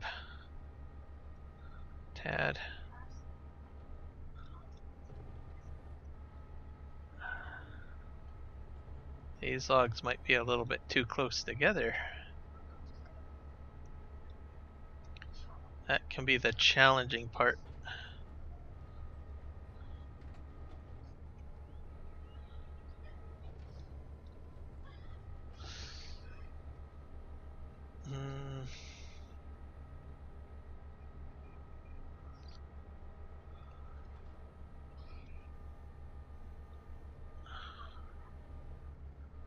Might have to move them a little bit. See if I can drag them around. Come on. Are we going to behave ourselves? Oh, I think I squeaked one out a little bit.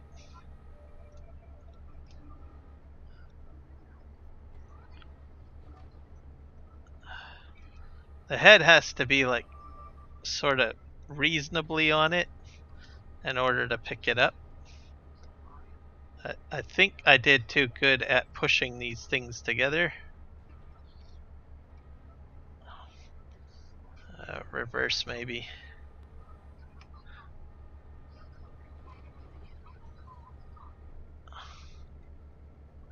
Am I on there? There we go. Gotcha. It's like fishing, like I said. It's absolutely like fishing.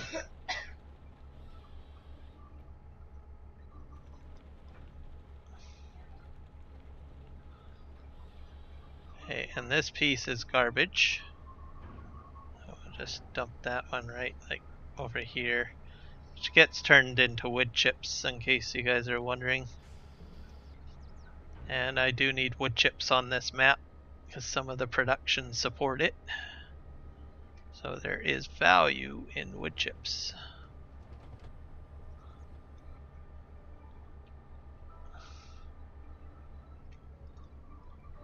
Wait, this one is sticking out a little bit, isn't it?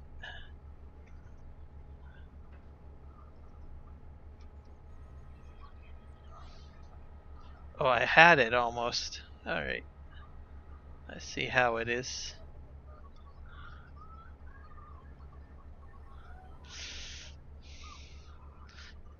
$80 in the forecast. So it's getting warmer for you there.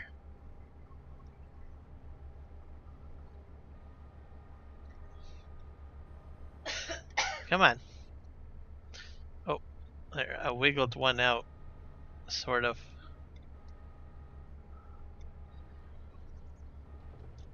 Are you going to get on board with the program, Mr. Log? I'm not exactly in. There we go. Got you.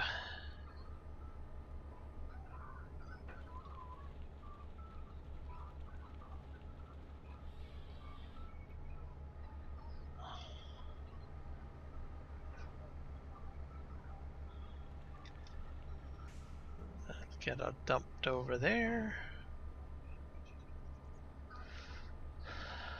We'll grab this one.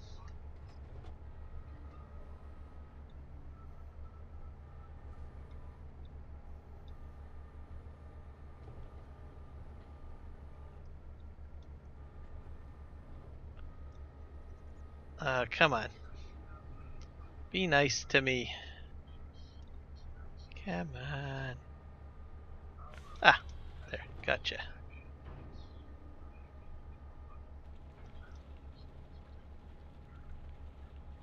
And cut that out. There we go.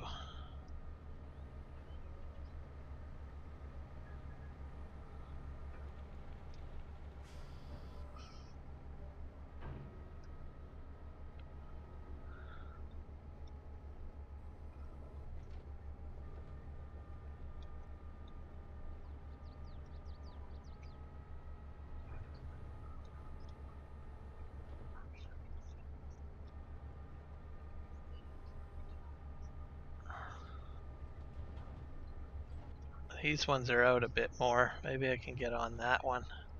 Can I?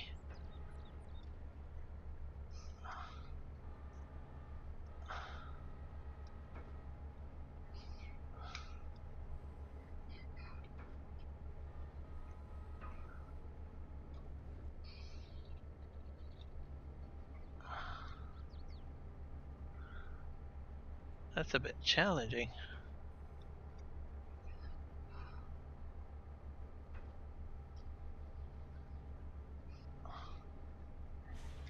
Gotcha.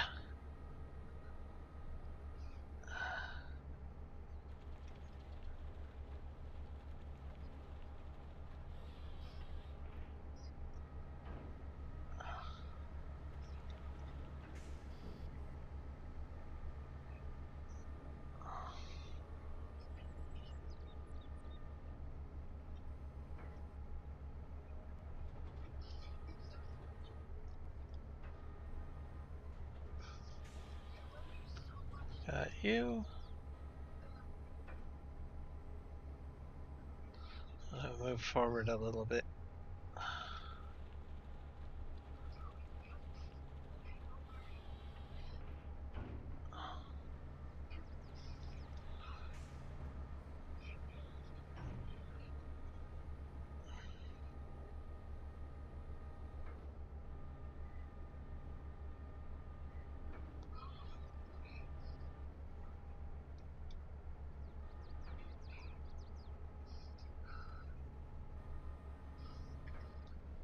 Come on.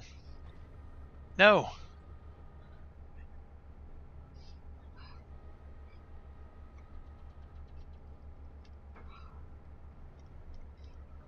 You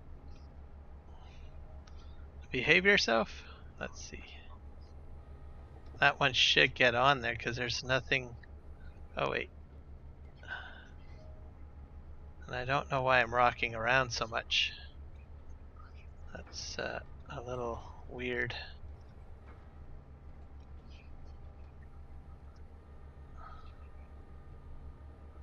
There we go.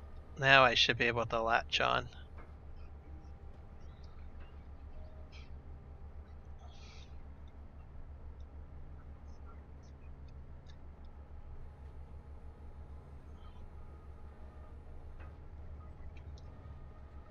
Maybe this is a little thicker than my standard one. There we go. Gotcha.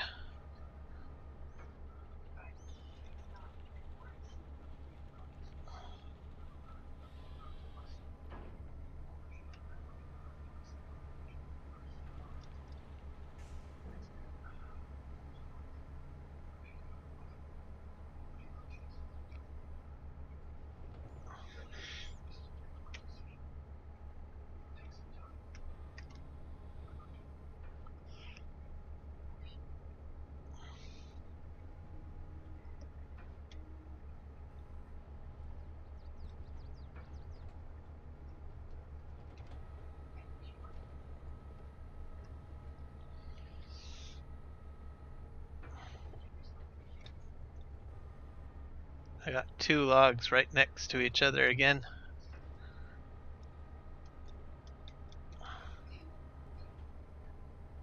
Here, let's see if I can grab this one over here at least.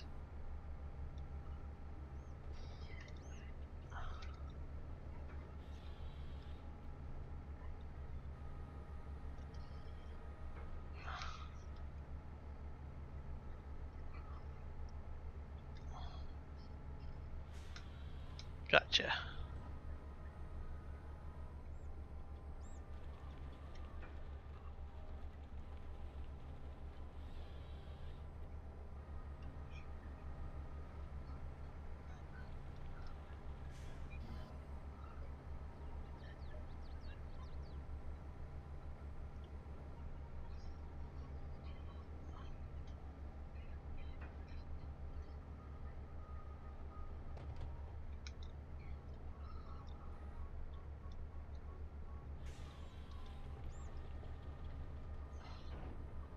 There we go. Well, that one's already chopped, I guess. Alright. Let's see here.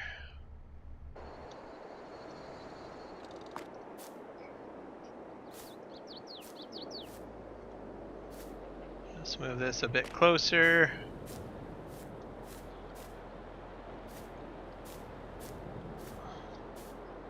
That one a bit closer, I guess.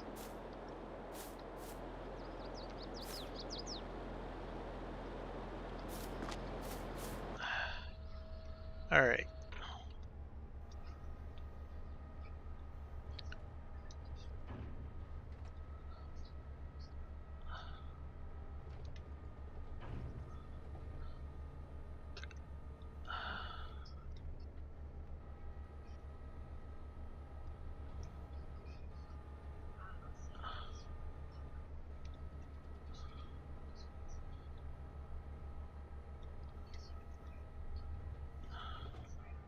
Come on. Get on there. Gotcha.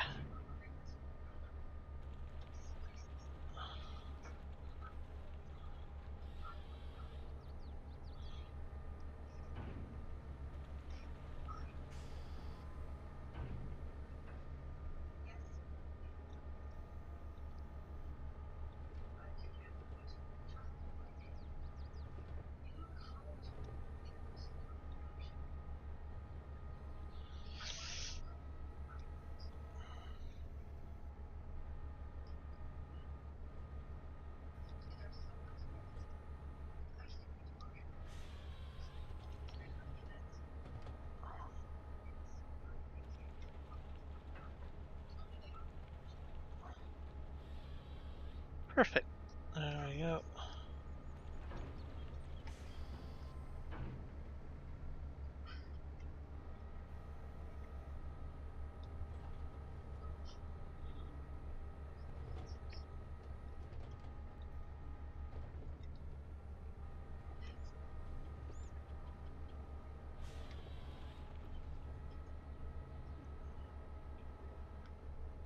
And that's the last one of that bunch, folks. That's not too shabby if I do say so myself.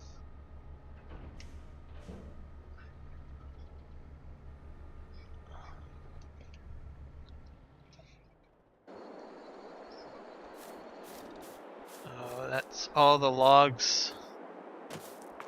I just have to load them in.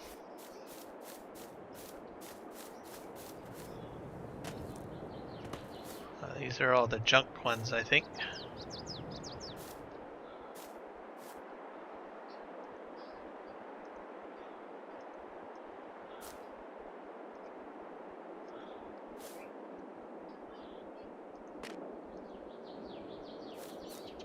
I think I'll pull those ones at least in a reasonable range.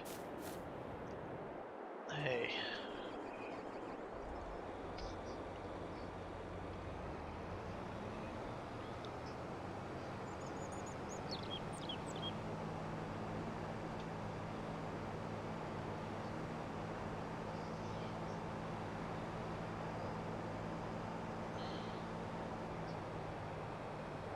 Oh.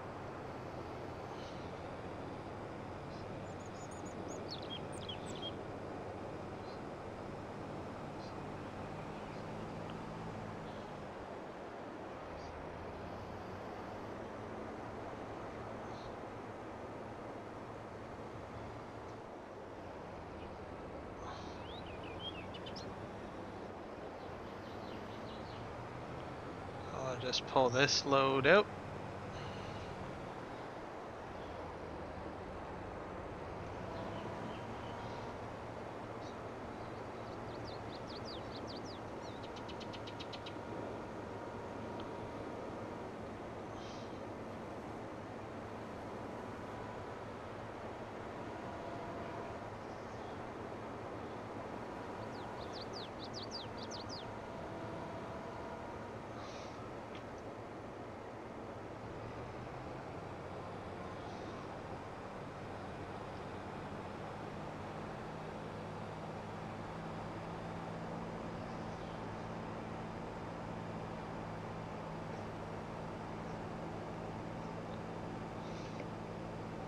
Da da da da da da.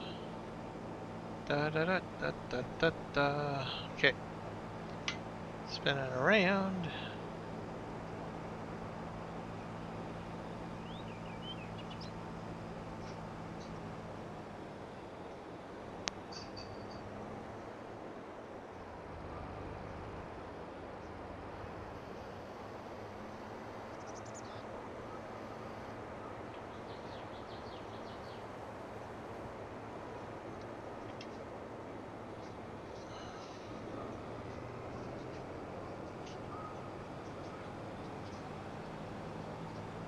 I figure I'll just drag all of them into alignment over here, just to make things a tad easier. Might as well get the skidder stuff out of the way.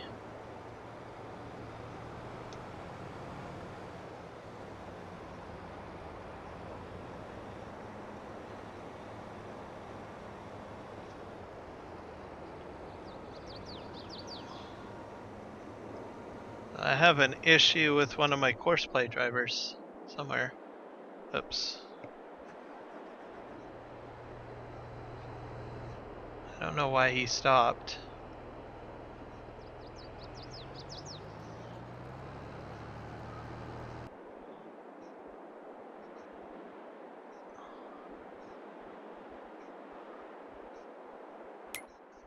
Let's see how many.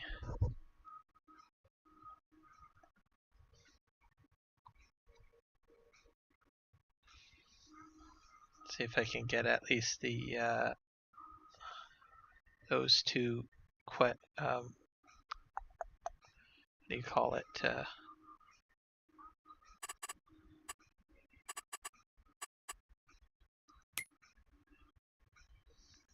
I have a weeding, and I have the two cultivating contracts are done, so I can collect that, which is good, and I can collect that one. And I have 3 weeding contracts that are still functional.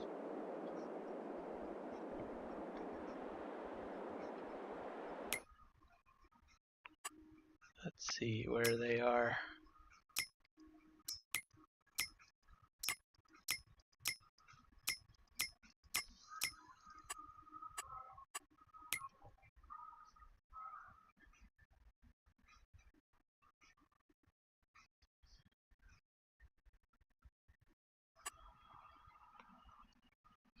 Alright, I'm just gonna put a letter in the chat, don't mind me, because YouTube's got this little heart thing that's always in the way. It says, I have a whole 36 2 in hours tomorrow.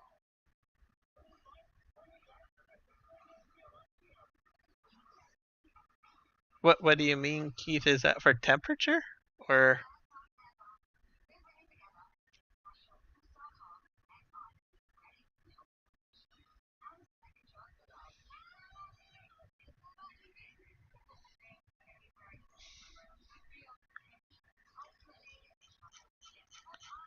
scroll out, and I've got, oh, temperature.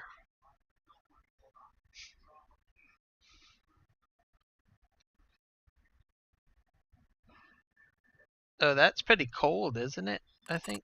What is 36 Fahrenheit? I think that's cold.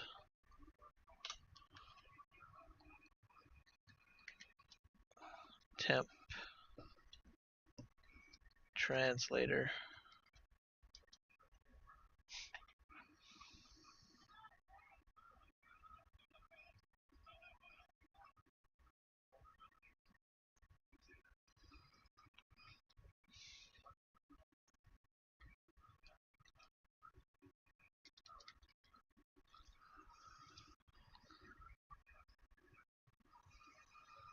Oh, 30. Oh, so 32 is freezing.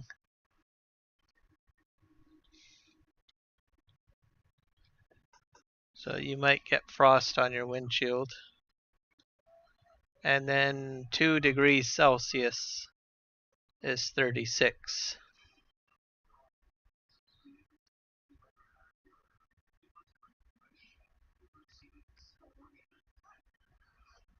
Yep, that makes sense. You would be flipping through there.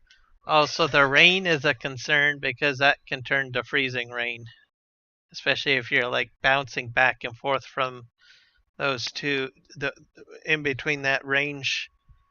Where I live during the wintertime, we bounce around that range quite a bit, so uh, we have a tendency of a lot of icicle and ice rain and freezing, which is just nasty, and then you get black ice. It's not fun because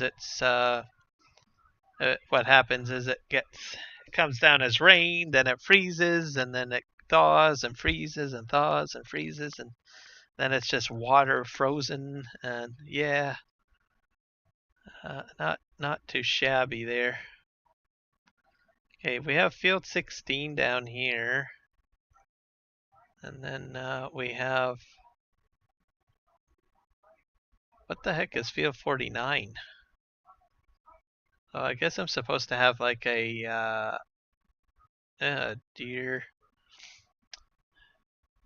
That is not good. I gotta get a weeder over there.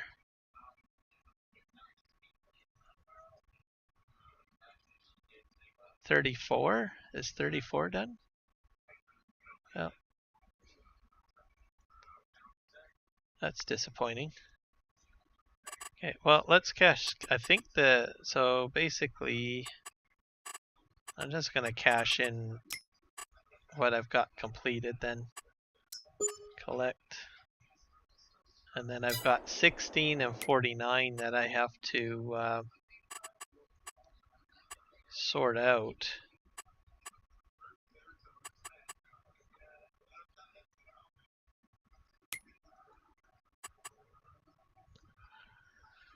Oh, 16 and 49. So we'll have to do that. So I'll just get the guy onto field, which is on field 15, onto field 16, get that done, and then at some point I'll get field 49 done. Someday. I don't know what happened. I must have gotten some of the equipment mixed up. I don't know. I guess it happens to the best of us. Okay, can I tab into that guy down there?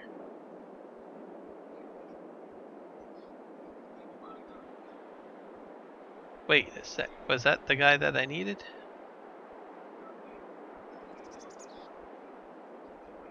Where the heck is this guy? Okay. This guy is up there, so I have to go back to this guy.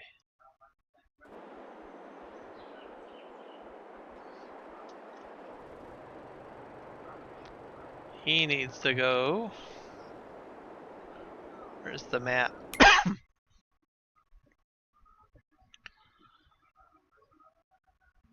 He's got to go up the hill to the other side.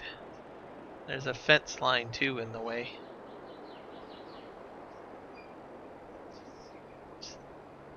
37 degrees Fahrenheit, Pennsylvania. That's cold too. So you're probably bouncing potentially temperatures all over the place.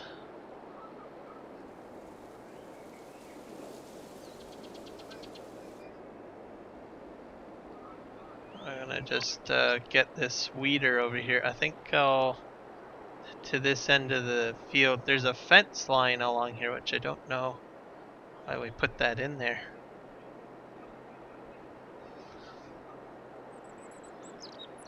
So you guys probably are used to getting a lot of cold weather then,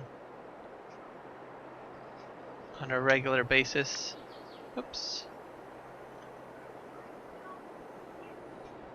Got this big giant fence line here. And probably all sorts of different weird weather too, I bet. We're gonna go off-roading. Ice is probably the one thing that I don't like the most. We do get that here, but I can't complain because I know that there's other regions like the Great Lake region that gets like really nasty ice storms off of the lake where you've got like a buildup, oops, of like almost like 2 inches of ice, I guess. Probably even more than that. Okay, where is the field that I'm looking for? I think it's up here. Little saplings in the way. Very tricky. Okay, this is the field that has to be, I think. Yeah, this is the one. Alright, create job.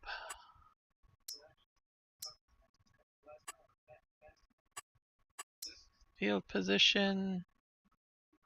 That's good. And we'll do probably 2 headlands generate.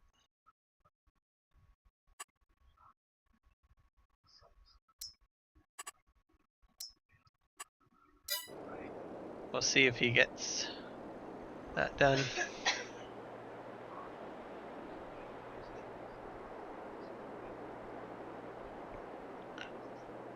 Yeah, see, that would probably drive me insane a little bit if I was a lot of hot and cold, hot and cold, hot and cold constantly, I don't know what I would do with myself.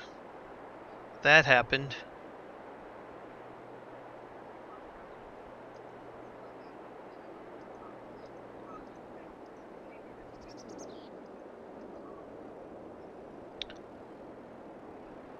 Let's go to the first waypoint.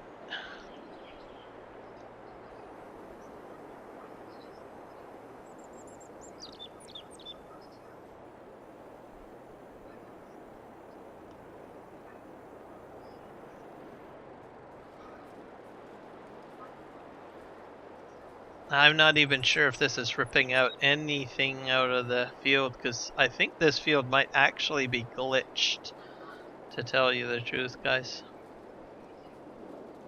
Which sometimes does happen, because I still see weeds. I can easily find out if the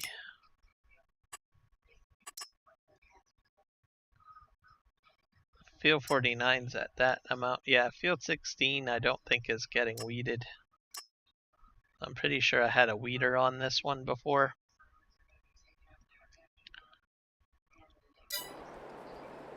And I don't see the weeds plucking out. So I think I'm going to just cancel that contract out. Let's just do that. And field 49 I'll probably keep, because that one's a fair amount. Collect.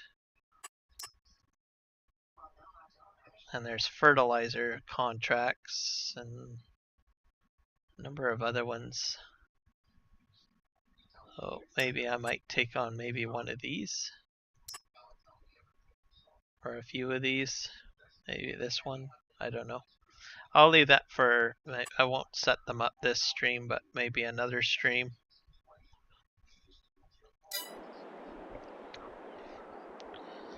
The benefit of that is that they'll be on field 40, closer to field 49. We'll just get back to over here to dragging out some of this lumber, because it's sort of all over the place.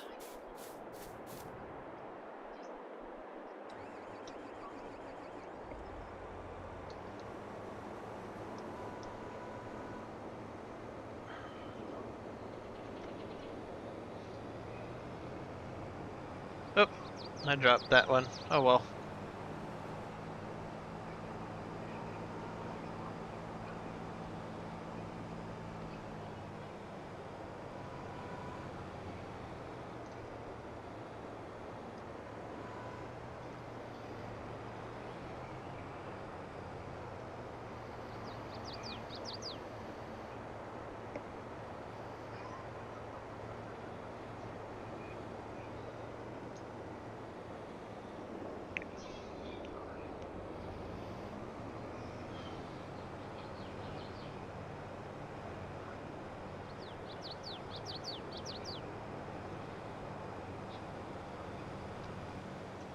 Actually, I think I might just chew those two up.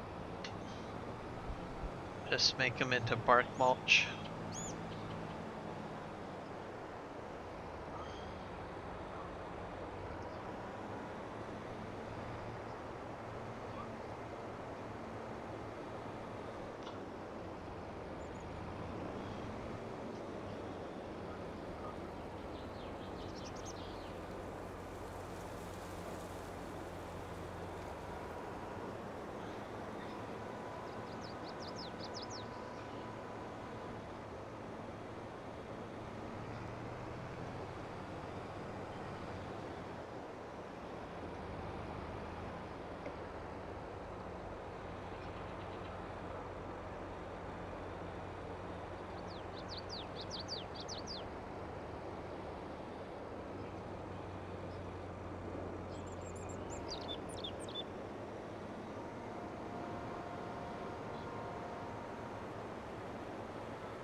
And away we go.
Let's see if I can pick this up.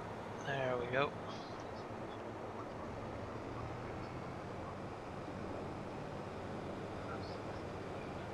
Just spin around. Oh.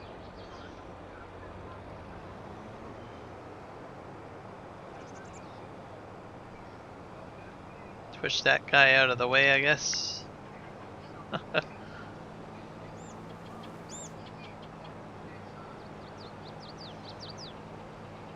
That is not good. Are you going to stay in the claw? Yep, you are. Good job.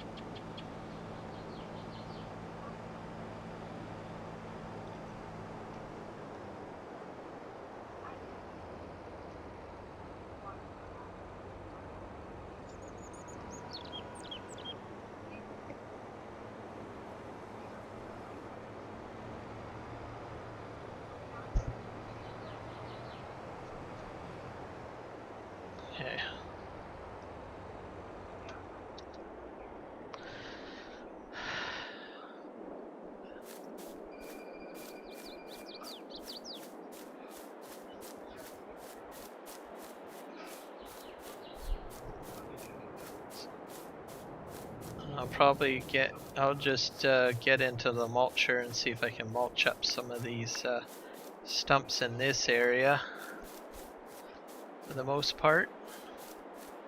My mulcher, I think, is way over here.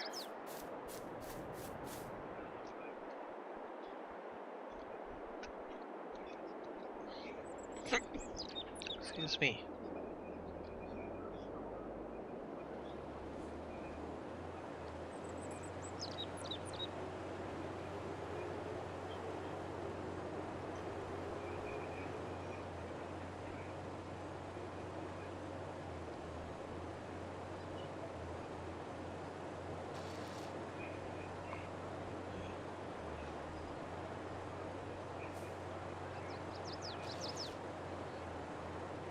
There, that's gone.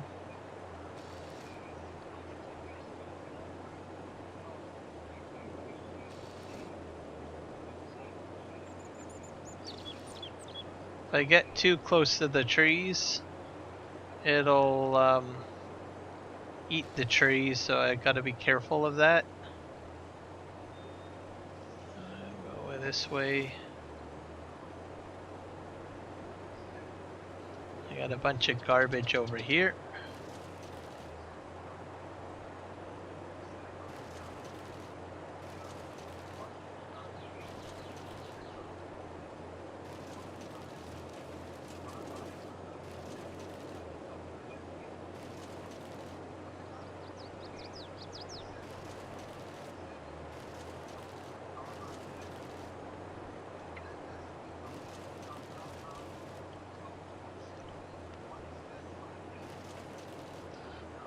It's all getting into wood chips, pretty much.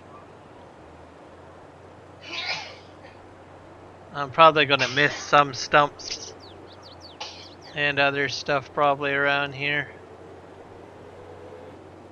These are just gonna get mulched.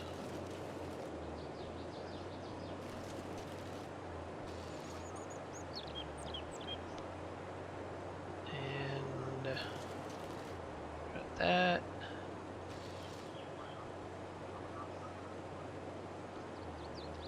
And that's my wheat growing.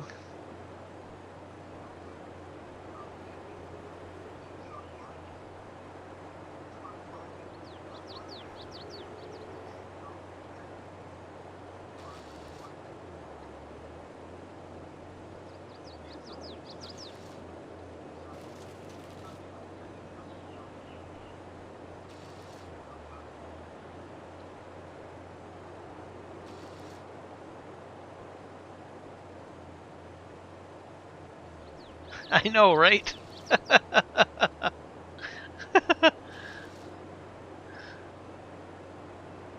So much going on here.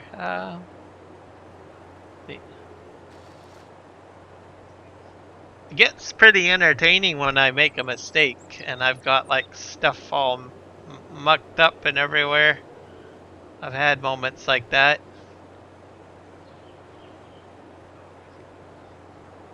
Because there is a waterway and that causes me a lot of issues. Okay, let's go on this side. Oh, wait, there's one there.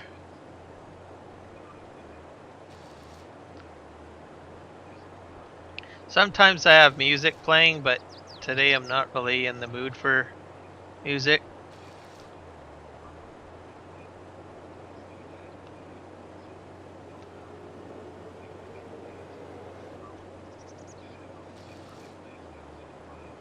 I started off the stream talking a lot, so sometimes I'm in a very talkative mood.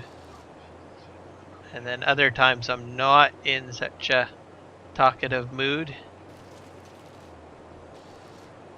Okay. Just gonna do a quick cleanup here. Go in here.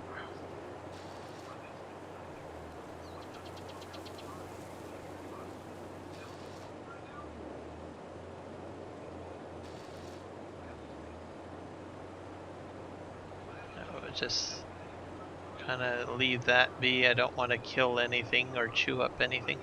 Here's some more tree stumps. So I'll clear out the stumps and then that'll make way for plowing. So tomorrow I probably will start plowing some of it at least.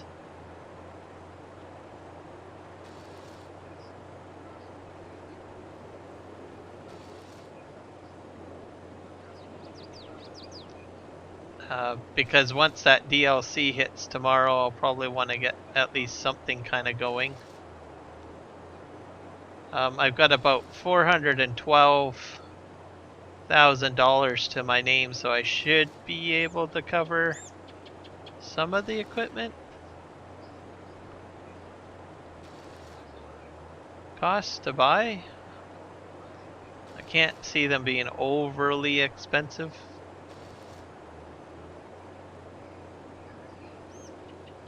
And that'll be carrots and sugar beets. And I've got enough land to these put in 2 fields, I think.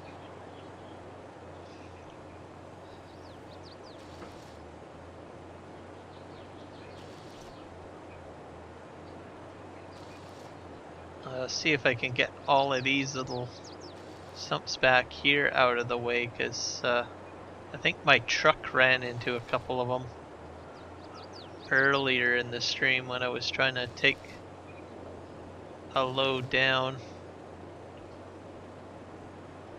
Yeah, all these stumps up here were a problem.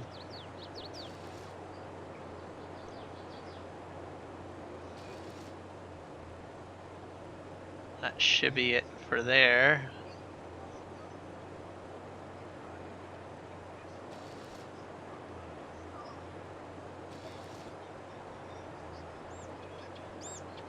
And I don't think there is any over there. Here's some scraps. Chop, chop, chop, chop, chop, chop. Chop all this up.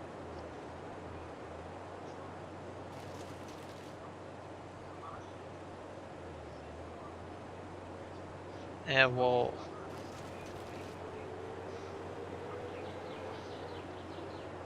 I had hoped to get a lot more done than what I did today, but oh well, it's what it is what it is. I think what really slowed me down was the fact that I had such a mess of things.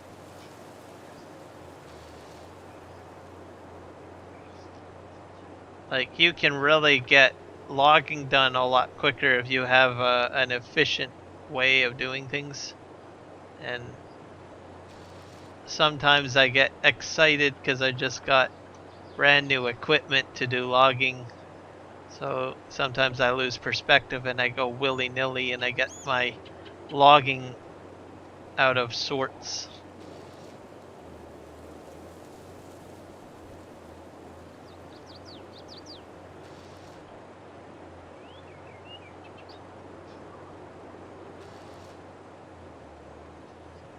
I gotta get back over here because I don't want to forget these ones.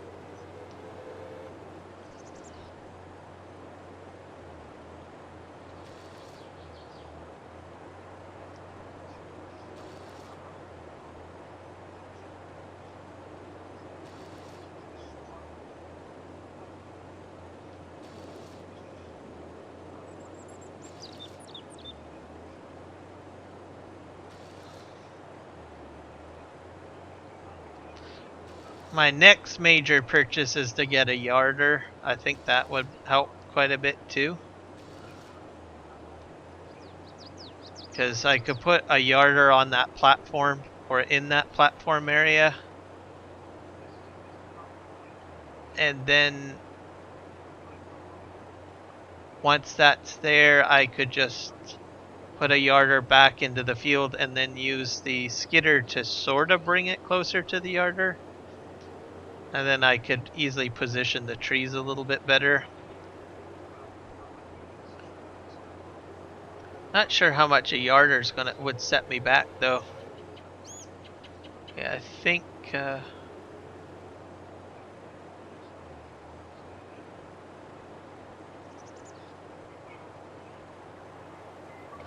yes, that is very true. I mean, this map alone is a huge undertaking. This is like one of the largest maps, I think, sizes. It's a 16x. I think there's a 24x map too size, and but I went on there once, but then I thought, no, this is way too big. Okay, I'm gonna just turn off the engine and just push this back a bit. But the amount of work that you gotta do on this is enough for a multiplayer session, literally.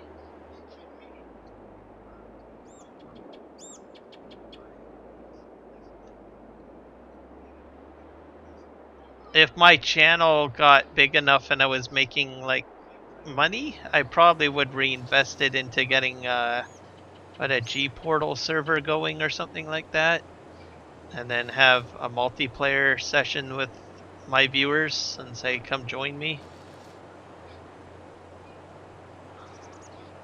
I think that would be fun.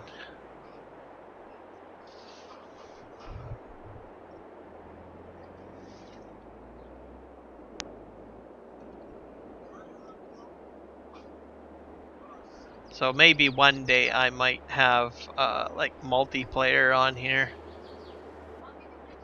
or maybe not. Maybe it'll take me a while to get there.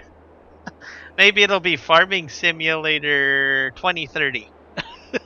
I'm like, hey guys, guess what? I got G Portal access now. Let's multiplayer.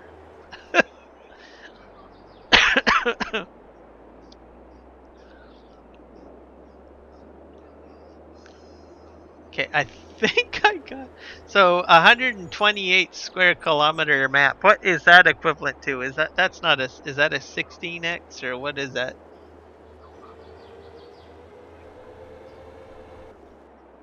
Because I know that there's some that are higher than 16. I played on one once that was higher than that.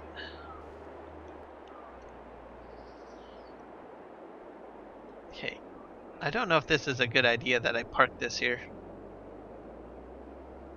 Yeah, we'll just leave you out here. A little bit concerned.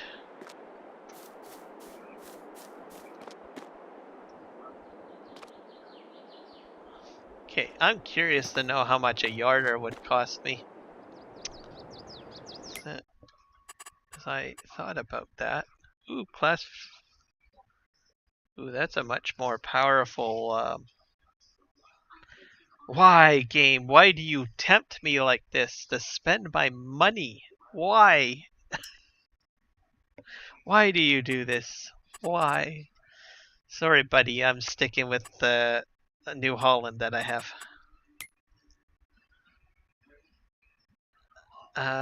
Forestry equipment. That's the small yarder. the heck does this thing do? Oh, that's the tree planter, that's right. Wood cracker. Here's another wood cracker. I don't know how that one works. What do you combine with? Oh. Ooh, is that what it does? Let me look at what that looks like in the shop. Oh, that is a far better loader option. Yummy indeed. I never used this one before, but it looks intriguing. I think it's for single grab though, right? I don't think you can hold two in there. But still, you'd have far better control. Man, the things. See, I need to stay out of the shop. So tempted to buy these things. I got TLX fifth wheel winch. This is another log trailer. I haven't touched this one yet. I might not have to because I like the stability of the two log trailers I have already. I got the wood crane already. Here's the yarder. Oh, it's 95K. So this is on my Christmas wish list. So we'll see what happens tomorrow and how much money I have at my disposal and how much all that equipment for planting is going to cost me. And if I have a little bit left over, I'm going to get this bad boy right here, this yarder, and that should even help me even more with trying to bring trees in for processing. Because then I could just basically, maybe I might even sell the skid steer. I don't know. I don't know. We'll see. I'm not sure how my logging operations will be.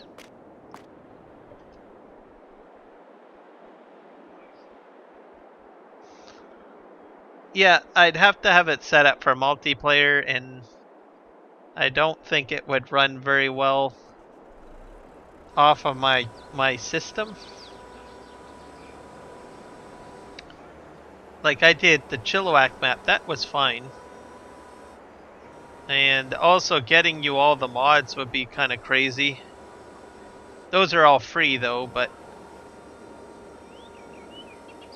there's quite a bit of setup to get this map going. Okay. Oh, look at that, guys. Holy crow.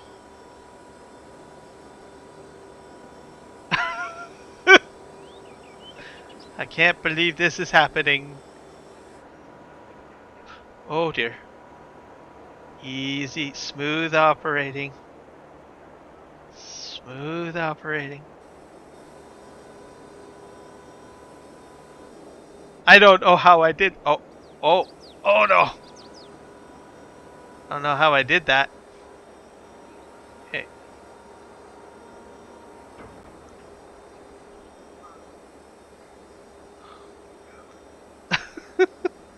How did I do that? I don't know.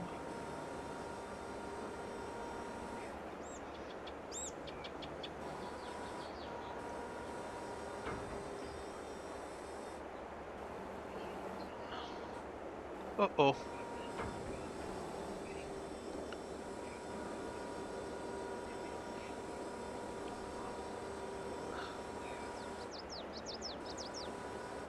That's not inside the forks, are you? No, you're not. You're not inside the forks.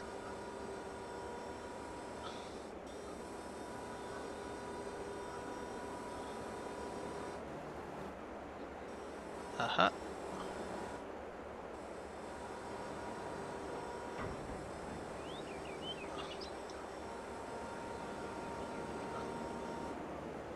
This takes a bit of patience here.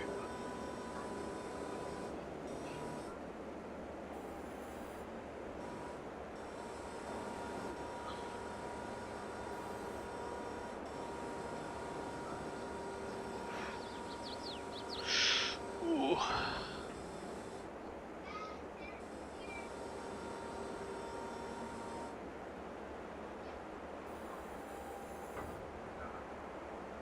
Bam! It's amazing.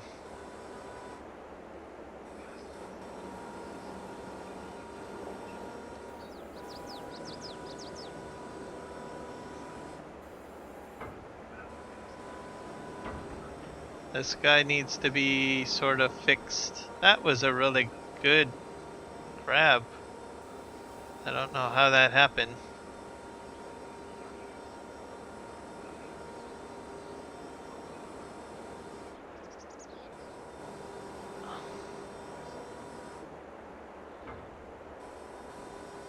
Something's not quite right.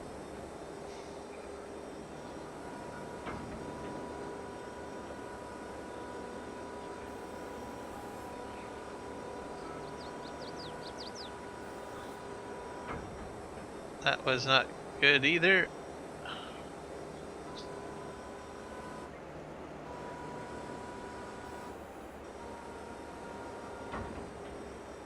I think they're really locked in there. Maybe I better just leave that be. Or maybe grab it over here.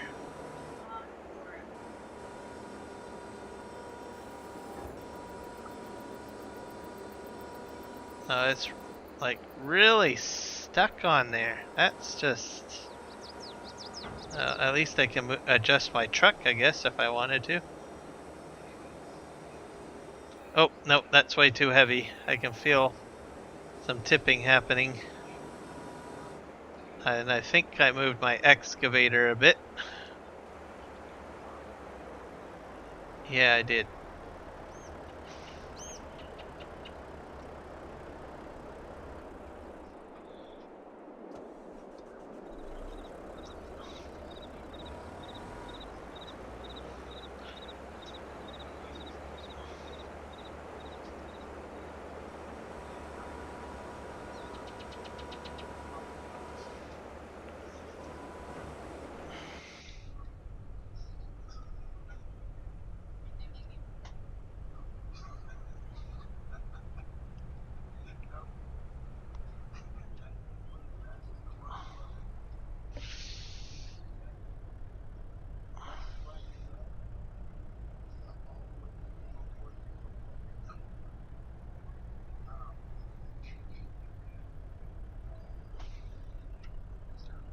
There we go.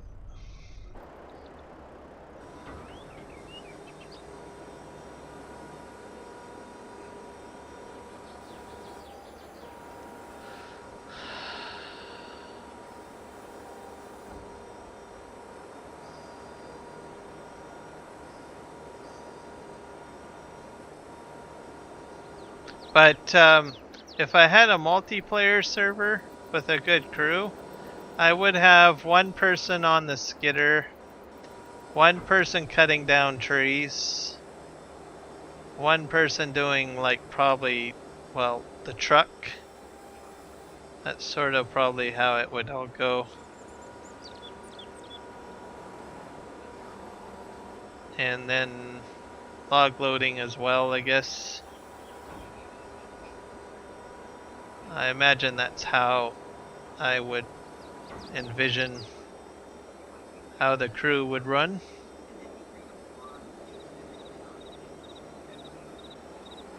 Oh.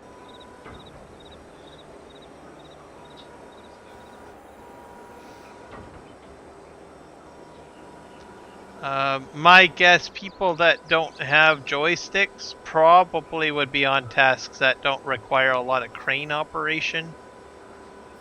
So I have a feeling because I got joysticks, I would probably be on an excavator, like what I'm doing right now, or I would be doing the delimbing. I think those are probably the two tasks that I would probably end up being tasked with. And then for those that don't have joysticks, would like just mouse and keyboard, or maybe Xbox controller, whatever they're using. They would be on other tasks that don't require a lot of crane work.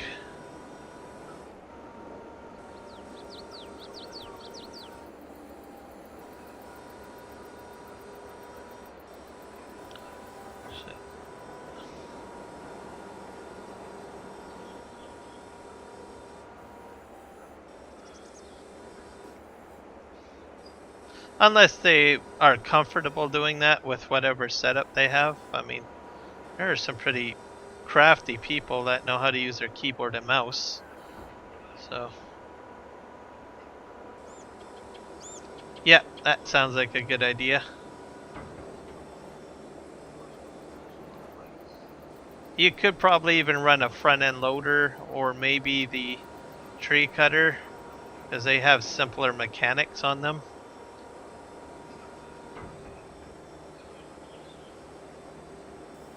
But this thing here is not friendly to keyboard and mouse at all.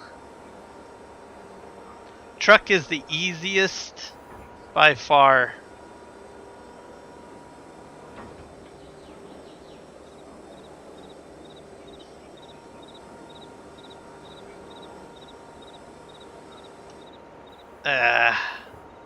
This is just getting, this is a mess in here.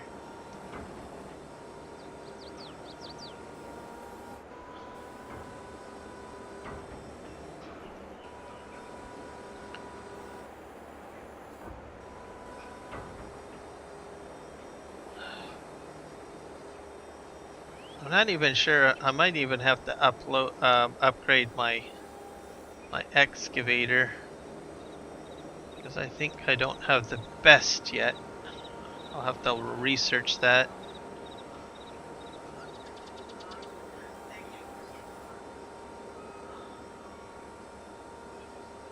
There we go. Up into the air we go. That's too many logs.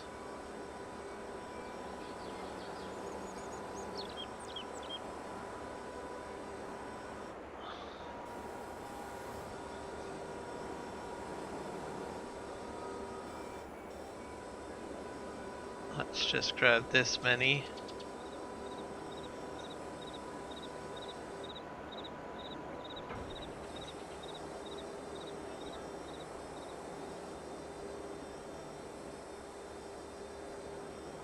I might have to pull the trailer ahead.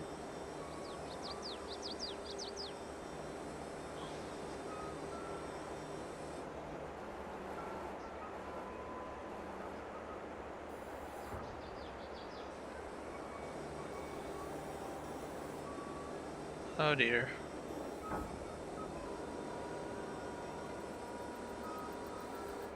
I'll have to fill the other trailer, I think.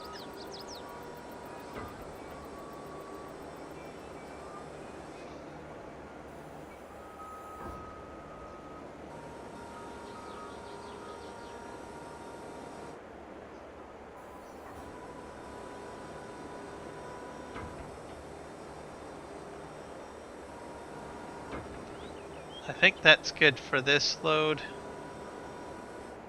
That seems to be a little wonky for some reason. Oh, and my excavator track is over the edge. I do not like that.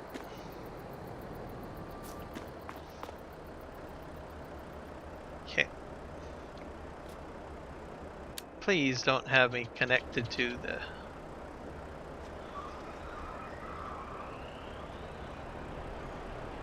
Let's just pull this. I could have gotten way more lumber on that trailer, but because of the spacing and how I loaded the first load, I just kind of messed it all up. Oh well. Practice makes perfect.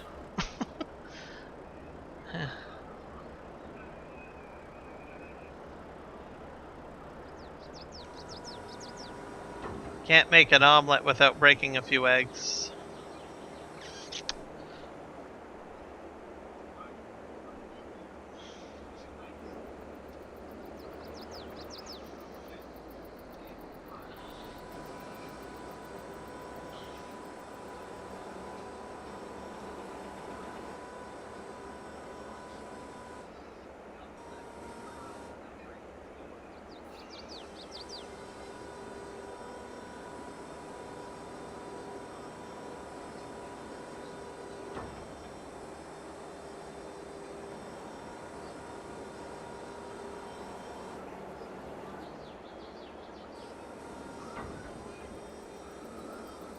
Okay, are you gonna go in and behave yourself?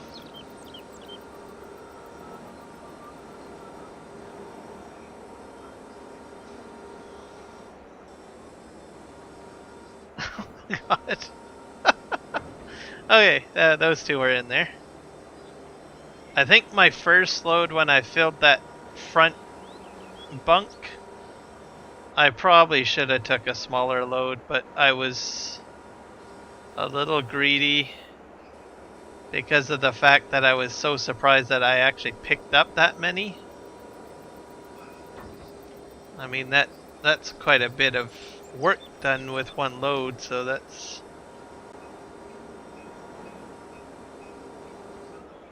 okay. I need to bring this in a bit.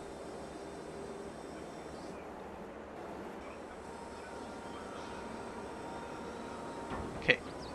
Drop, drop, drop, drop.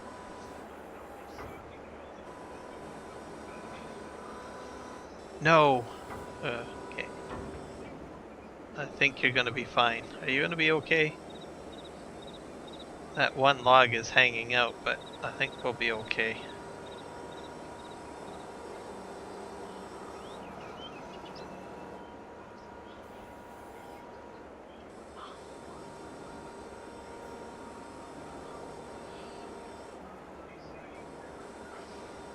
Let's grab that. Pull ahead.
That didn't process very well.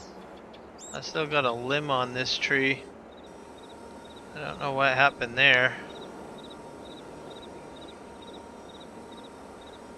Ah, come on. We're gonna just drop you right there.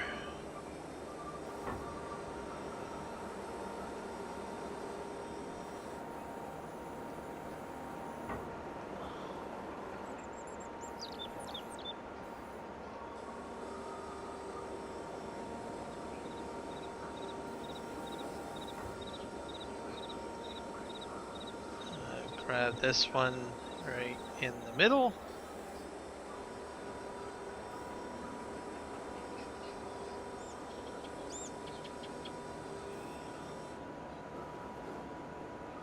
That top one I'm not too overly concerned about because it is kind of a garbage log, but well, it's okay.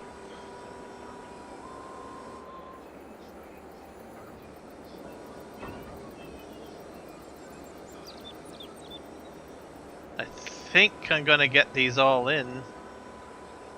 I don't know if I have to push these forward or if I got the reach. I might have to push those ones forward a bit.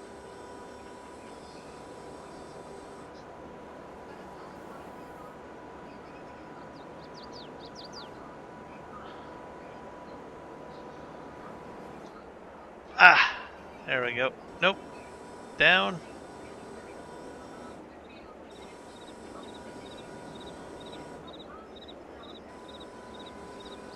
And drop. I still got enough room to get some more in there. I think I got about, what, 3 hunkered down right here.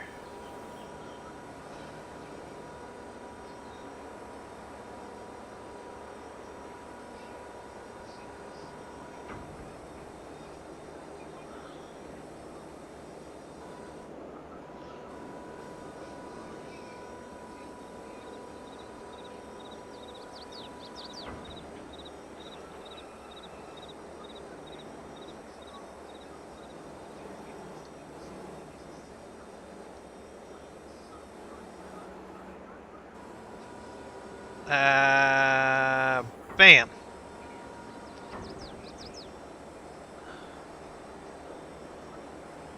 In the spot. Let's get this one fixed too, because this will cause me some problems.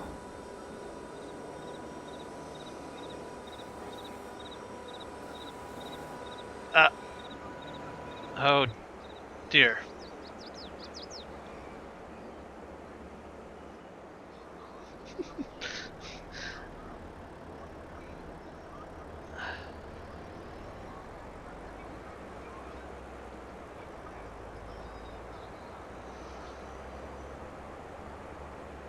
Am I still hooked on to something? Oh yeah.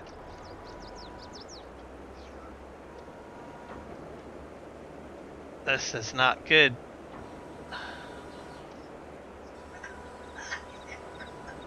Alright. No! Oh my god! Oh my god! That's gotta be a man. I gotta get that for a YouTube short or something.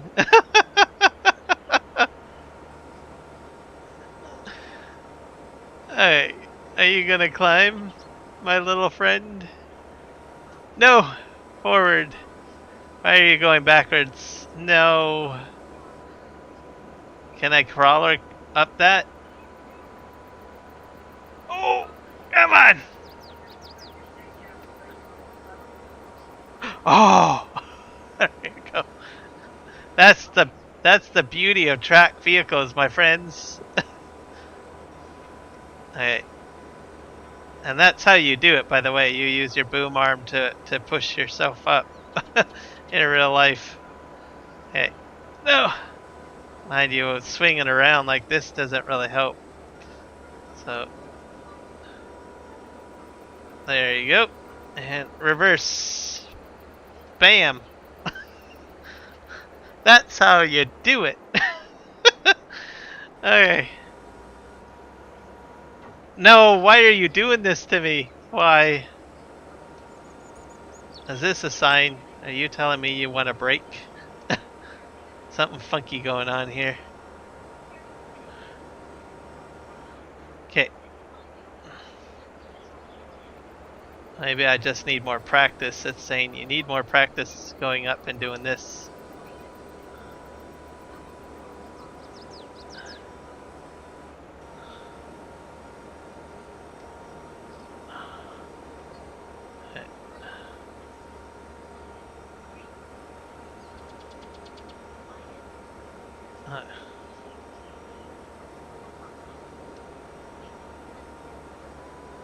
Okay, I think I got it fixed. Okay. Wrong camera view.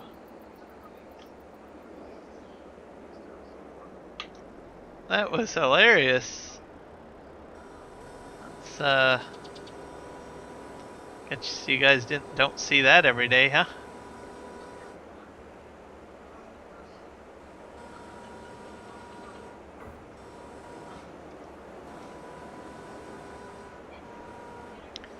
Not really a person into making YouTube shorts, but I have been told that some of the stuff that I get myself into should be made into shorts. Maybe one day I'll go through all my live streams and grab all my best equipment moments. I did get a logging truck stuck up in a tree once. That a lot of people had a good laugh out of that on Silver Run Forest. Because I went too quick and some weird stuff happened and poof, I was up.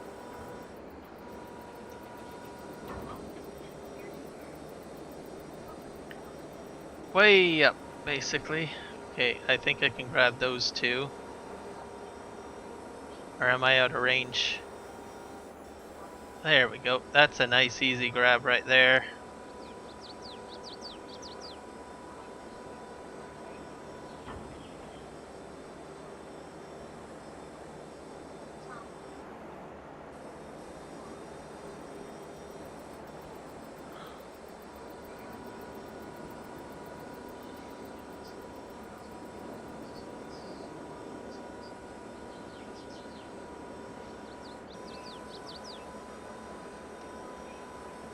Let's plop you down. There you go. Good God. Sheesh. I don't think I can grab that, can I? Oh, it's just like out of reach. And most of those are all garbage down there. So we'll have to do garbage cleanup again.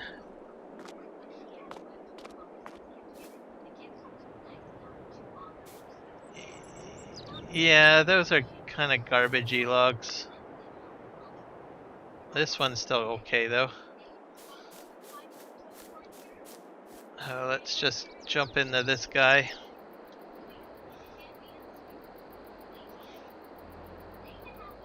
Now we're gonna go around.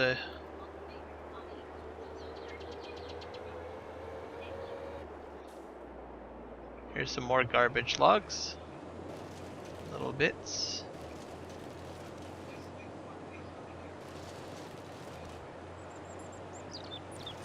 Little bits, little bits.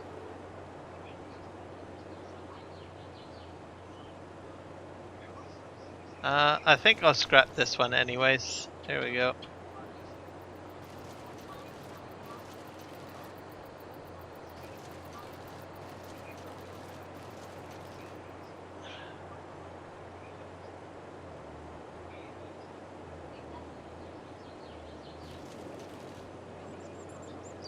Yeah, that's what I plan to do. My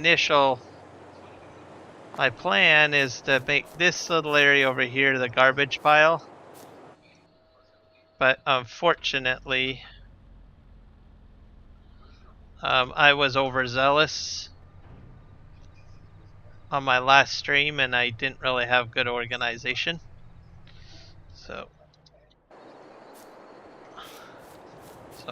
But going forward, I should be okay.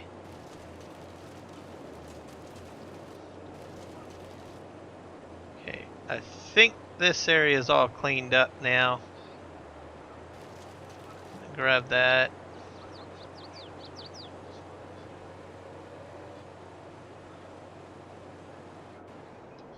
Park him there. And then we'll move this.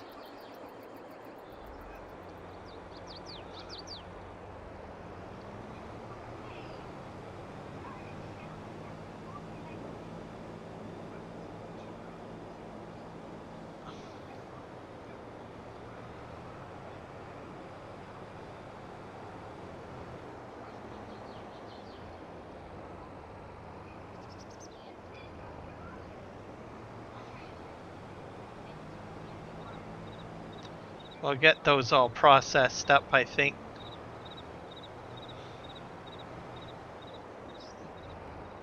Main plan. Oop.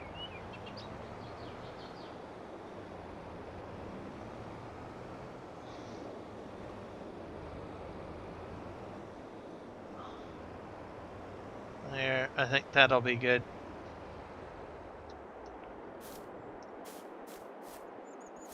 And then we'll get the tree processor forward.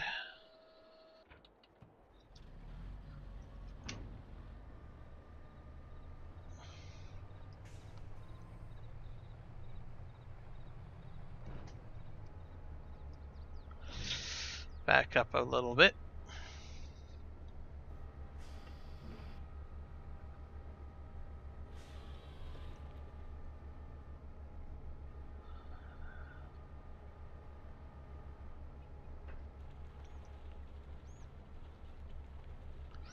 I guess that one's already cut. I have some interesting logs, I guess.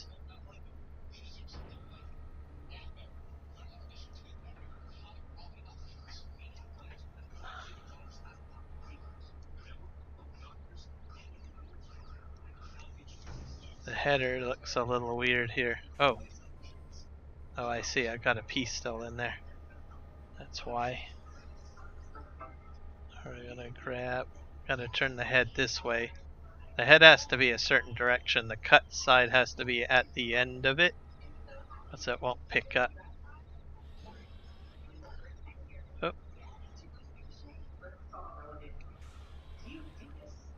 There we go.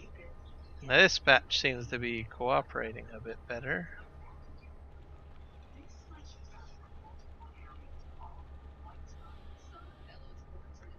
This is a garbage piece here, so the ends are always garbage. So I'll put that over there. Oh, I guess my boom arm didn't extend far enough. That's okay, as long as it's close out of the main loading area. Okay.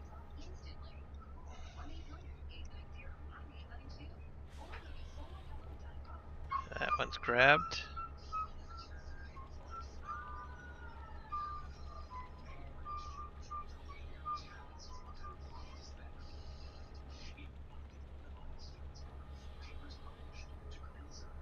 And this piece is not really worth anything.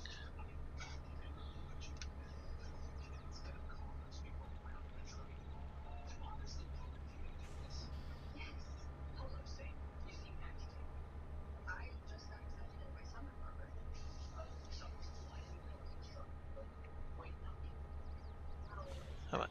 Gotcha.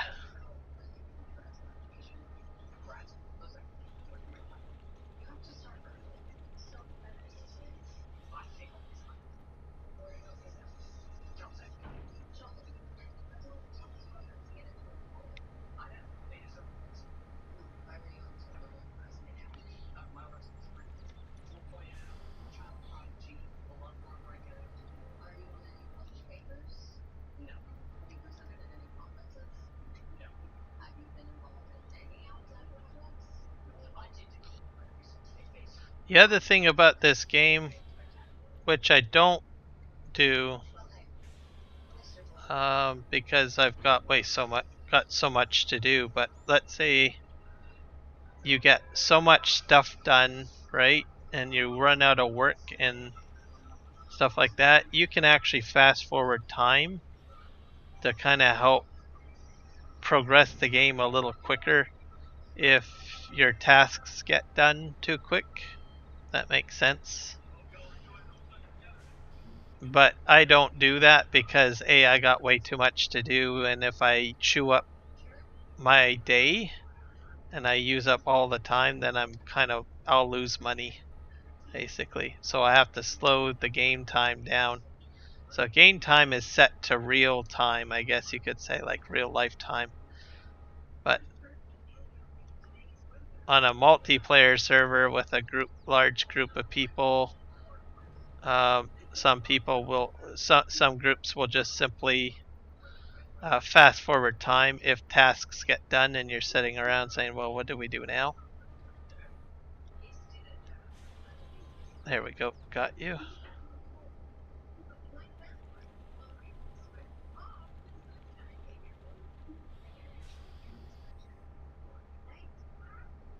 Oh. Oh, that didn't quite go as planned, did it?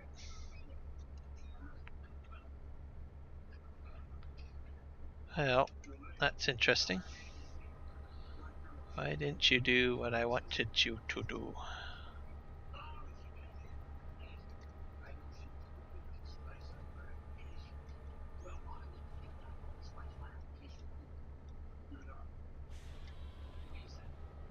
Yeah, that one. I'll have to move that one closer, I think, later.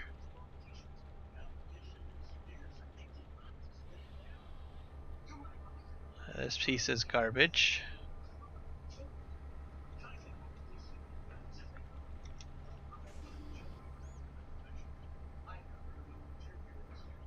And I just got this one to grab.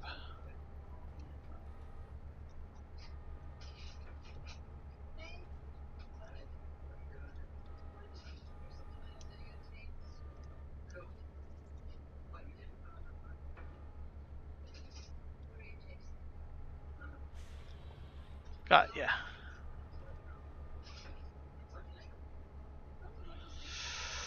Go, go, go, go, go, go, go. Hot dog.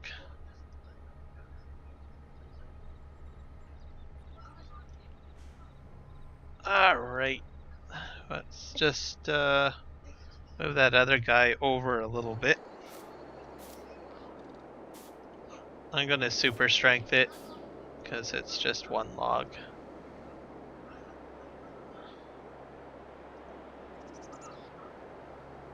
Yeah. Well, easier said than done, I guess.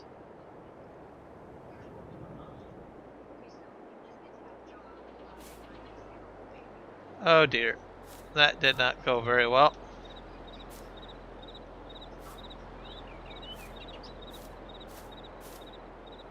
Here, we'll just put that there. That'll be good. I can grasp it.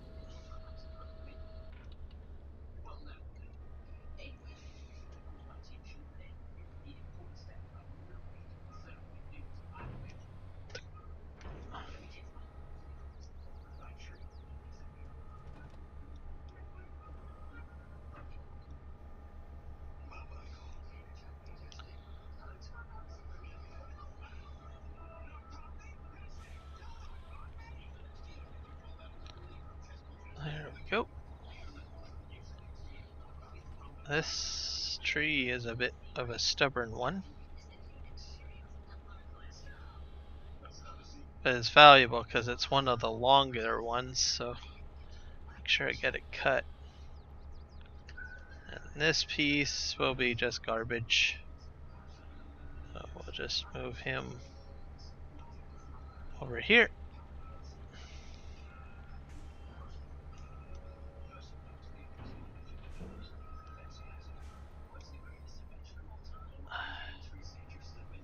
I'm gonna just back this completely up because then I can go ahead and just mulch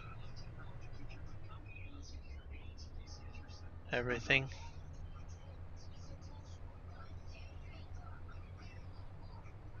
I've got a log dragging on the end, so I'll park him here.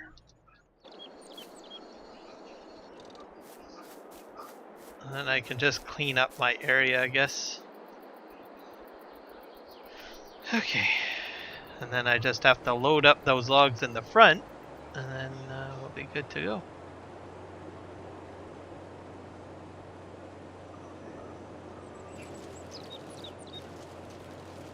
There we go.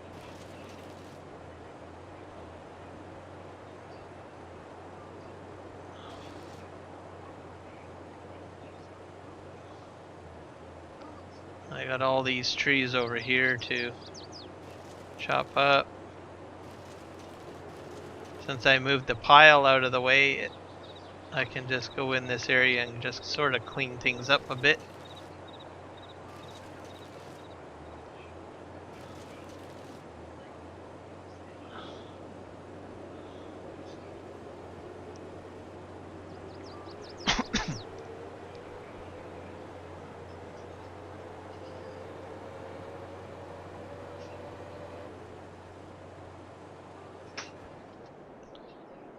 There, and we'll try to get the remaining amount of logs into the trailer. I'm not sure if I can do it, but we'll give it a whirl.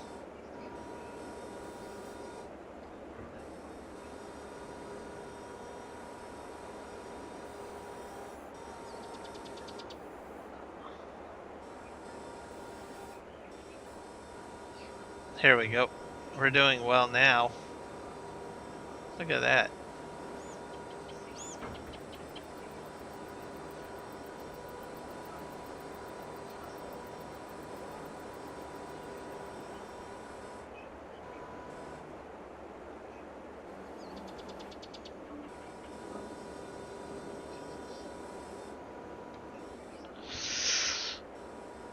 Gosh. Okay.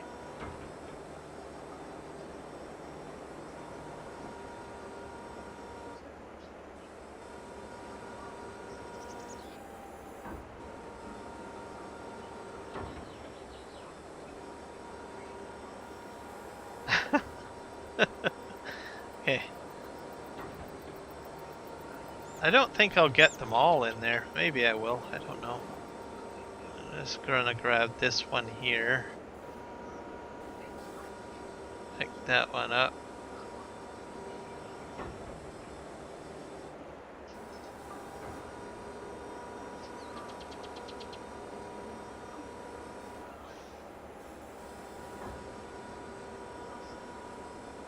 It didn't do a very good job at clearing the limb very well. One thing I might need to do is repair that tree harvester. Because sometimes harvesters do need repaired. I'm not too sure on logging equipment, but I know harvesting is affected on combine harvesters in this game. And I don't know if we know what the repair value, how it affects logging equipment. Don't think anyone has really asked that question. So maybe, like, I've had this harvester since the start of my streaming on this map, and this is what episode am I on? Episode 31. So that's quite a long time.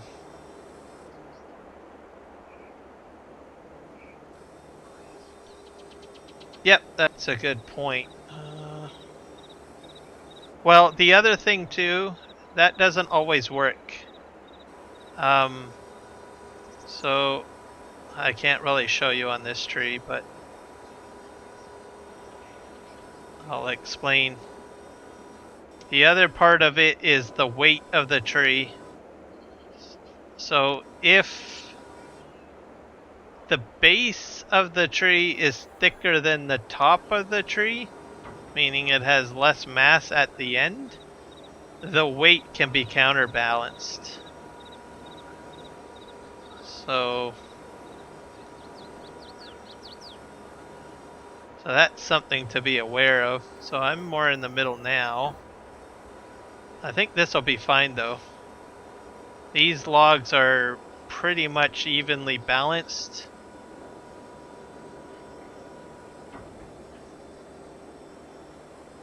But in some cases it doesn't always work.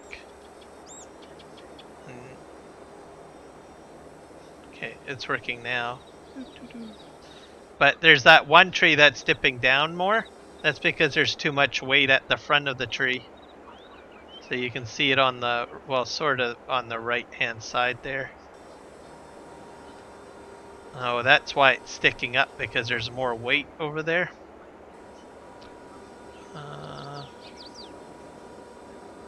Because the weight of these trees is not just one value.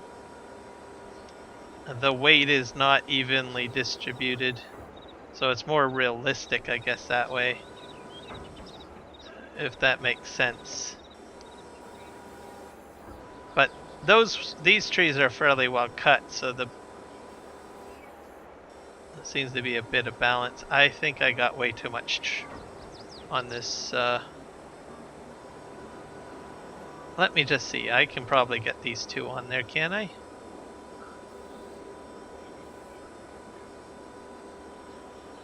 Nope. It's leaning too much down on this side because there's too much weight over here, so I gotta grab it about here. Nope.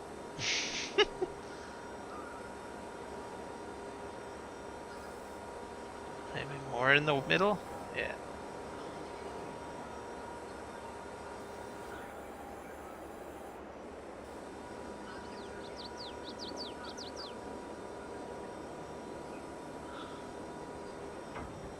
Swing.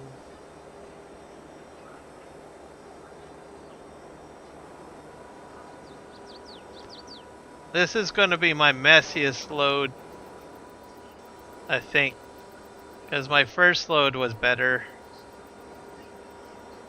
earlier in the stream. Don't fall off, please.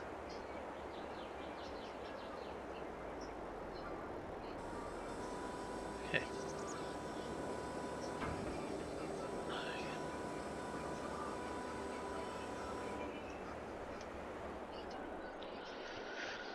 Okay. Most of those rear trailer trays should have been in here. I'm disappointed on that because I was too greedy.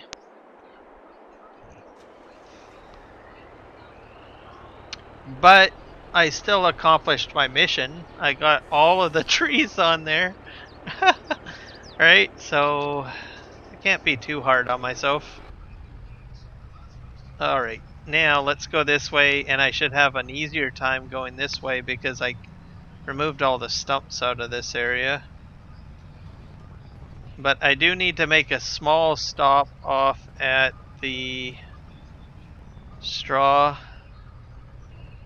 thing here. Let's just pull in here and we'll have to fix my production here because I should have did it earlier in the stream, but I forgot and I had intended to. So we're gonna just park this truck here. We'll get back to the truck in a sec. I just have to clear this out.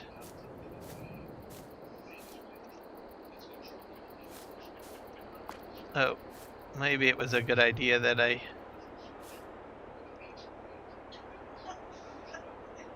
There we go. That's crazy. Okay, I'll do this.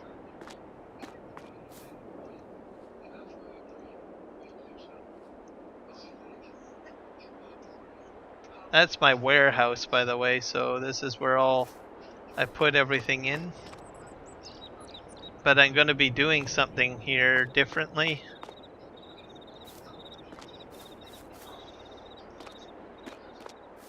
Because I did something on my stream yesterday on the Chilliwack map. I'm going to put a pallet pusher on there. But Josh is Gaming Joy, or Josh as people call him. I'm using his mod, and it seems one of his mods anyways, which is the pallet stacking. So that's why they're stacking on top of each other here. And that has helped me a lot, because normally I would only get like 2 items spawning here. But now it's stacking, so I get about 4 items spawning. So that seems to help. Okay, we're gonna just put that there.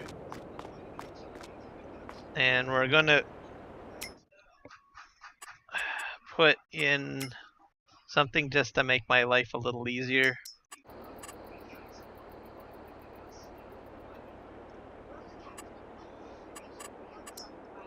Decorations. We'll zoom in.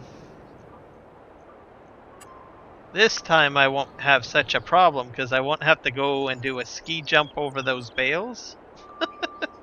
Because it's going the opposite direction. You're going to see that in a moment here. Where is the pusher mod? I got a lot of fence options in here, I'm telling you. That's my logging. Ah, here we go. And I think it was this one that I used. That one's a bit long though.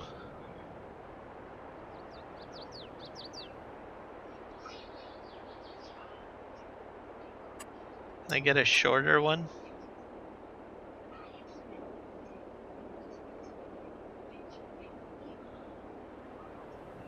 I don't think I can lower this into the ground. Let's see here. Oh, I wonder.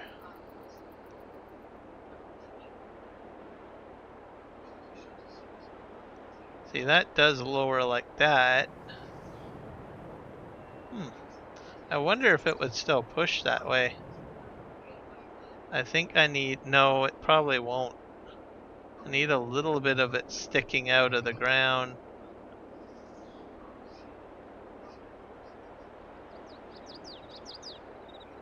I think I'll try that. There. Let's see what happens.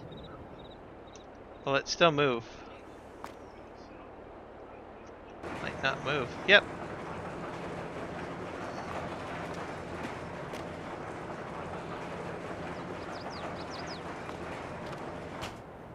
Perfect. So I could have probably got it to ground level, but my concern is that it may not hit the actual pallets that spawn. So this thing spits out pallets quite a bit, so that's why I put that there. So like you saw me, I had to go back and forth over here. Maybe I'm doing too many tasks and I really don't want to go back and forth between this warehouse and this. Then I can just couple of times just hit this pusher and then have it sort of close by. I could probably put a second pusher on the bottom, I think. There we go. That works.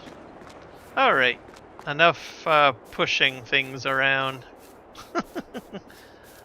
Let's get back into the truck and get business taken care of. Alright. This is quite a bit of weight.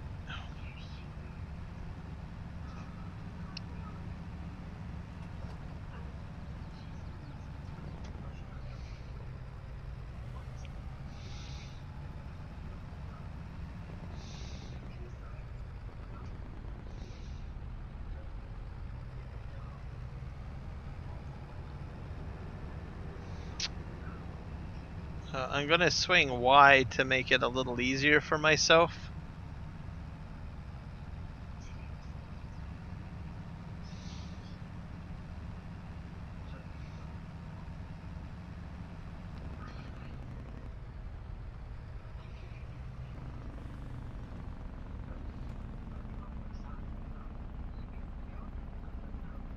I have to keep straight or else I will mash up my other trailers.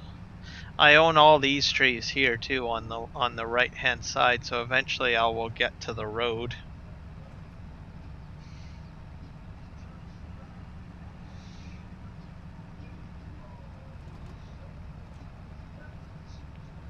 Oh, I don't think I'll get. I won't be getting everything done that I wanted to accomplish today, but I've got enough of the area cleared and cleaned because I did the de-stumping, right? So you saw that, and I also cleaned up all those little garbage bits that were all over the place, and I did get at least some large loads moved like to the main area and cut up, so I've got more space basically. So I can fit in a small field of at least maybe one or two things for tomorrow, like either parsnips or carrots to get the field work started at least. So next stream will probably be more focused on creating the fields, getting those established, and probably purchasing some of the equipment that I'll need to get started with that. If I can start growing anything, I don't know. I guess we'll have to find out. I'm in the middle of April, so maybe I might just have to keep on cutting trees, I guess. That's a possibility. or grass mowing.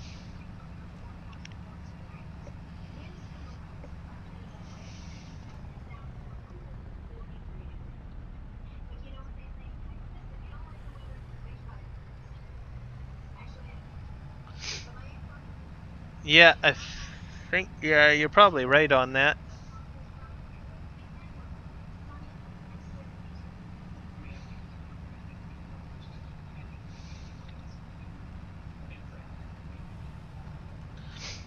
There is a modder that by the name of FDR modding, and he actually makes a whole whack of modded forestry equipment. And by trade in real life, he basically cuts trees down in tree harvesters. So he has a number of mods that he has made extremely realistic. At some point, maybe I might consider adding those mods in.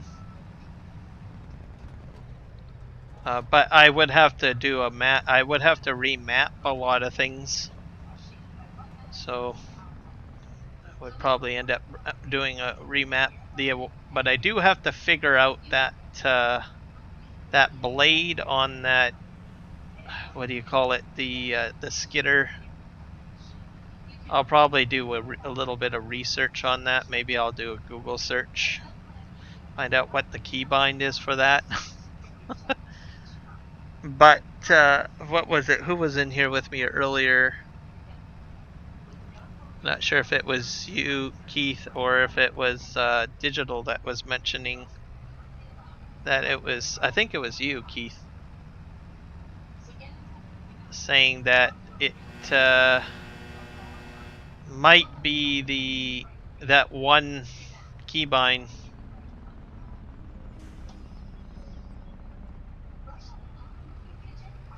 which would mean I'd have to do a remapping.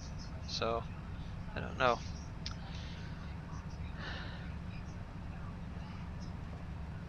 BC Boys live in Smithers. Yep. Yeah, Elk Mountain modding is another one too. You're correct on that one. Oh no.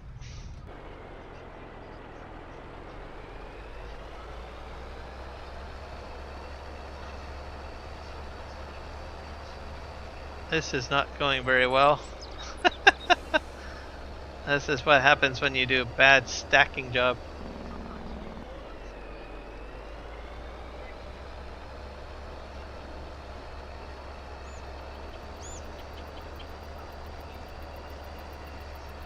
I'm gonna still make it though. I'll make it to my destination. This is horrid.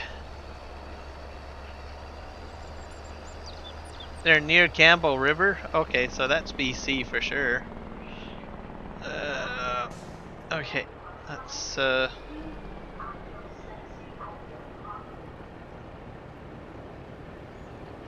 have to look at Elk Mountain modding.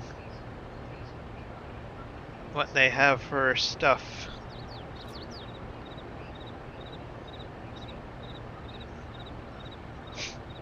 Do they have mining mods, Keith? I really need some reliable mining mods to add to this map. That's my next chore, because there's mining on this map, so I'd have to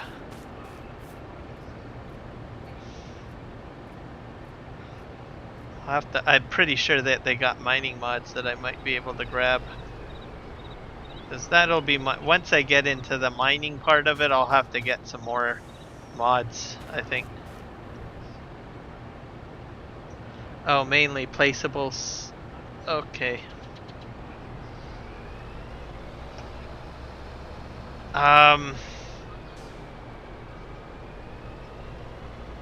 FS Miner has a lot. Yeah. Might look at that as an option.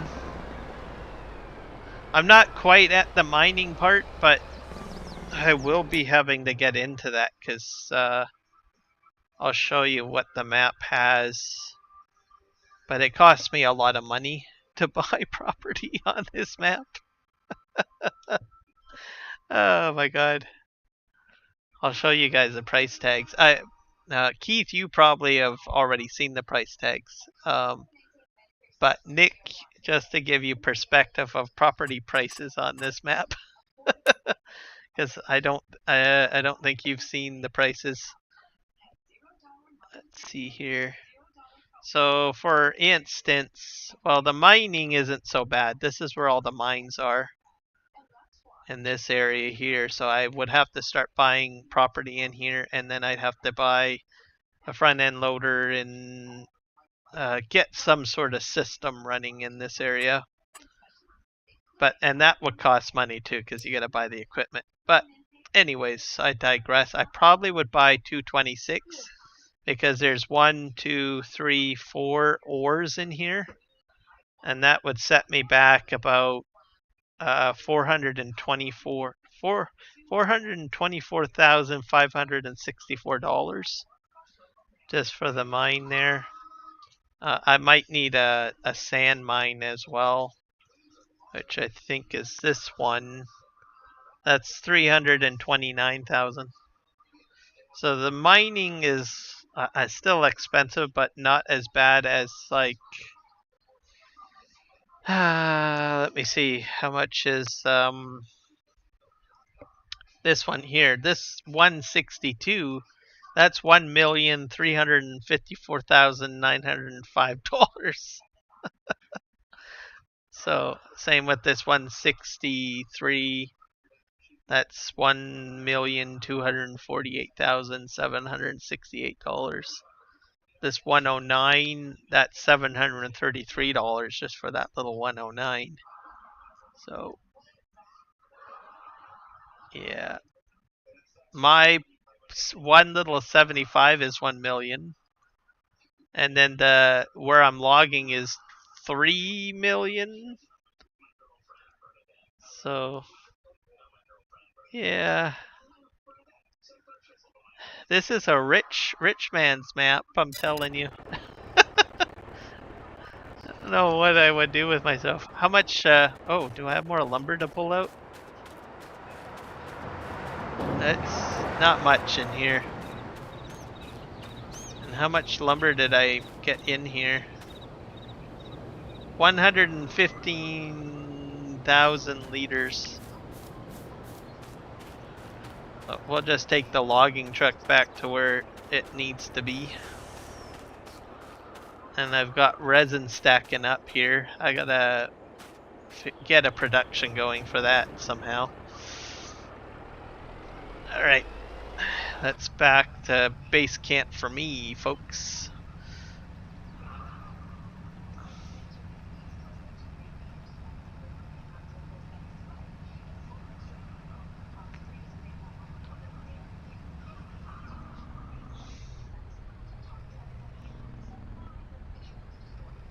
Yeah. Oh, I need to make a pit stop here.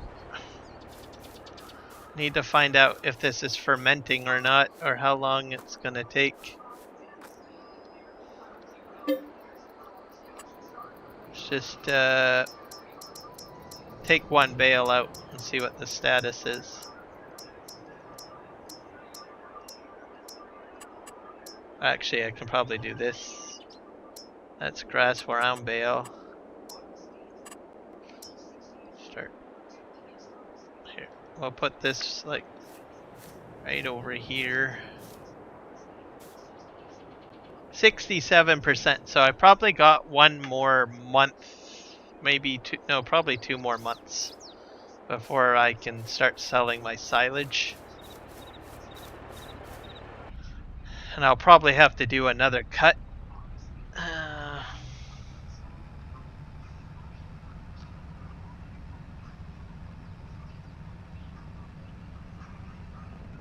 Yes, I'm going to need a lot of money to save up for that.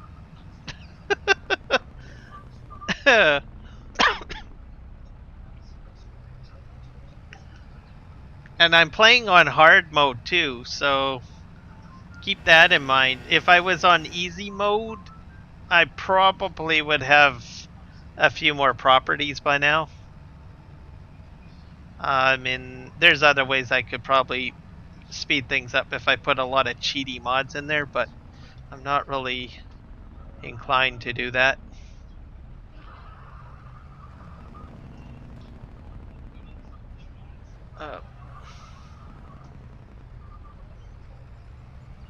But I'm doing okay. I mean, I'm getting some decent equipment, which is helping me out, and getting things moving in the right direction.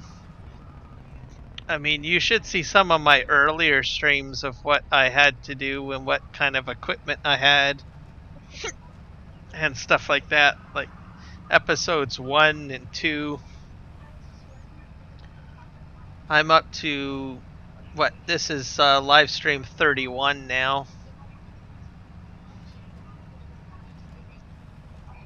And I've worked extremely hard to try to get to where I am right now, live streaming on this map. My Chilliwack map is probably the same too. I'm on hard mode on that, so I'm not overly progressed on that one either. I took a break over the summer. I wasn't live streaming on Chilliwack. Now I'm kind of back into the swing on that map. And then I was doing more streams on here.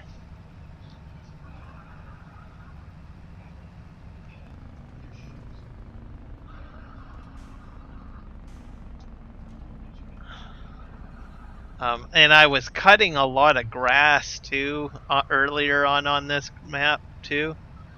So it's like, I sometimes wonder what people were thinking. It's like, oh gosh, Kiram Gaming is cutting grass again. What else is new? I don't know if no one ever said that to me, but I start to think, I wonder if that's what people were thinking. Doesn't that guy do anything? What is it? He just cuts grass all the time? Doesn't he do anything else? This is boring. We're gonna go watch someone else.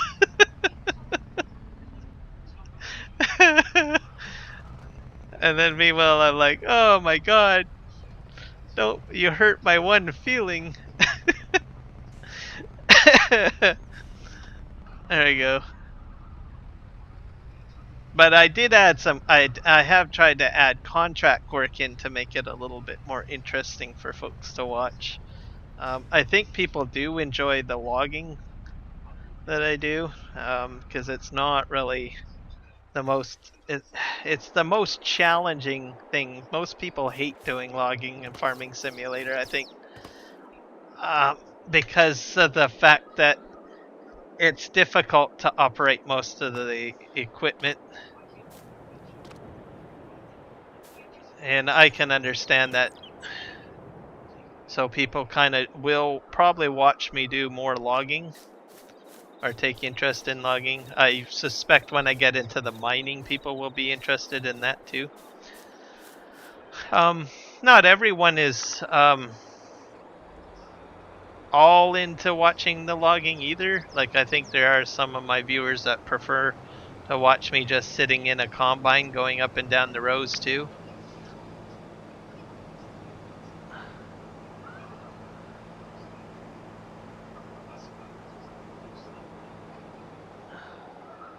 Okay, I don't know what's going on here, but I think I got like 2 trees here. It's just, maybe I better...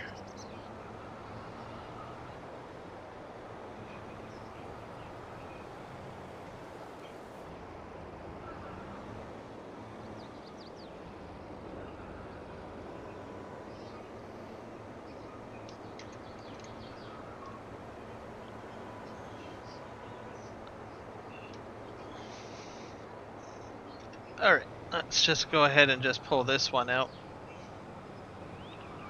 And I'm still dragging that one with me. It's in the wrong direction.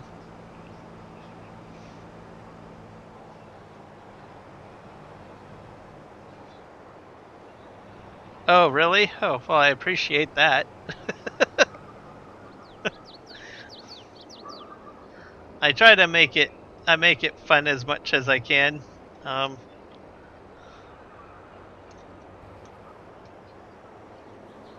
I do occasionally live stream other stuff. I like World of Warcraft too, so I have been doing some live streams on that because they just recently released a patch. So there's more storyline content. And I have done that, but I find that I'm not as engaging with my user base when I'm playing that because there's just so much that is involved. Sometimes I'm engaging on that. RoboCop, I played that. I did engage with people on that one quite a bit.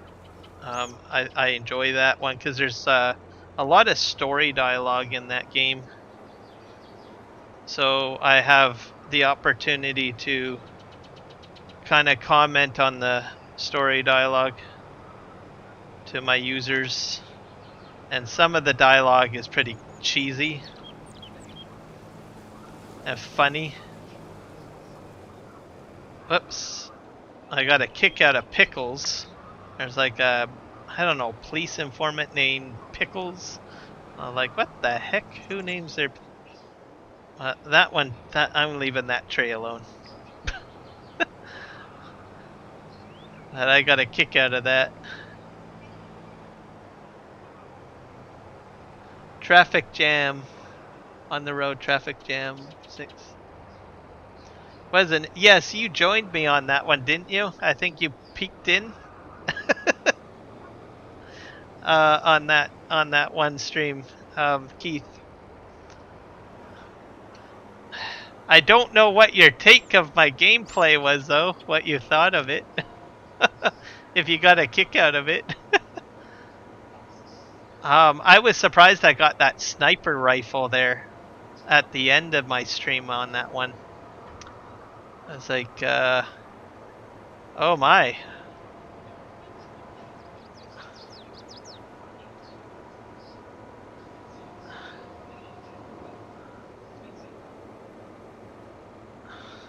Okay, we're just gonna take this one. So I'll probably do another RoboCop stream at some point, because I did enjoy that game.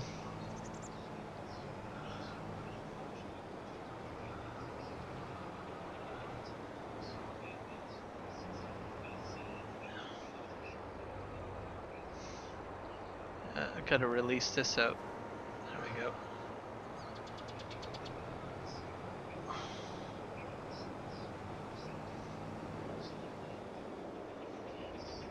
Yeah, the other night I was pretty late too. I was streaming a little longer than I normally did, but I was like, oh, this game is so interesting.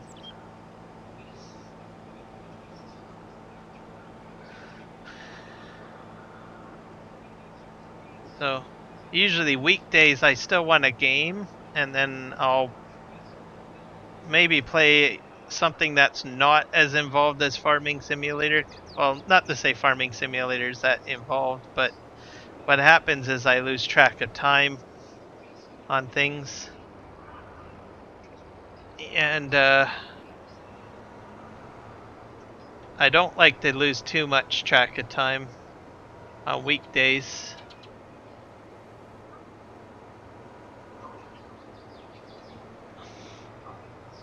So I thought, what the heck, I'll do RoboCop. But I think for me, I stayed up too late that night because I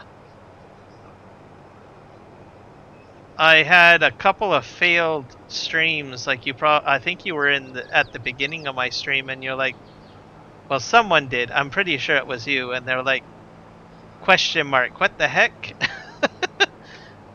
and then I come back out of the blue. Whatever was happening, I think it didn't like that. So I had to lower my graphic settings in the game in order to live stream it, which wasn't too shabby because I had it on everything on ultra high for RoboCop, which it loaded fine and everything. But once I started live streaming, I was like, oh dear, it's not liking this. OBS did not like it at all. So I was like, okay, well, I still want to live stream this. There's got to be a way. It's not like my computer is smoking and giving out a bunch of errors, so I'll just reduce the down to medium on some of the stuff, and that's what I did. And then I eventually got settings that a stable stream would happen. And that's why I went a little longer that night. It was the first time I streamed on that because they just released that game that I think that day or that week or something. So I was like, okay. And I am a huge RoboCop fan, and it's got the cheesy humor in the dialogues too. I just love it. Even though I'm not really good at first-person shooters, I'm just gonna throw that out there right now. Which I think most people will figure that out. Mind you, I didn't do too bad.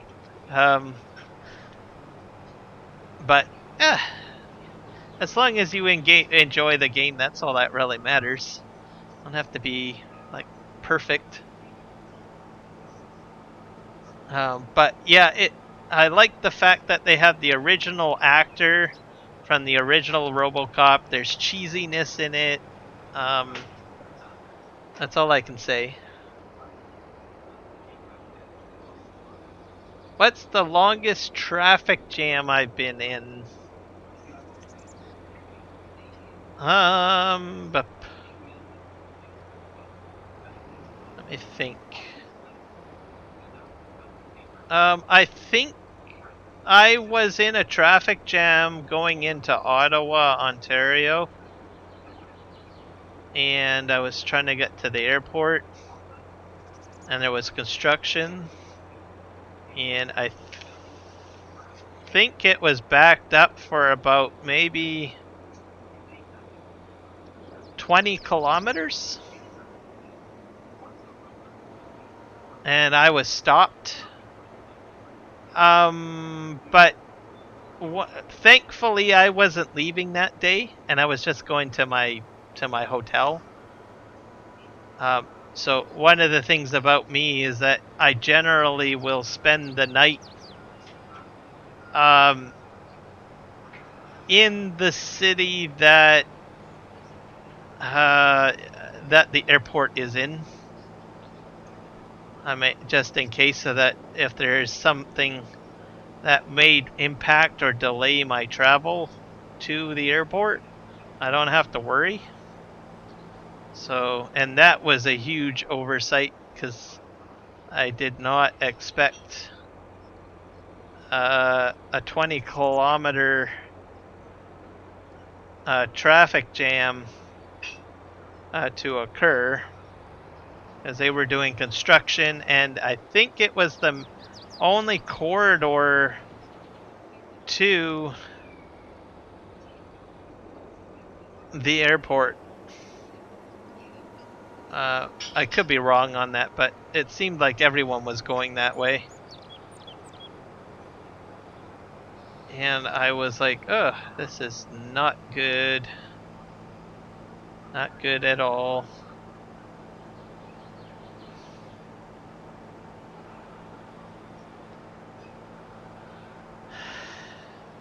I'd have massive road rage if I was having to catch my flight that day.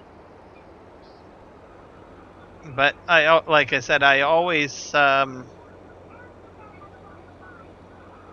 think the only concern I probably had was that I might be late getting my rental back, but because I had a rental vehicle.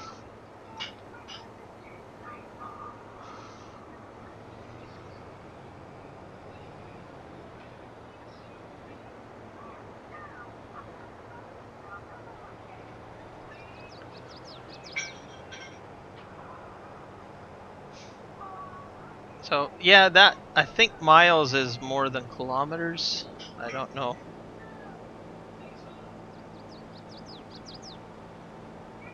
Yeah, I think miles is longer than kilometers. So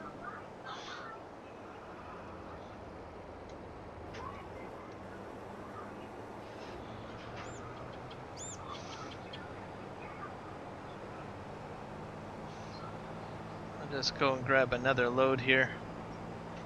But I try not to get into too many traffic jams.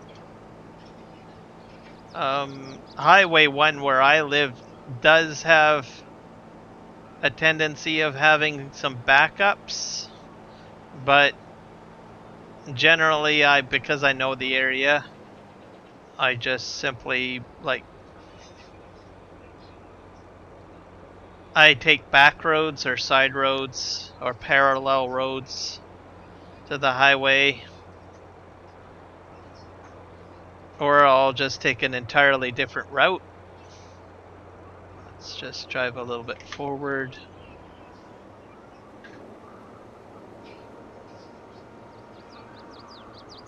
Alright. We're just going to go this way.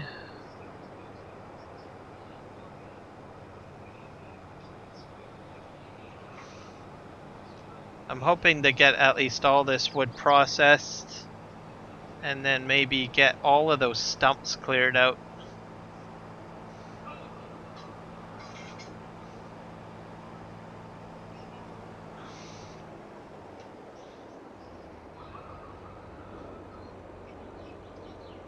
There we go.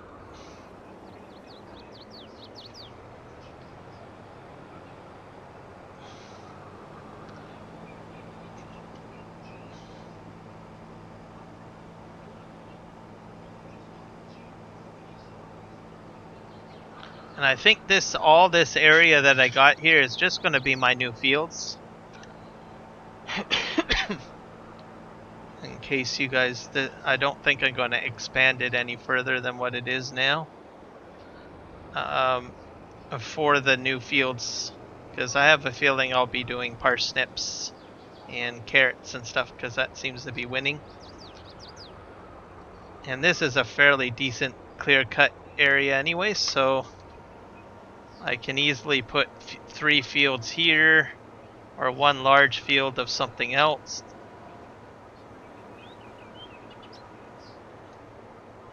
Okay, and I've got that one tree over there to grab. The one that, whoops, a reverse. I didn't have it tight enough.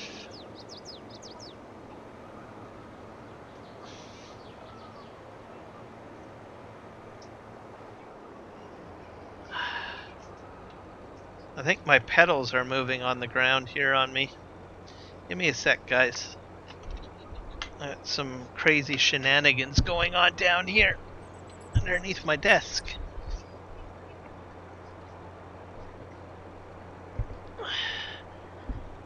I'm gonna have to take my headset off. I'll be right back.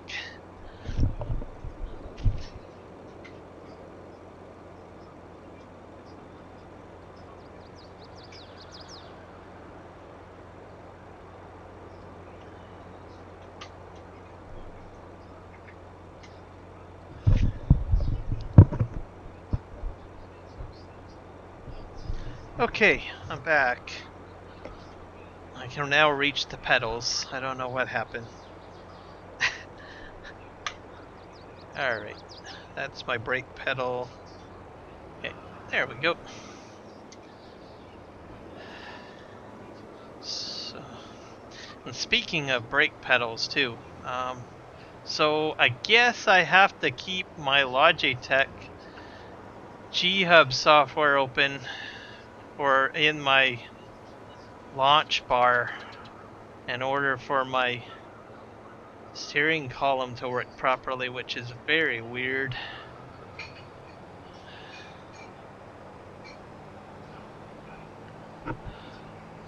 I generally have a minimal startup or minimal number of applications I run in the background.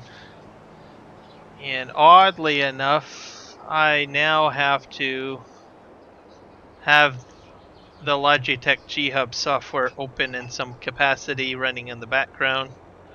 So I don't know why that is. Or else I have no tension in my steering column. It's just loose and it just can go left, right, like no other. which I thought was kind of strange.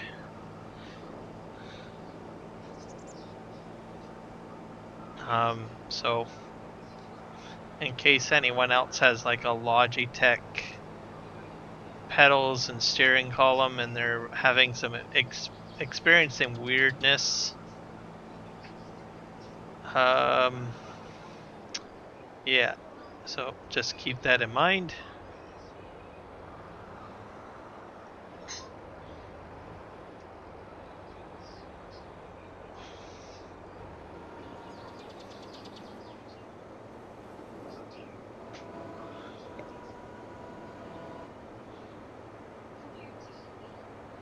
That made me sit through the traffic jam.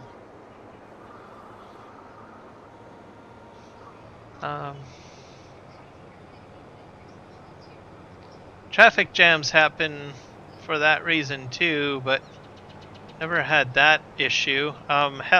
Around Halloween, or I think the week before Halloween, I think the one thing that caused a huge jam is a truck full of fireworks caught fire, and well, there's nothing you can really do if you got fireworks going off in the middle of the highway. You got to wait till they go off.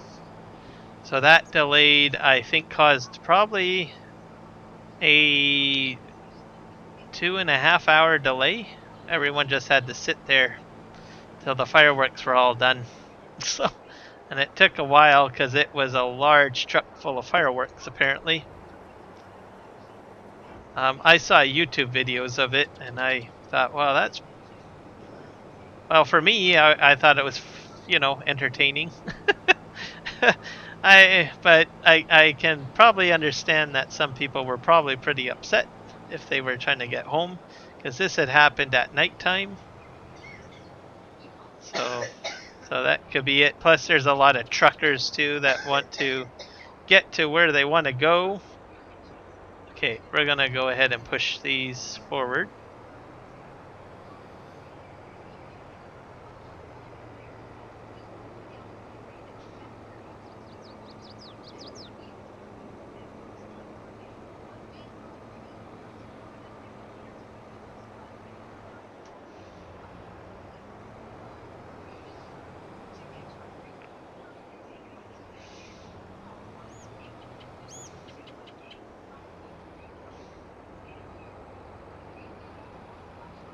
This thing is quite powerful. There we go, that's good enough. So we're gonna just park this guy right here.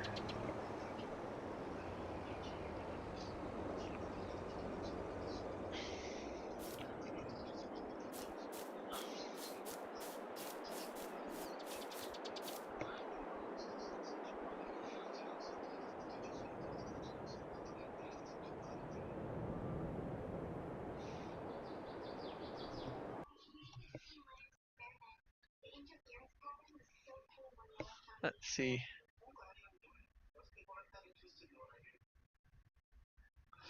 Yeah, sure.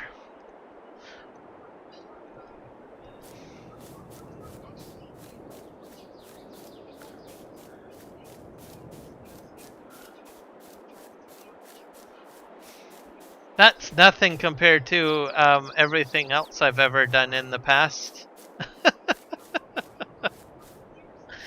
I've got a number of other things that I've done kind of crazy. At some point, what I'm probably going to do is a big giant compilation video of all of the disasters I've ever done and make one big giant disaster video. I think that's probably what I'm going to end up doing.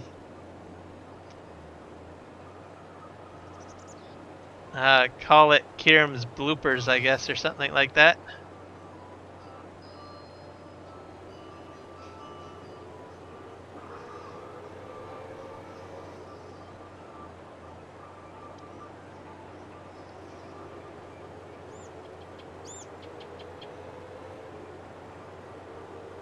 That would be just hilarious.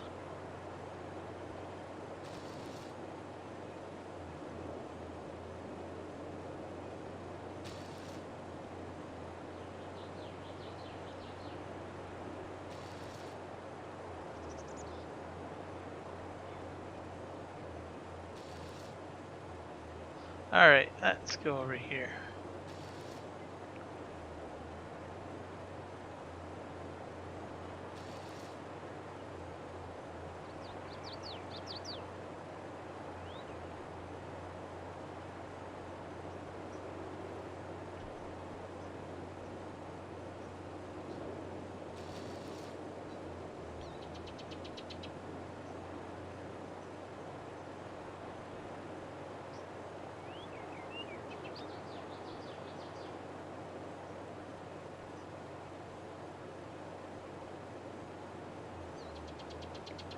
Oh,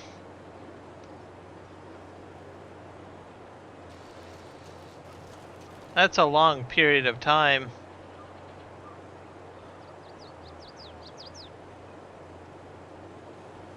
We have some pretty crazy stuff. Why is this not working? Oh, there we go. But I think a lot of people usually take side roads. So they'll get off the highway and take a parallel road, and then once they get past the accident, they'll re-merge back onto the highway. It's normally what most people usually do. In this area.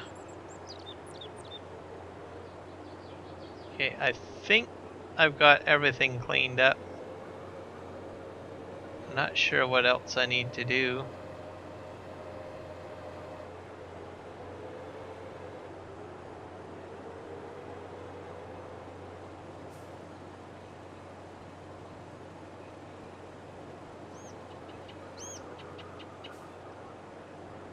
Oh, actually, I can't park this right here because I need this area.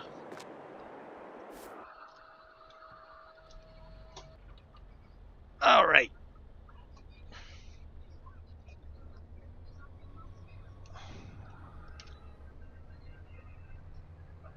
So actually, I think I'm going to get everything accomplished on this stream that I wanted to. So it will actually be ready for tomorrow. That is going to be awesome.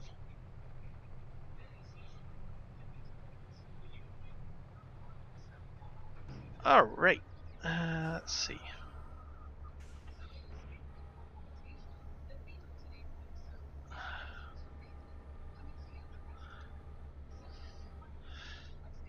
I got this rotated the wrong way.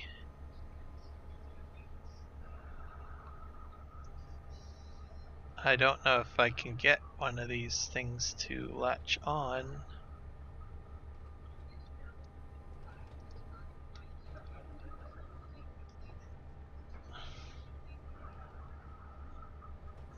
Maybe I gotta go up here. Let's try one of these ones.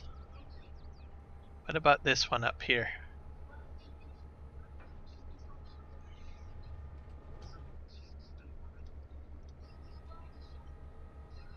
I might have bunched them together too much. Again, that's a problem. Oh wait.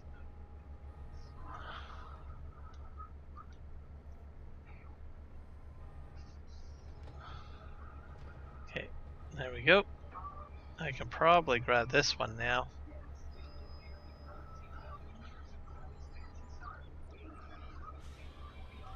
There we go. Perfect. Gotcha.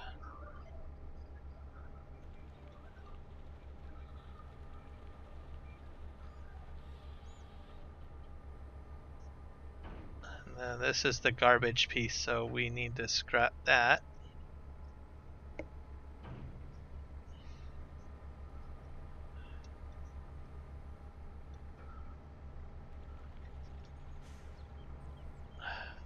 There we go.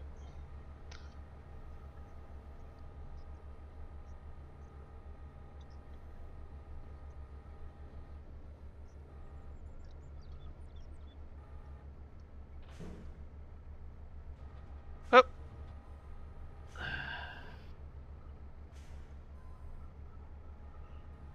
Do, do, do, do. Got you.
Bam.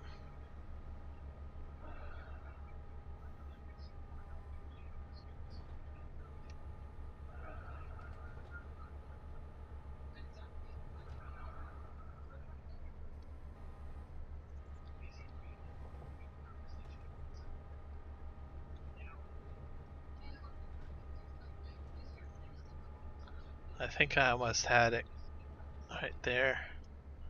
Let's see.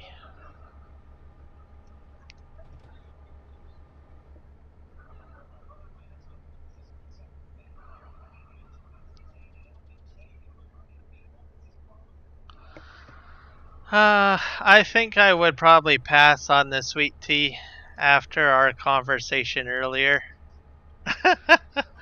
I did not realize that it had that much sugar in it. I was like, oh boy. No, I don't think that that is something that I would want to digest. That's 80% sugars. Just that's a little bit crazy.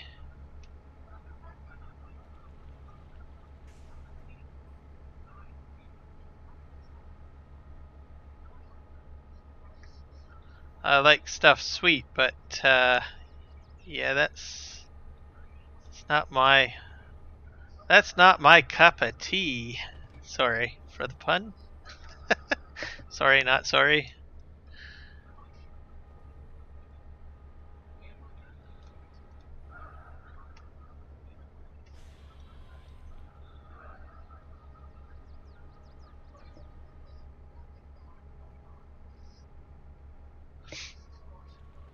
Yeah, I don't even drink Kool-Aid either. That's just not something that I touch.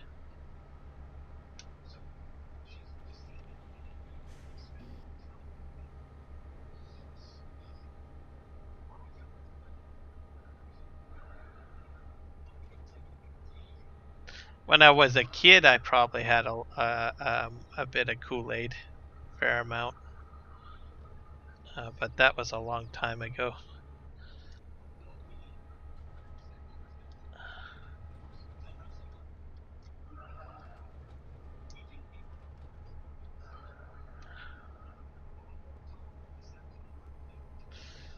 I might have to push these forward again. Can I grab this one here?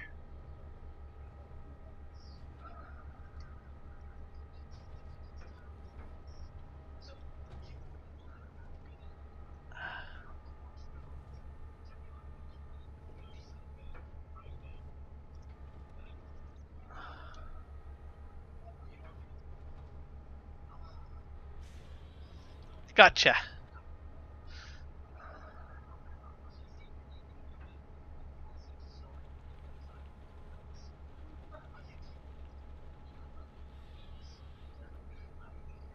That one's a piece of garbage here.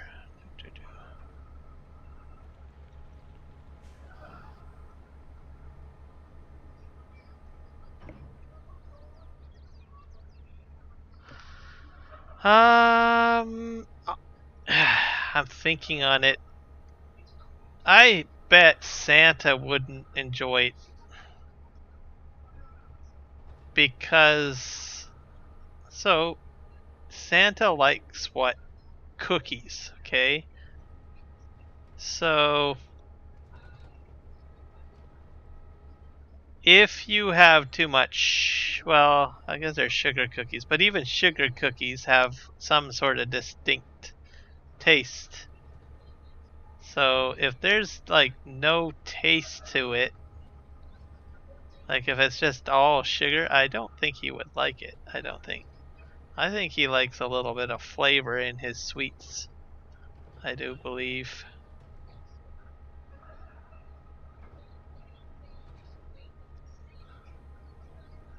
But I don't think he would say no to trying it because of the type of person he is, I guess. Right? There we go. Got you.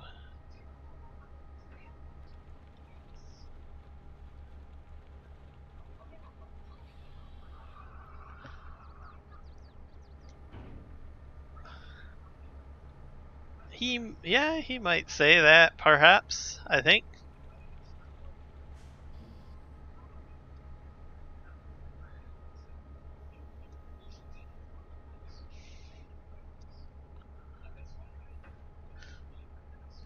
But I don't know. I think he would probably still prefer his cookies. Um, yeah, I think I have to push that stuff forward a bit to jump over here.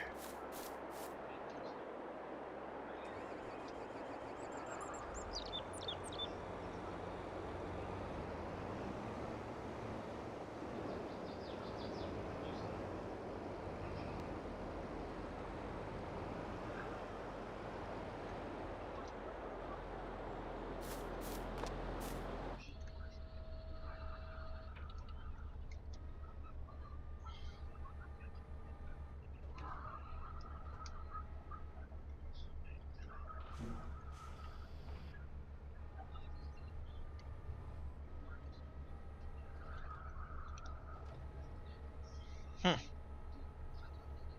Now, the real question that I would wonder, and I'm not sure, have you had this conversation with Milo girl, like, by chance? What is her thoughts on sweet tea? Because I know she likes Reese's peanut butter cups.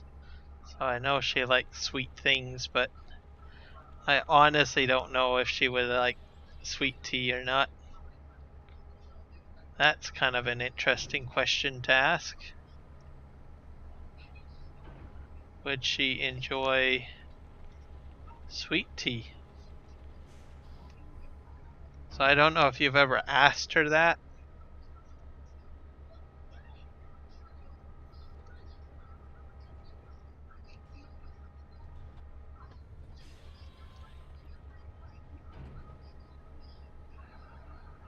All right, that's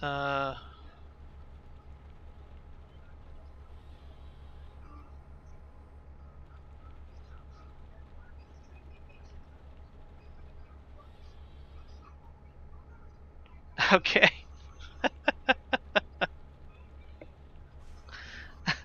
It's not every day you're gonna see that. I'll have to check it out. Is it up on the? Is it still processing? I don't know how long shorts take to process.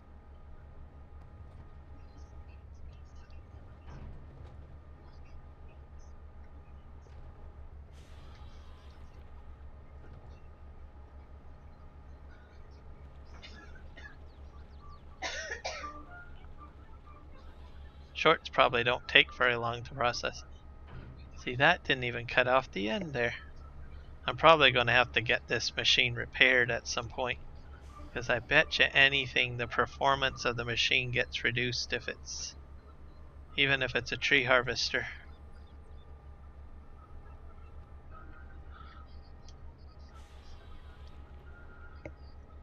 It's already done. Okay, let me go take a look.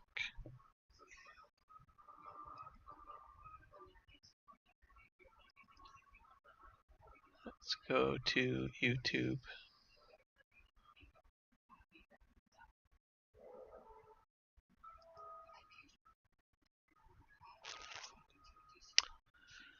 Da da da da. Subscriptions.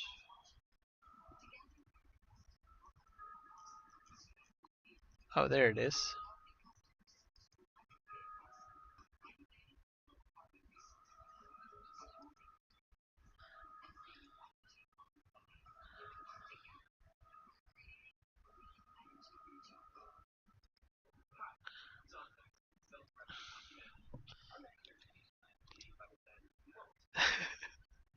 There you go.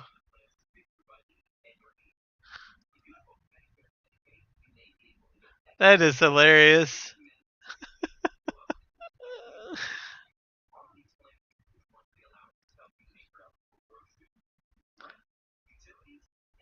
All right. That's a good video.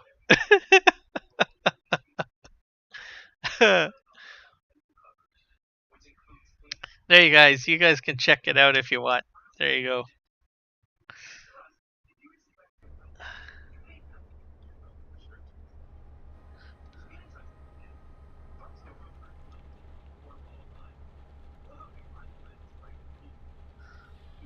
Alright, we got that cut, and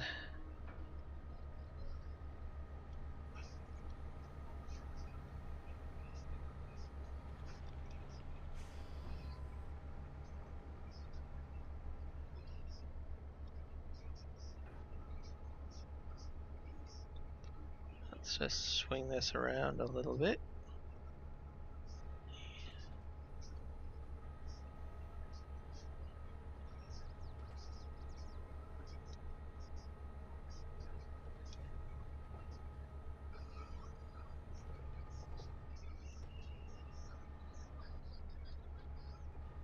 That guy's not going in, is it?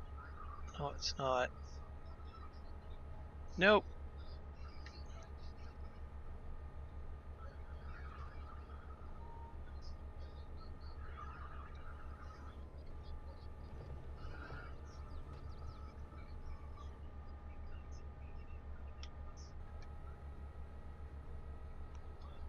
Da da da da da.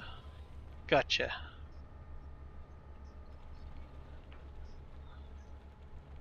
This one's a little longer than the other ones. I think I'll put that right in there. I'll take that one too.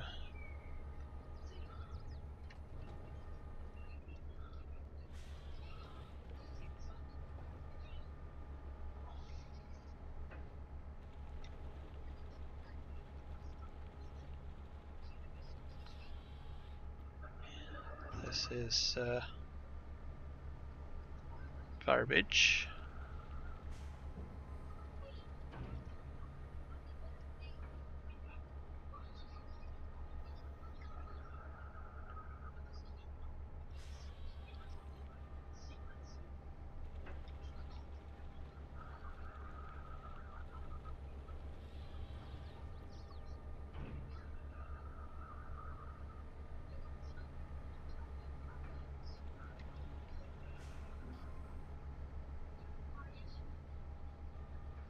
And I think these ones are almost out of range.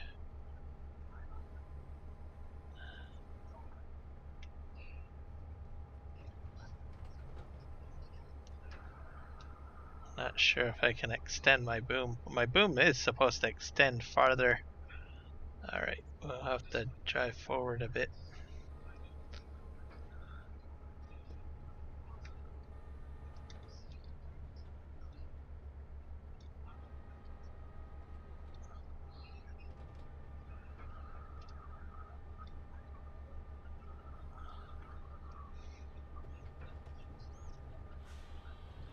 Gotcha.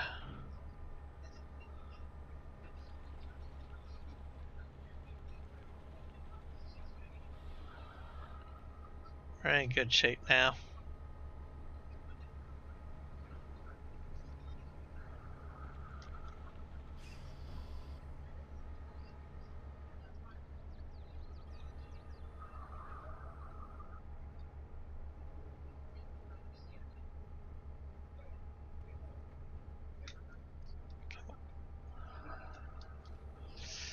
I'm still out of range of this one, I think. And range of that one. I'll have to pull up a little bit further. Gotcha.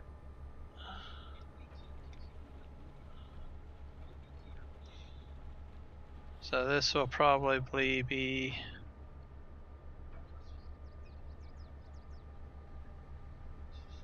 two trailer loads, I think.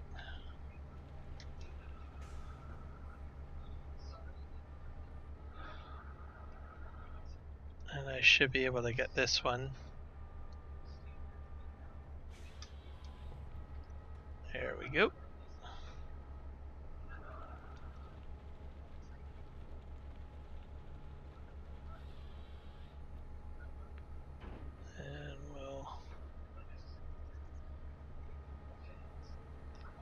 scoot you over here.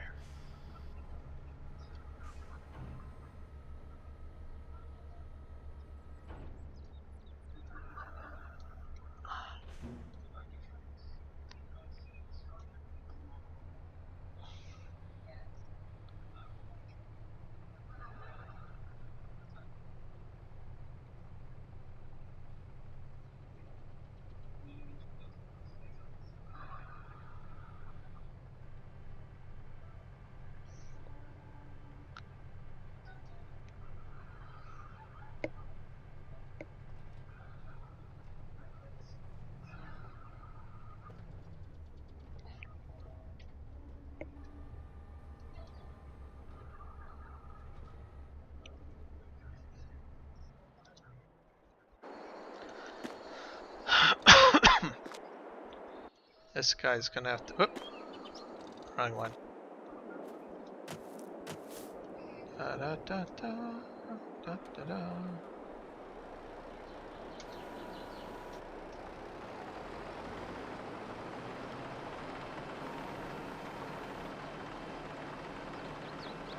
This guy has to be moved down here.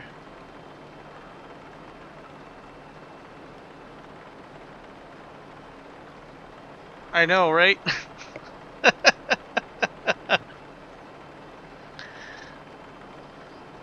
I just have my moments, so I should show you RXZ Gaming's short.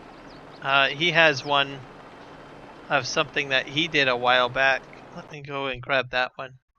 He made a short, which I thought was pretty funny. Can't remember what it was he did. A lot of weird stuff happens in Farming Simulator. Let's just put it that way. RXZ Gaming. I'll share one of his shorts that I think is hilarious. And he added music to it too, so oh yeah.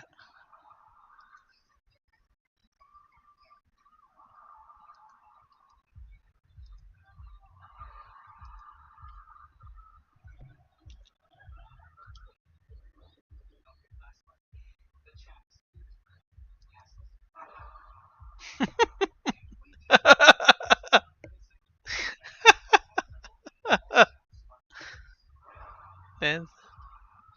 Oh. Dance for me, dance for me. Whoa, whoa, whoa. Perfect song for that one.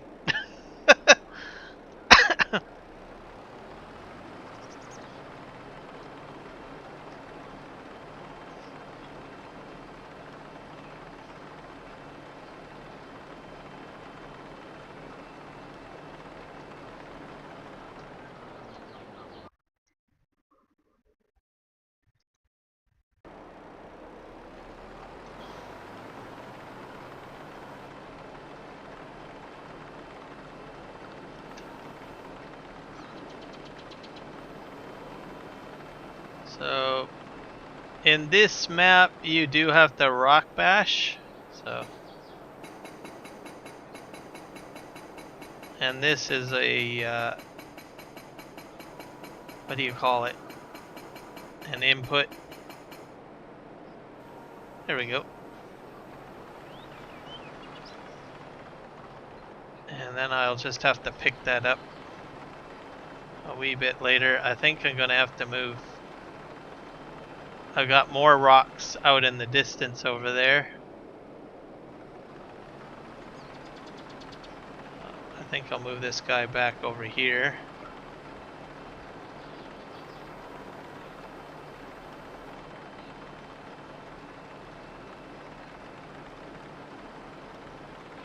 So my platform that I have there with the excavator, that's probably going to get moved. But I'm probably going to put in a shed system in this area for the equipment that will be supporting this area, I'm guessing. So keeping that as a placeholder there will probably be a good idea. I'll probably have wood chips in this area somewhere too. I'm kind of mapping everything out. eventually what the big plan will be. And this silo up here is a wood chip silo.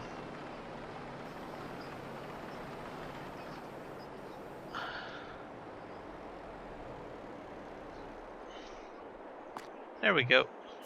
I'll probably have to landscape this a little bit smoother because it's pretty steep there.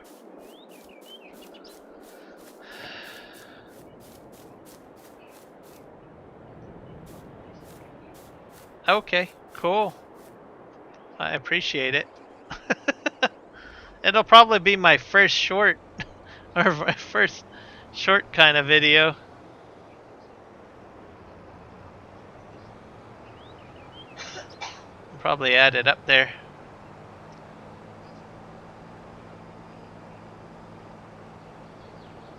I'm going to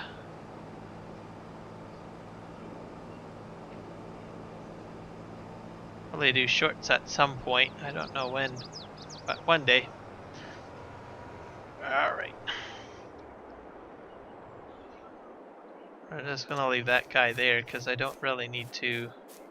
Maybe that was a bad idea. Oh well, I still got the front end loader over here. In case I need to do anything. And let's see.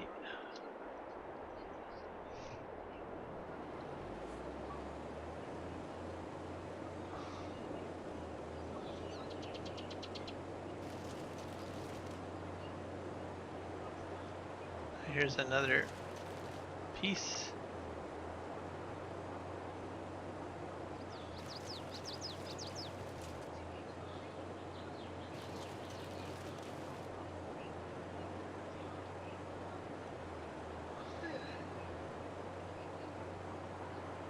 I can't get that one piece. What the heck? Oh.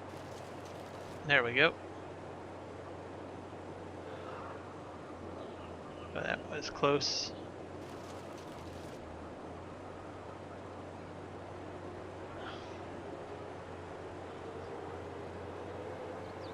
I'm gonna park this guy way over here for now. Wait, there was another piece over here.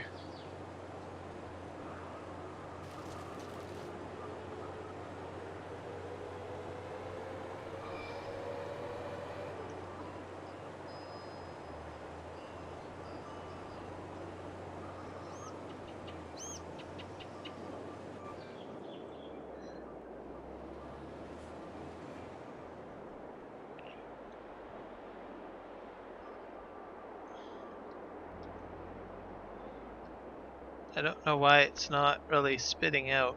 Let's see. There we go. It just wasn't high enough. Oh, that's another hit. I'll put that up in my trailer.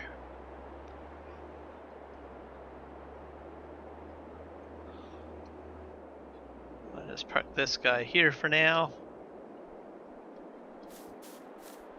I'll be needing that momentarily at some point.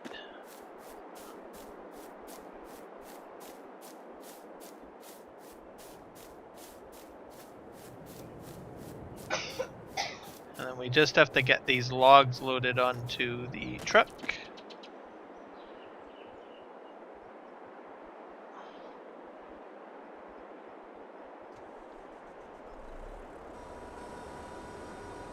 Alright, let's move.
better pick this one up because if it spills, it'll be out of range.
I had a feeling that was going to fall off. It's okay.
Oh, fair enough.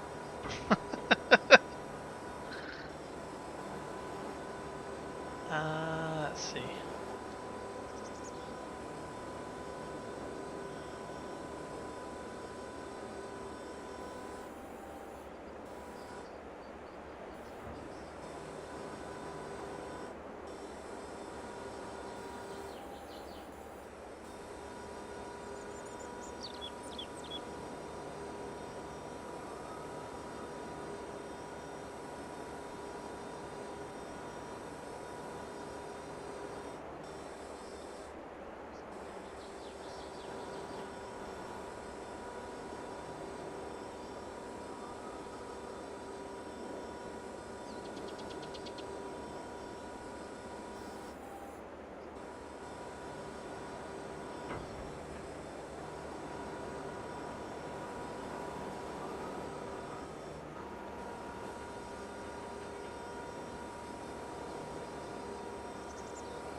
These loads seem to be going a little bit easier.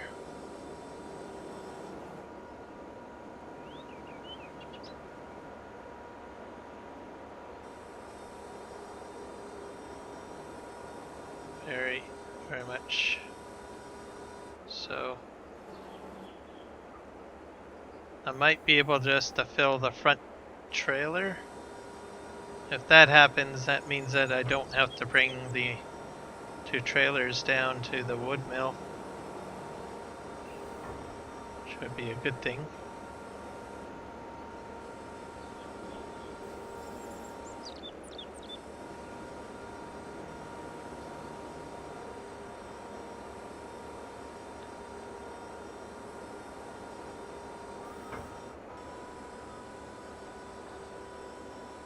Let's just grab this.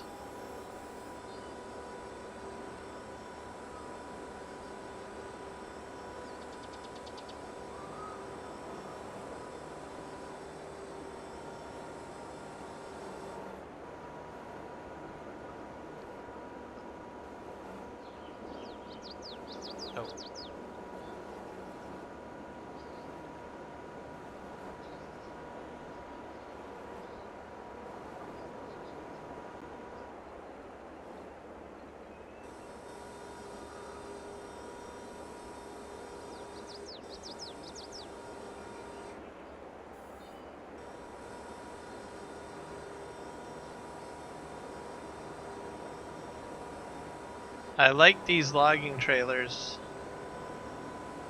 They are extremely useful. Some of the logging trailers I've had, like they seem to have like a balance issue with them or something. Can't really explain it. Just don't distribute the weight very well.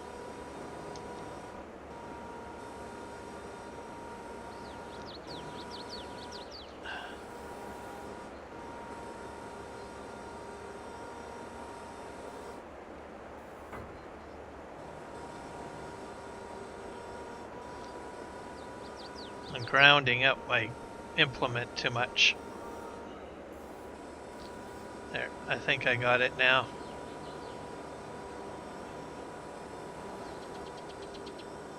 I have to try to rotate it around this way, because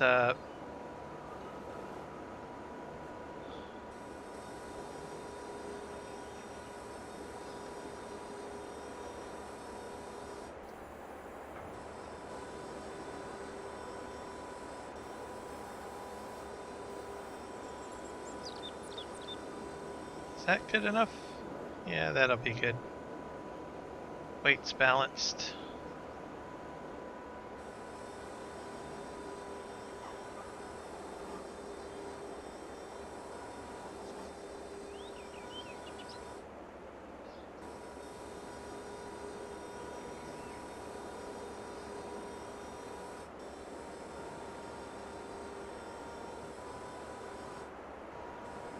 Oh, come on.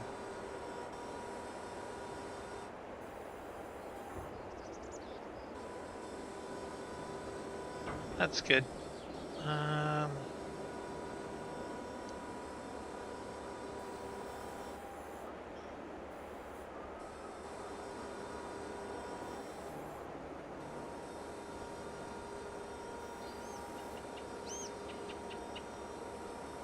Good enough.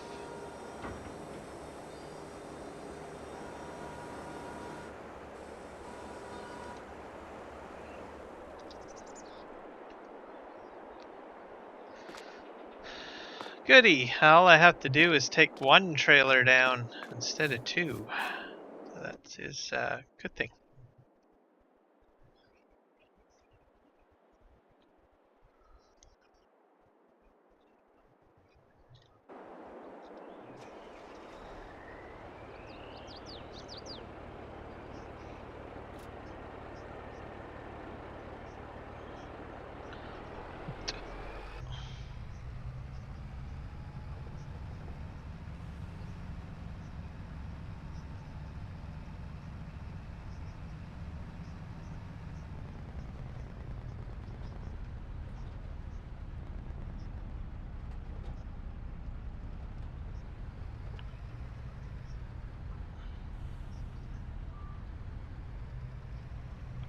I'm stuck, aren't I?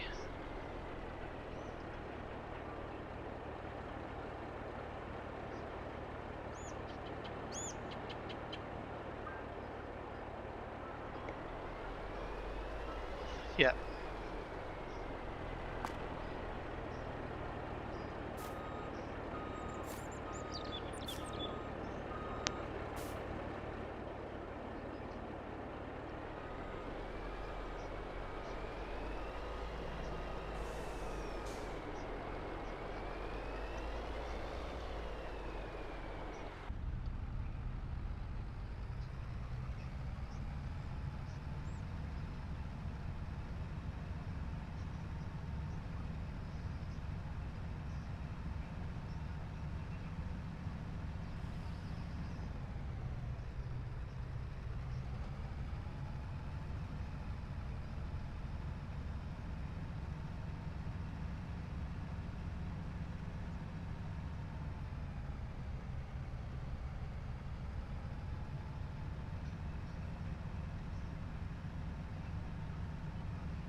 So it's all based on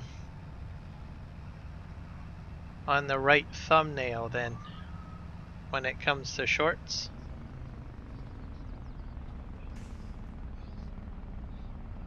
I could see that could make a lot of sense.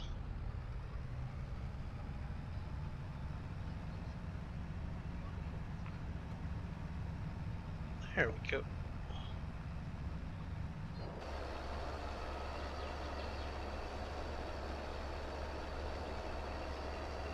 Single trailer seems to be a little bit more shiftier compared to having my tandem set up.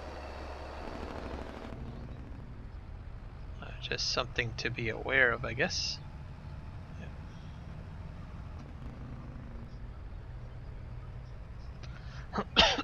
Oh, I see.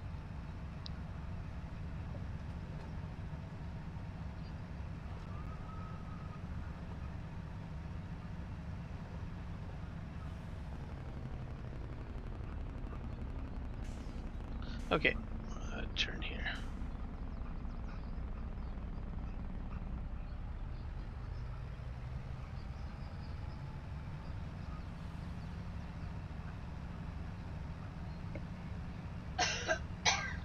That didn't work too well. Yeah, I can probably see that. You need to have something in the thumbnail that really catches people's eyes or their attention in order for them to want to take a look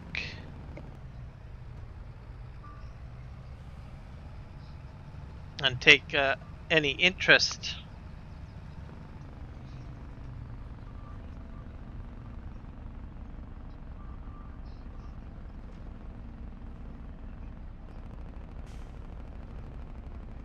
Alright, let's spin around here.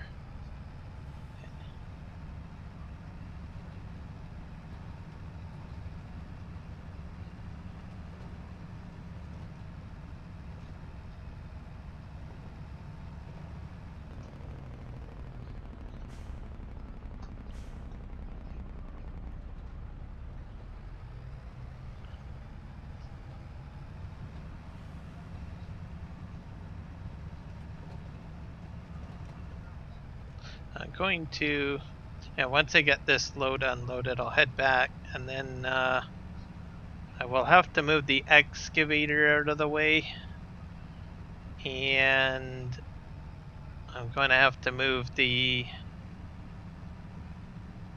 machine that I'm using to cut the trees down. I have to move that other harvester out of the way.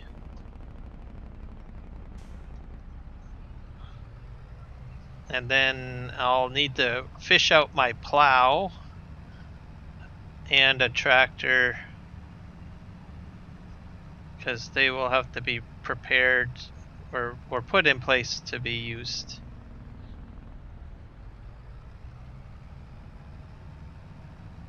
That'll be the main thing to do, I think. Yeah. Alright. Down here.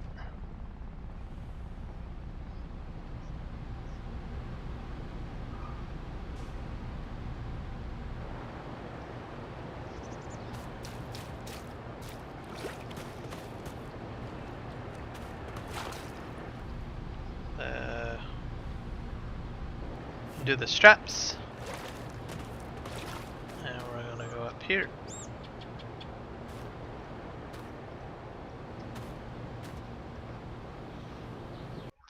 Got something in the way here. So 139,667 liters of wood is in there. So that's good.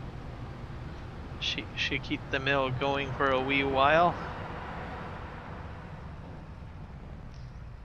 Right.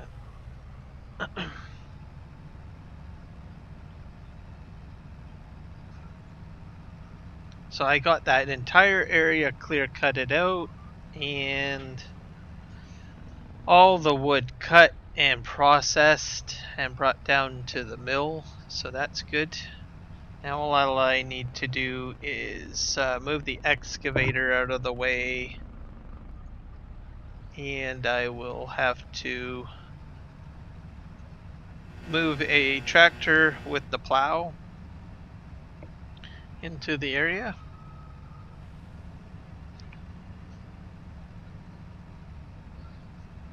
And we'll be all set to go.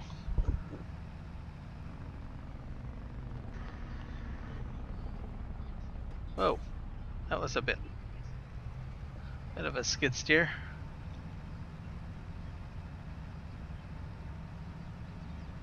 Let's go up here. This is probably the most difficult hill to go up on the map, I think. Well, at least on this side of the map. I don't know about the other area.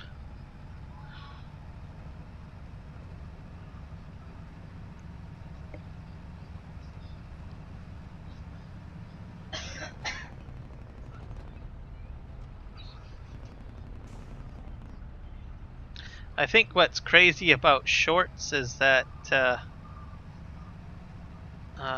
think you need an extremely large number of watch hours and viewing on it. But I think for shorts, the best thing to do is to use them to entice people to your channel to watch like live streams, I guess.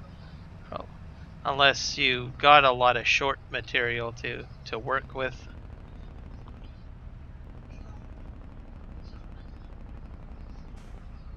But if people like the short, then they might say, hey, I'm going to go visit your channel. I guess that's the whole premise of what the shorts are for.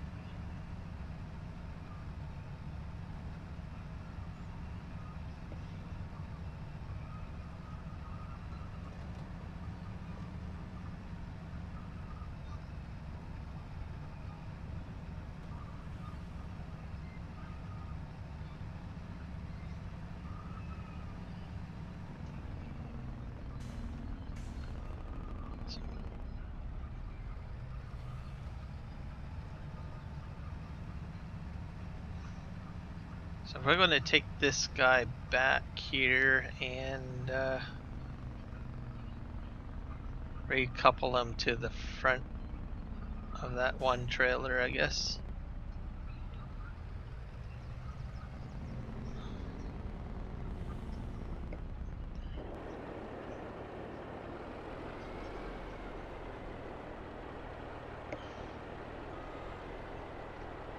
Alright, let's back this up. I don't think this is going to work. Ah, there we go.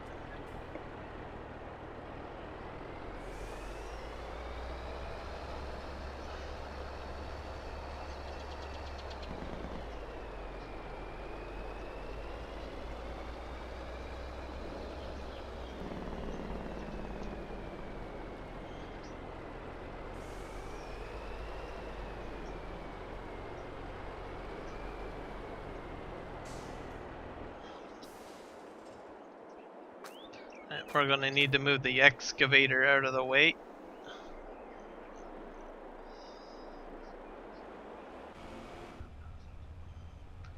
I'll take this guy out. I'm going to pop the excavator on here and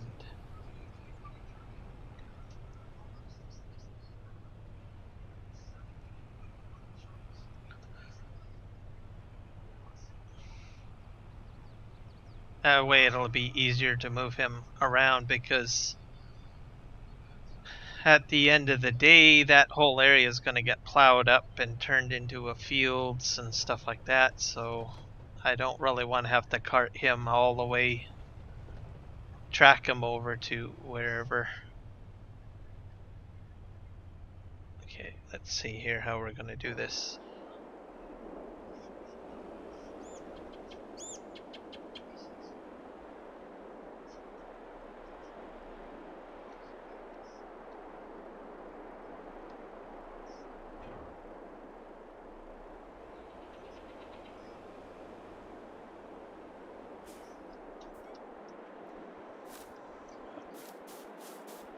Alright, let's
did not go as planned.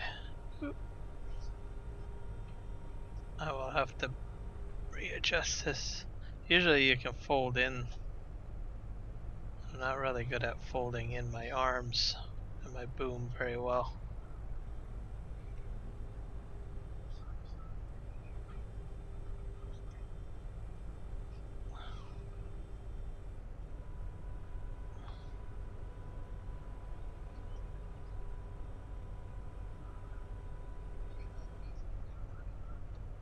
I know what the problem is. There.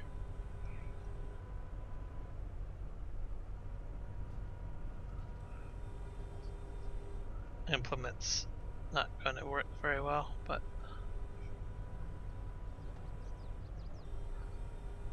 I think that's fairly good. I'll leave them about there.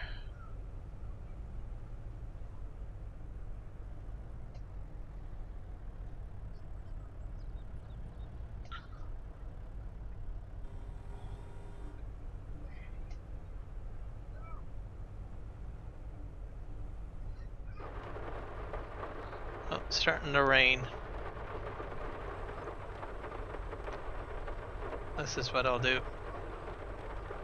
There we go. That's good enough.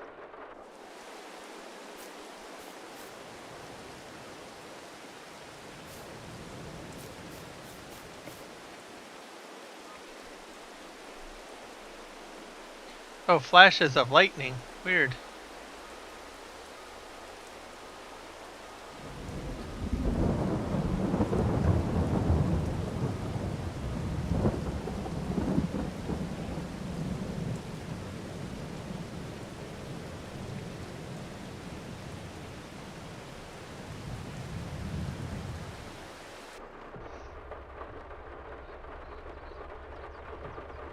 Alright, so we will park this off to the side, and then we'll eventually have to bring them into this area later again. Not sure where my next logging area will be specifically. Go like this. I think I grounded this out. Yeah. I'm gonna have to do some more landscaping in this specific area, I think. As it's still not really that even.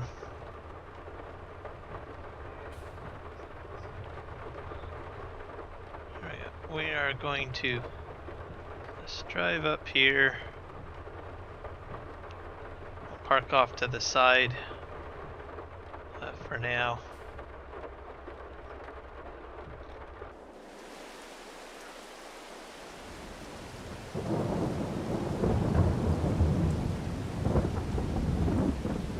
Another task to do.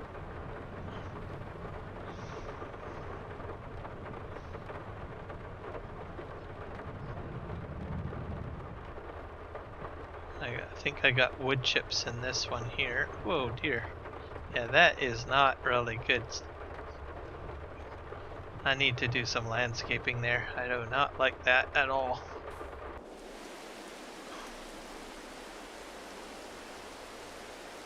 That is pretty bad.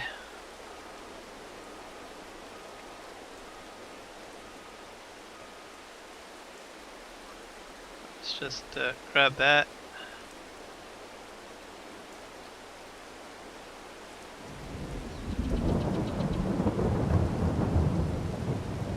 Oh, I need to empty out my wood chips first.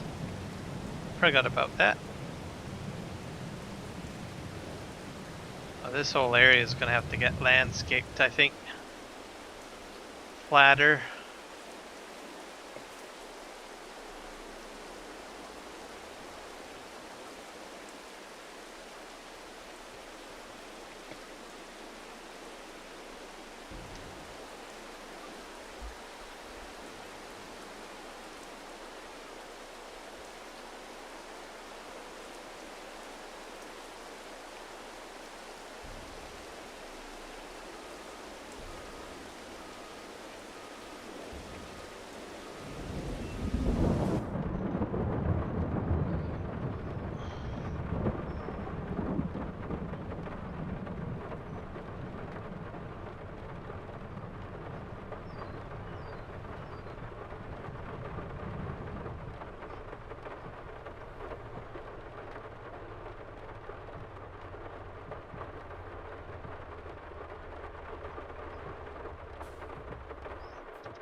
That's snow in there. Crazy.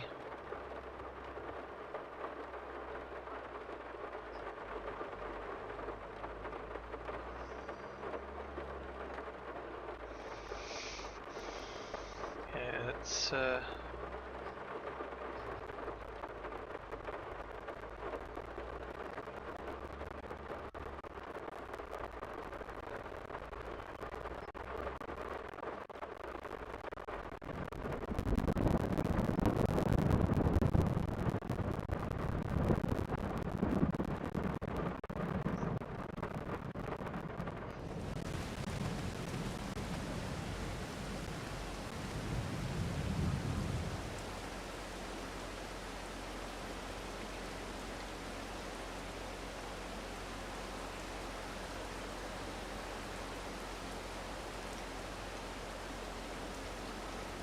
oh, there we go. That's how I do the high dump. Gotcha.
It's always a challenge getting the little bits that are still on the ground.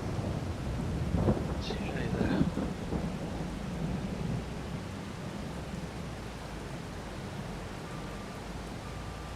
Did I get it all? Nope, there's still a little bit left.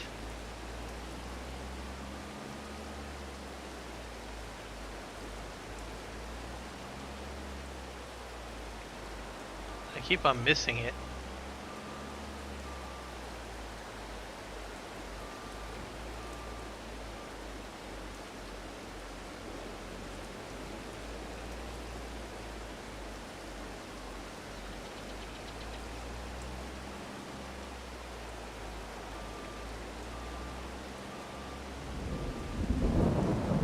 I think I got every little morsel. Yep, it's all clean.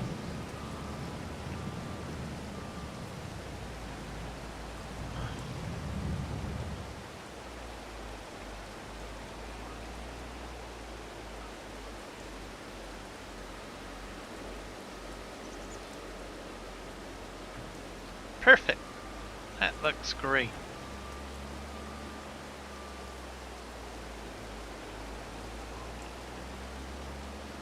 And we'll go up here.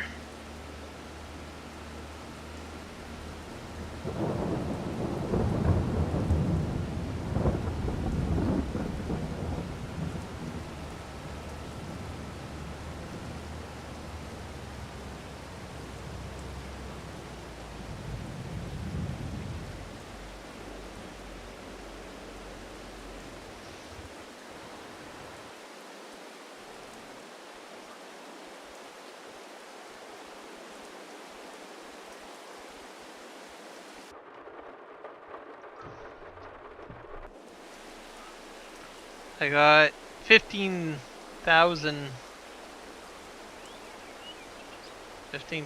liters of gravel, I guess. Yeah. So I usually get about 15,000 or 20,000 per rock or stone mass. And I'm going to take this back up to my spot where I'm storing it for now.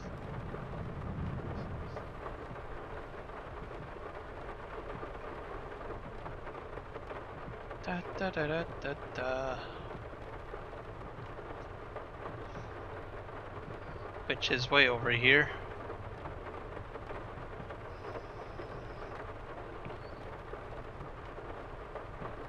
I still need another fill type in here because that's why I have this big mess on the ground here. I'll have to get some sort of storage for it at some point.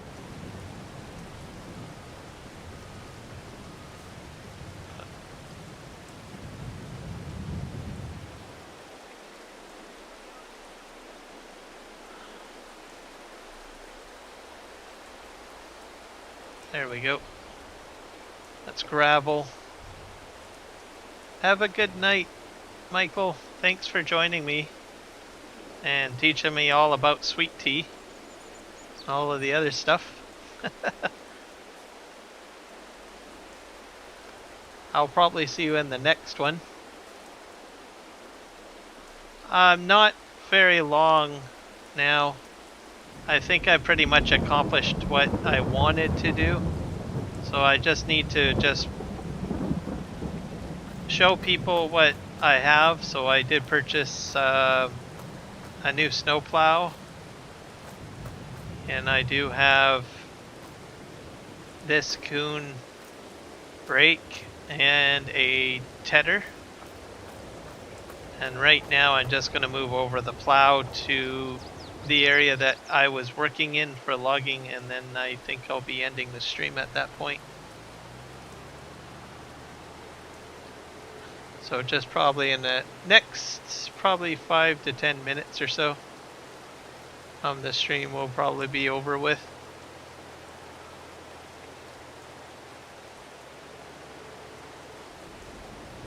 I'm just going to make sure that I have everything set up for what I need to get started for tomorrow, I guess.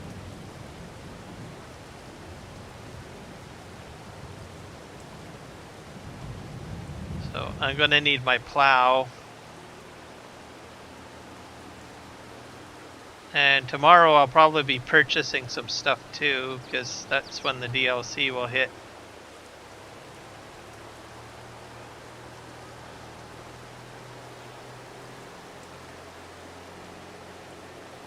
So I'll have to carve in my new fields.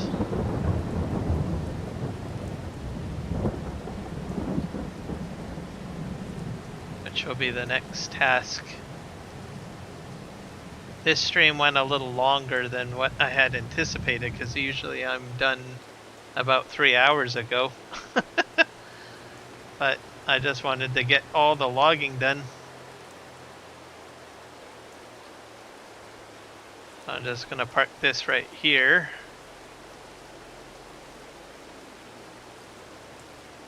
And I think I'll move the harvester out of the way a bit.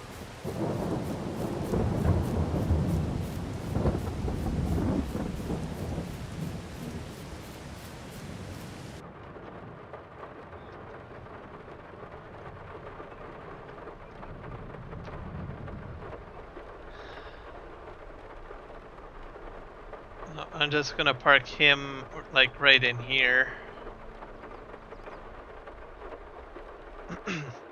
This probably will be this will be where the new platform will probably end up going, to tell you the truth. Once all the fields are drawn out tomorrow. This platform I'm going to just keep in place because that's where I'm going to put like shed areas or other stuff.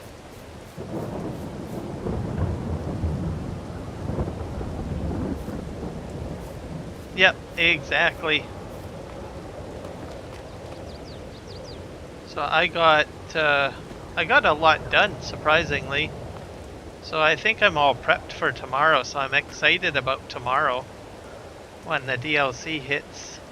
I'm gonna just check my community page and see if I can update you guys on what the vote is at, see if anyone has voted.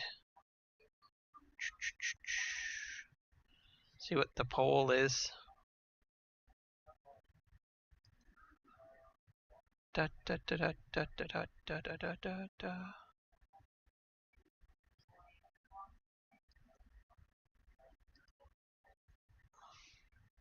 Let's see here. Yep, not much has changed. So I'm fairly confident that I will be doing fields for what is it? Red beets, carrots, and parsnips. So there'll be like 3 fields in this area. I think I'll be putting a shed here somewhere to store the equipment, and I'm hoping that I'll have enough money to purchase what I need. I don't know. $422,000 is a fair amount of money, so I think it'll get me somewhere. With at least seeding and maybe planting. The harvester, on the other hand, might be a different story, but we'll have to see about that, I guess. Um, yeah, so yeah, it looks like I'm all set for tomorrow. So that's kind of a rough idea of what to expect. Um, and I'll probably be on a little later tomorrow night to get kind of some of the stuff started. Not sure how much I'll accomplish, but we'll see what happens tomorrow. Um, are any of you guys streaming after me, or will be streaming after me? Nick or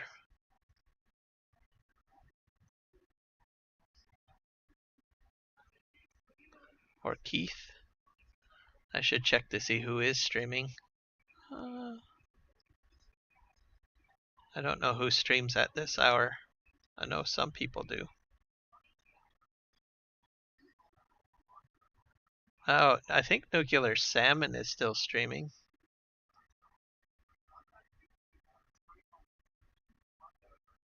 And Clutch Simulations, I'll probably do Nuclear Salmon, I guess.